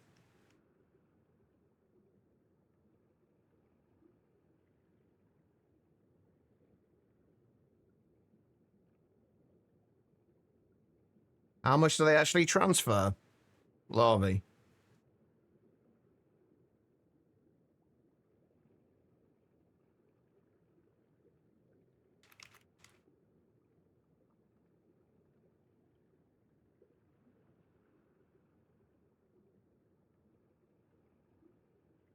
Right, so we can't set a specific amount for the fluid. What the fuck is going on with this?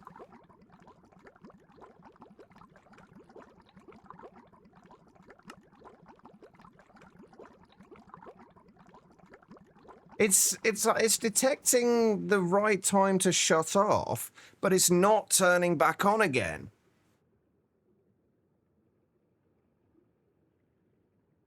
Larvae, if you need to transfer 128,000 liters of anything per second in LV, I mean,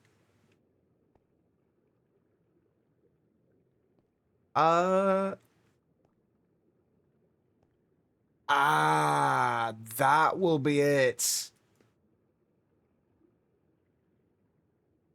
Yeah, it's the redstone signal from this passing through into here.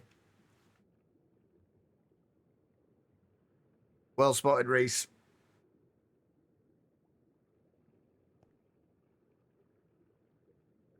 The thing is, the weird thing is, I've had this with so many other things as well.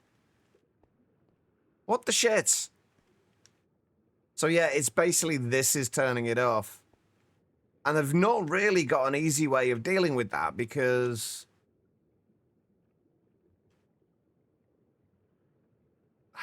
the shit.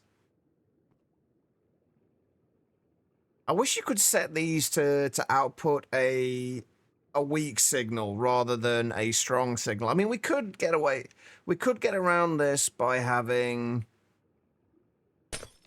getting rid of that.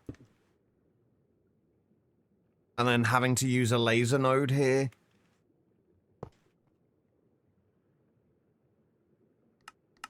Then inputting a redstone signal there.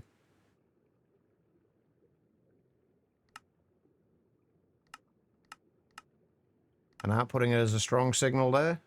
Or as a weak signal there.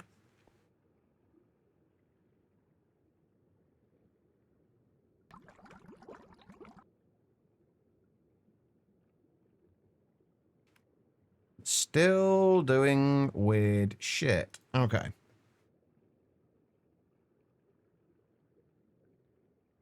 Yep, exactly, Asanan.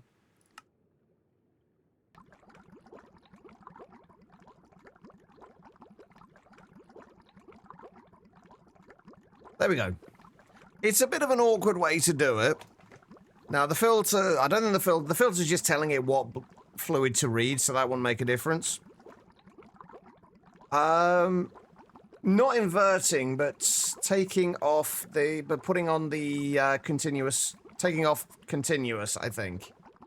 Wait, no, taking it off latched. Because that's output 15 until max, then output 0 until below minimum.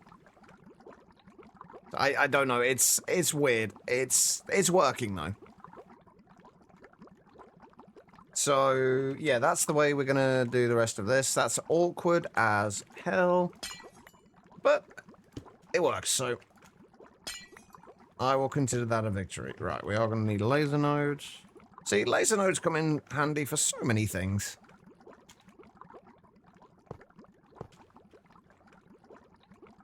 So, orange, and then...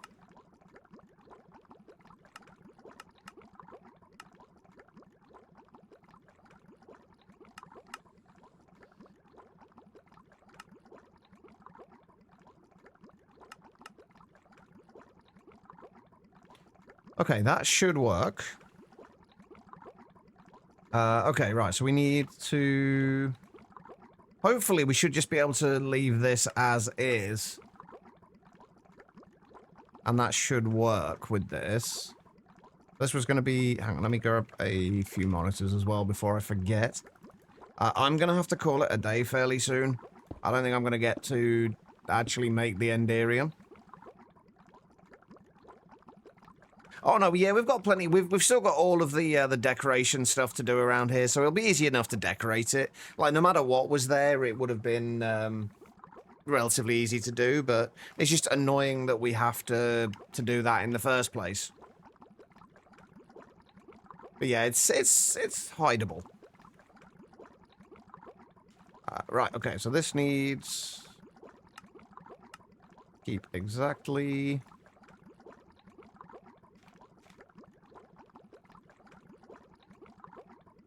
Full glowstone will do.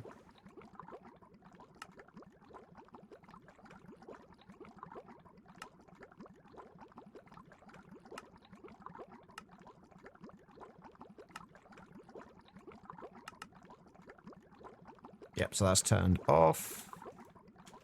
And then this, again, we've got to do the same thing.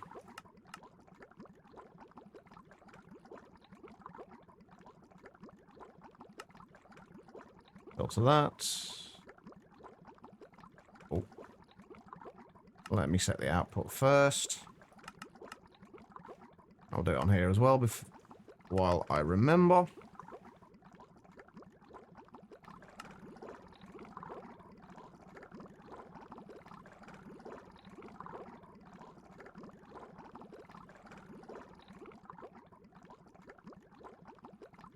Oh, I'm going to change that again as well, haven't I?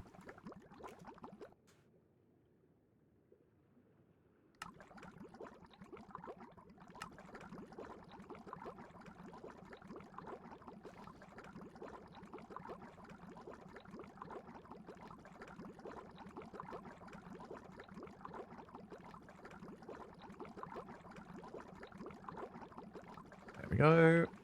Alright, and then this needs to import ender pearls. I'm assuming this is ender pearls. I haven't actually looked.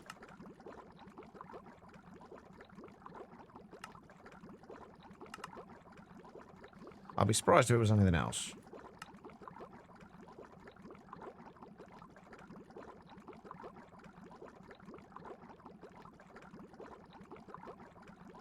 Alright, and then we just need you. Import into there.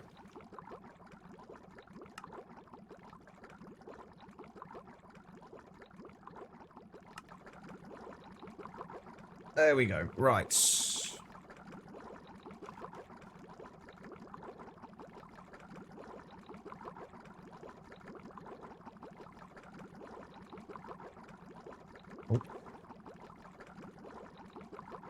Need one of those as well. Oh, wait, I locked it, didn't I? There we go. There are the clathrates.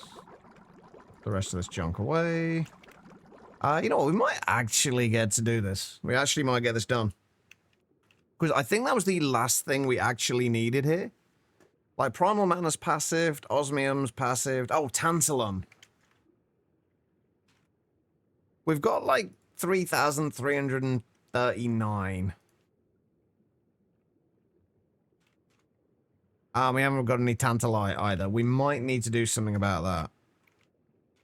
Also, Cobaltite needs to go into... Where are we? This way. Is this electrolyzed or centrifuged? Electrolyzed.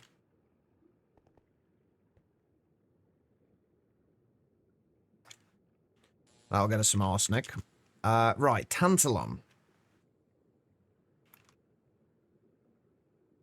What is our best method of tantalum? I'm assuming tantalite. Well, that's the only method, it seems. And electrolyzing tantalum carbide, but we don't have tantalum carbide. Okay, so tantalite. Which I'm guessing means we need to do this. It's only a tier 2 miner, though, and takes a basic drilling kit and stainless steel drilling head, which I think... Yeah, both of which we have. We can easily set this up. Okay, let's... So much for getting this, having this ready. We just need a basic microverse projector.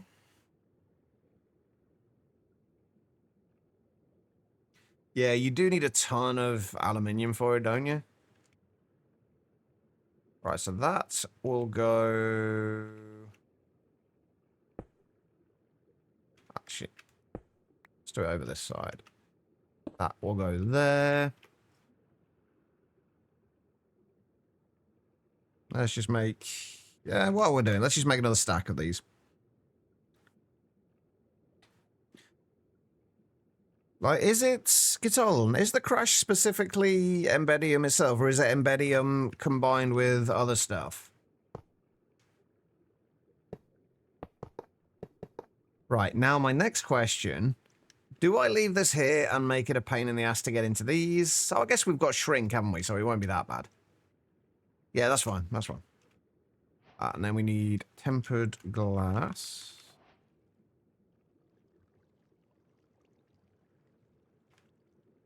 And we need one of these.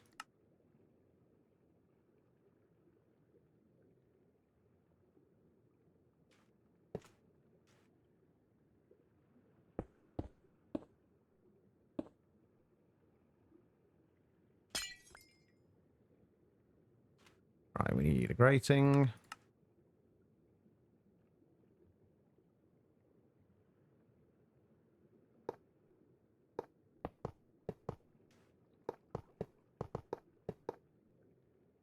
All right.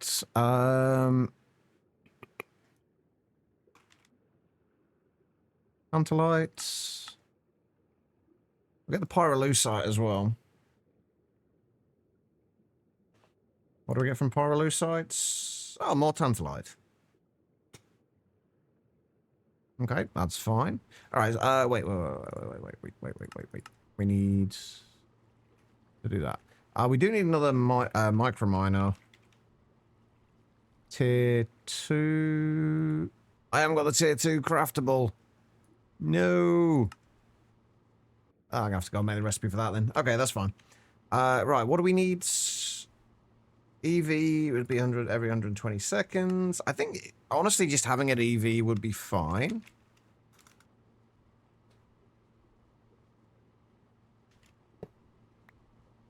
We'll do the EV energy hatch there.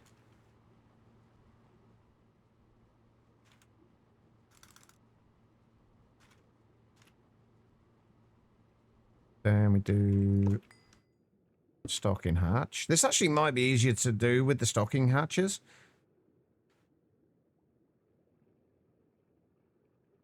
So we don't have to worry, like if we use the stocking hatches, we don't have to worry about moving. Actually, this is something that I might change this. later on. We'll use what I know works for now. But I might change this later. Because if we have stocking hatches, the stocking hatches don't actually store the item in... Yeah, exactly, Reese. So it means that if we have multiple... as long as we have enough microminers in for each of the missions we're running, we shouldn't have any problems. Like, we won't have to deal with, like, we won't have to do this setup. But I haven't got the time right this second to make sure I fully know what I'm doing with it. So we're just going to stick with what we know for now. And then we'll switch them over another time as and when we need to. So I need the output bus and an input bus. Right, the output bus can go there. Input bus.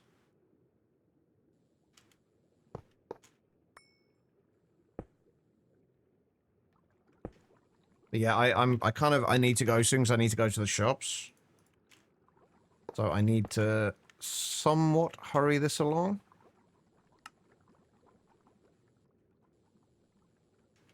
Which means I'll probably screw something up with this, and we'll have to fix it tomorrow, but that is a tomorrow chat problem, not a today chat problem.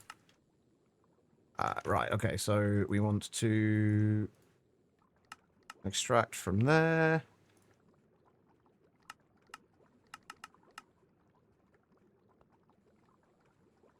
And then insert into there, except we need to take the microminer, and we need to blacklist that from there. Every single time I do that. Alright, and we just need to whitelist the microminer there.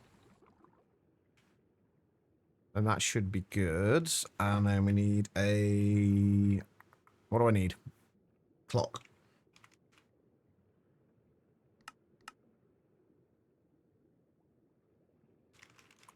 And a machine controller.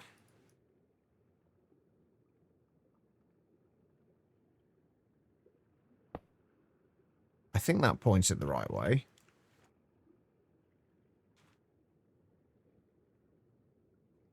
Oh, I need to do storage cells for the Tantalite and Pyrolusite. And, right, this then needs to come around to there. And we need laser nodes again. Or a laser node. And then we'll just turn this off, I guess, when we have enough tantalum.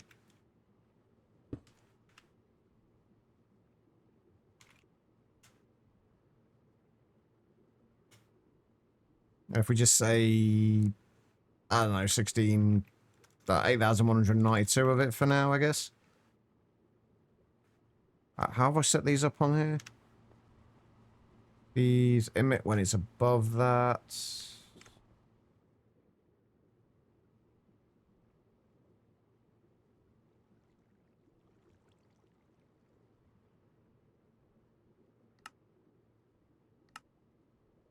Alright. And then we need a redstone input. Oh, wait, we are going to need another laser, aren't we?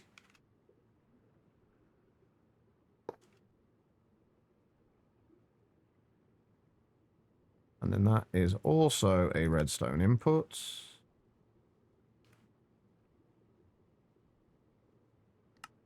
That's a redstone output, but it needs to be on not.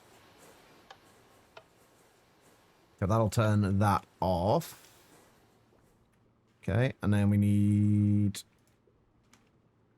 rocket fuel.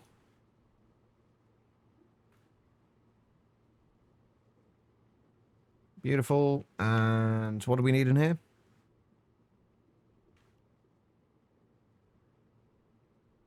That, and that. Perfect. Fifth pair on here.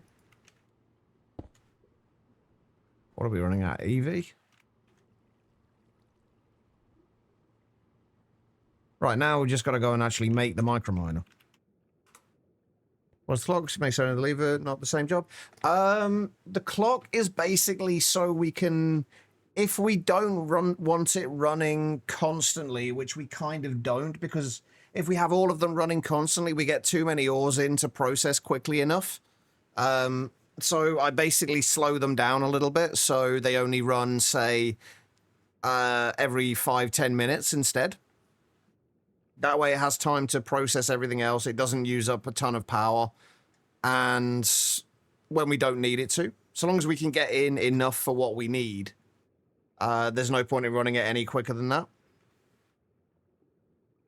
It's basically just my kind of excessive need to have control over every aspect of it, basically. That's pretty much what it is.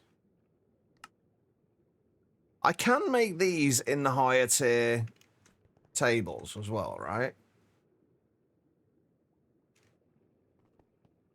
Not that it matters, we've actually got one of the ones here as well.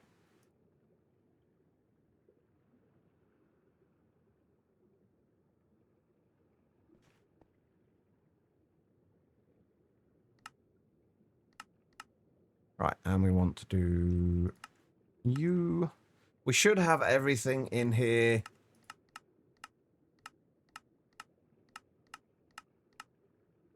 Available anyway.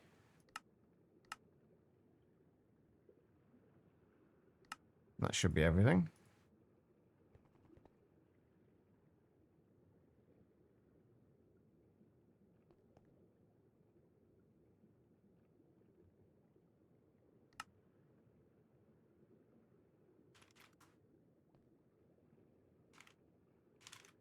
Right, microminer, tier 2. We're missing the advanced combustion engine. Okay.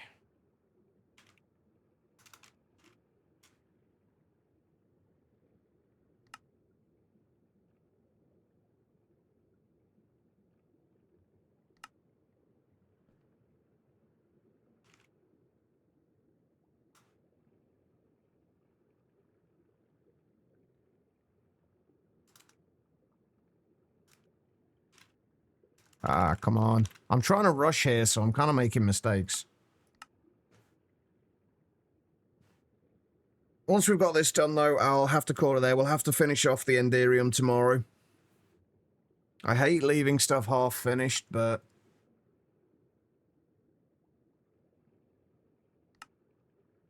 There we go.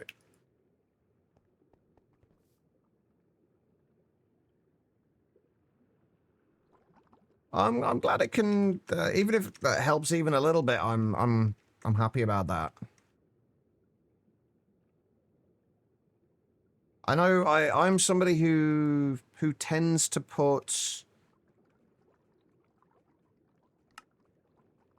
a lot more into like how I do things than a lot of people do. Like I kind of over-engineer, or you could argue that I over-engineer things far more than most people. But I enjoy doing it. Right, so we need this to be 120 seconds, right? So 2 minutes. Right, wait, it was 120 seconds, right? We're running this at EV. Yeah, so we run this for 120 seconds. Wait, hold on. Oh, come on. There we go. And we'll run it for just a little bit longer, just to be on the safe side. And then if we have it then turned off, so run for 2 minutes so we can run the mission, and then we turn it off for like 3.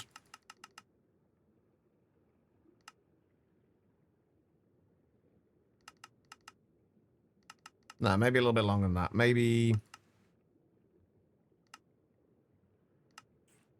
5 minutes.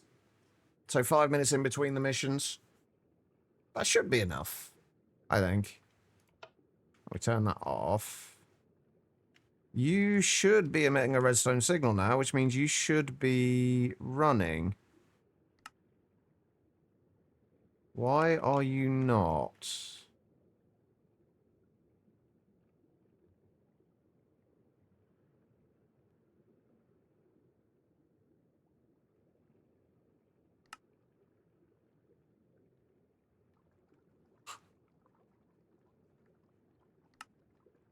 Because you...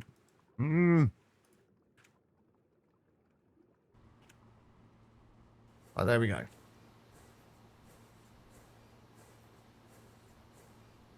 Master of the failsafe. Exactly. Let me guess, no one dumped you here and you found your way here by yourself? Exactly.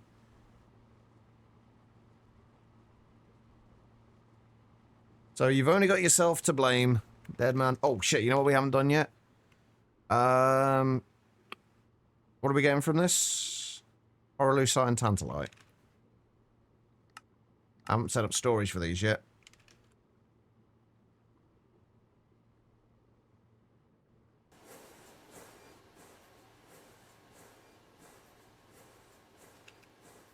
Alright.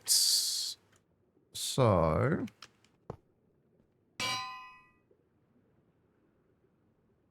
raw pyrolusite.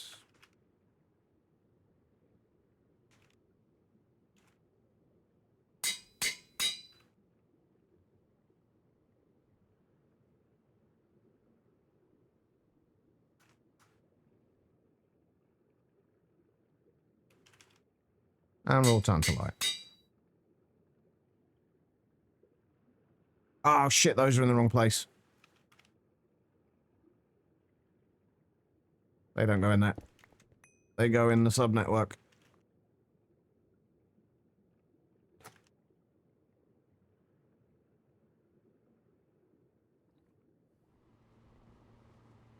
Right, so this will probably shut off, I think, before it gets to the 120 seconds. Hang on. Are we talking about your insanity of using nether star pipes? I missed that. Like, I know you responded to that. Like, what was your reasoning for doing them? Is it just because you can? I will 100% guarantee that it is not worth it, by the way. Right, why are you not inserting into there? Oh, right. Wait.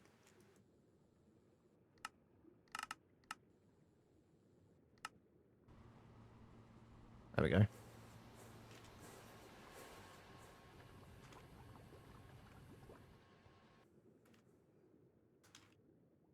Wait, why have I not got any Tantalite or... Oh, right, because that's not actually connected to anything yet, is it? This is what happens when you try and rush. You end up forgetting to actually connect things. Right, now we should have Tantalites and Pyroluscites. Although, actually, I do kind of want those in stacks.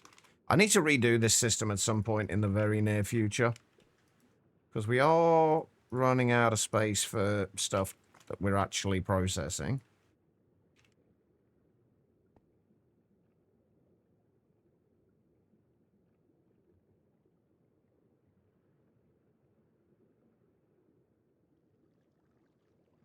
Why are you not stocking those?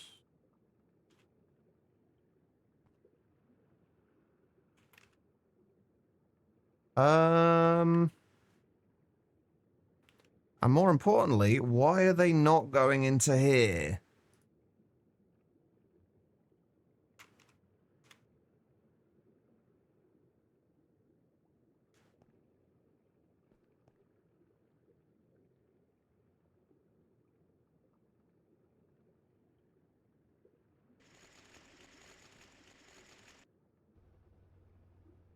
Am I somehow running out of power again? And it's not...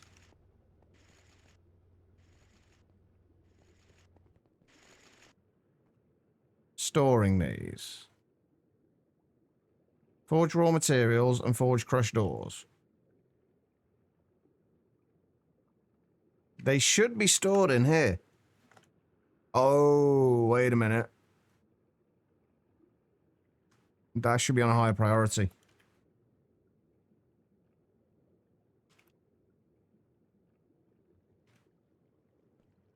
Right, why? This has worked perfectly up to this point.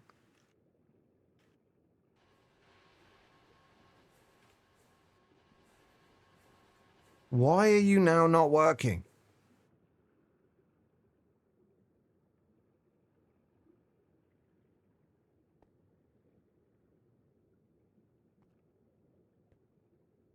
I'm... why?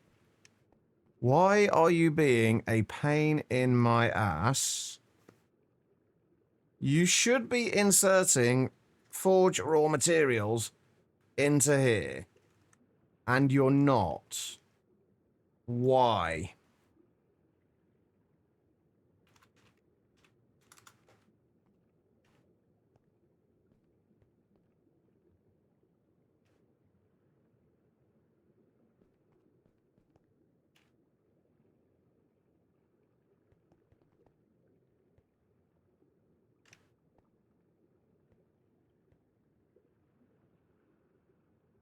Why are you not working?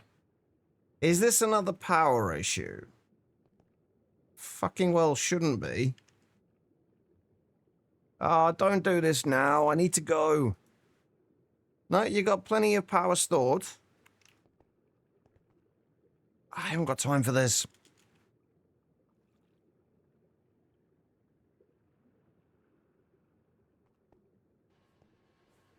Couldn't anybody got any bloody thoughts on why this doesn't want to work? Why all of a sudden my tag storage bus is not inputting?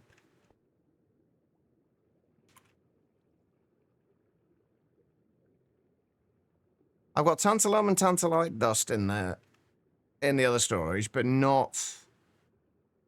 And even if...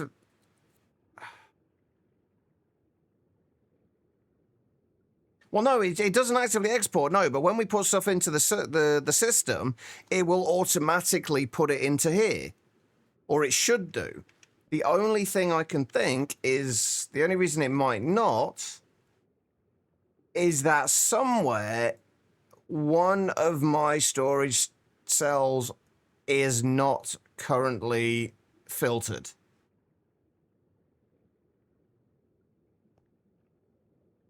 If I set this to, say, 100,000...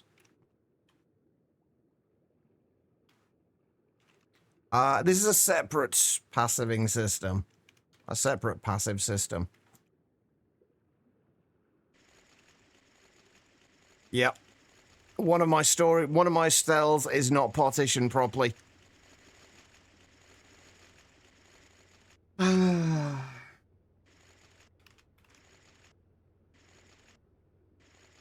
So if I put these in now that that has a higher priority, if we put these into my main storage system now, they go into here. Which means the only thing that can be is that something is not filtered. I don't want to go through all of this and find which one that is.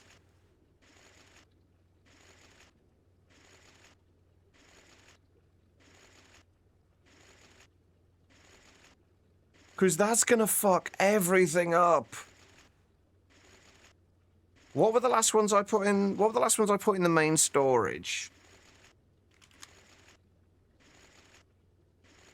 Quantum processors. Oh, wait, is that filtered? I don't know that that's filtered. I'm pretty sure it is. This is gonna... Oh, this is not good. Oh, this is very not good. Yep, that's partitions.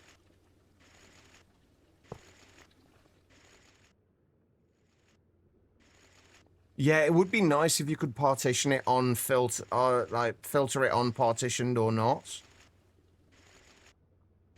Right, okay. Oh shit! I need to go. No, don't do this now. Right. Okay. So what we can do is let's just find a bunch of items that we don't have in anywhere else. Oh, the clathrates. Ah, it was the resonant clathrate. Thank you.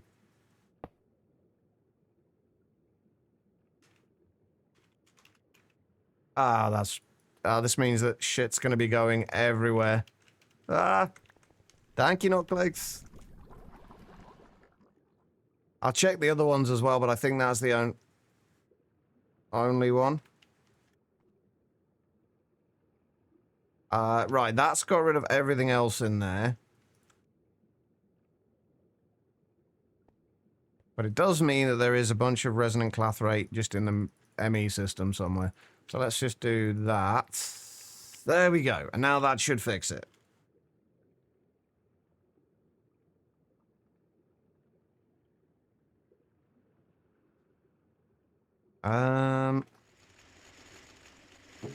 Right, so this is going to give us... Oh, are we not... Wait, where are we getting cobalt oxide from? The fuck? Oh, that was from the cobalt processing. Plus, I don't know how I've got emeralds in there. But okay. The cobalt oxide we'll deal with in a moment. Tantalites. We need to basically take the tantalite and electrolyze that.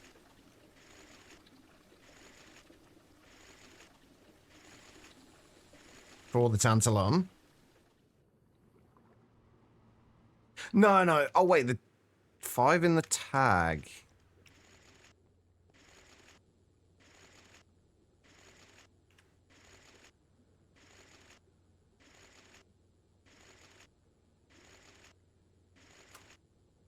It shouldn't have messed it up, but thank you. It's a good job you noticed, because it was still inputting things into the right place. So, it should have been okay. But thank you for pointing that out, Reese. Right. I want to make sure this is working properly.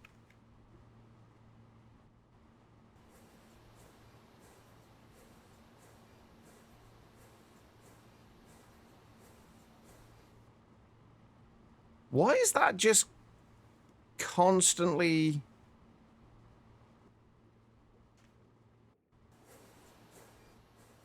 running?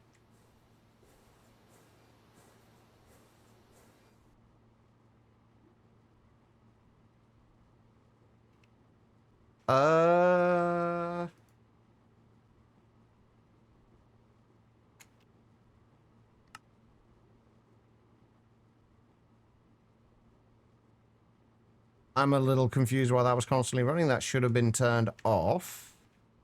If I do that... Oh, see, now I have no idea what the fuck's going on with this. God, why does everything break? Or should I say, why do I break everything? Oh, that's why. Why do I break everything in the worst possible time?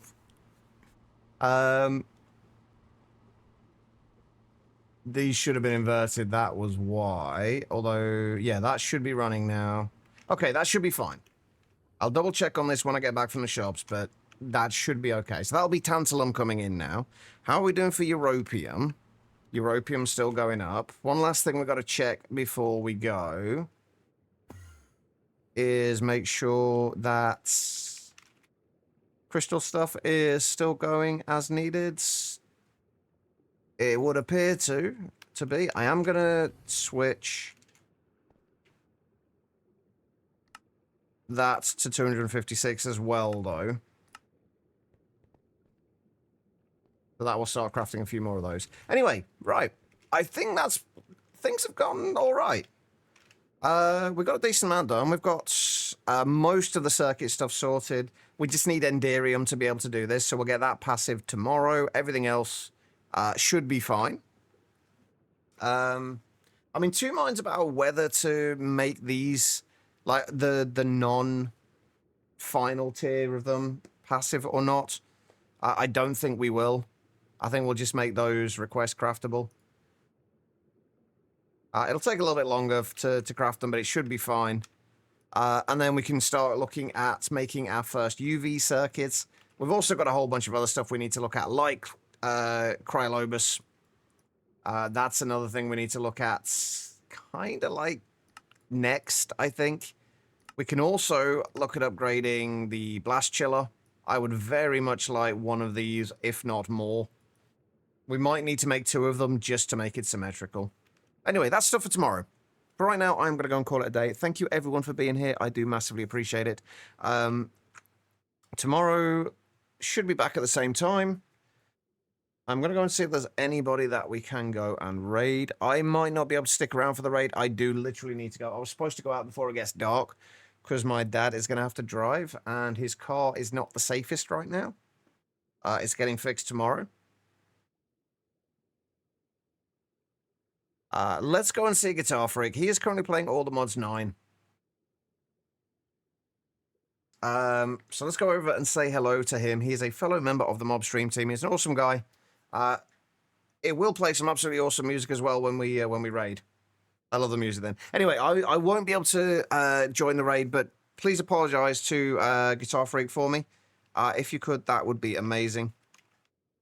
As far as the raid is concerned, all I need you guys to do is copy the raid message, the /me #Jacheva raid. Paste that into the chat there once you get there, along with any heart emoji you have available. They don't need to be mine. Any will do.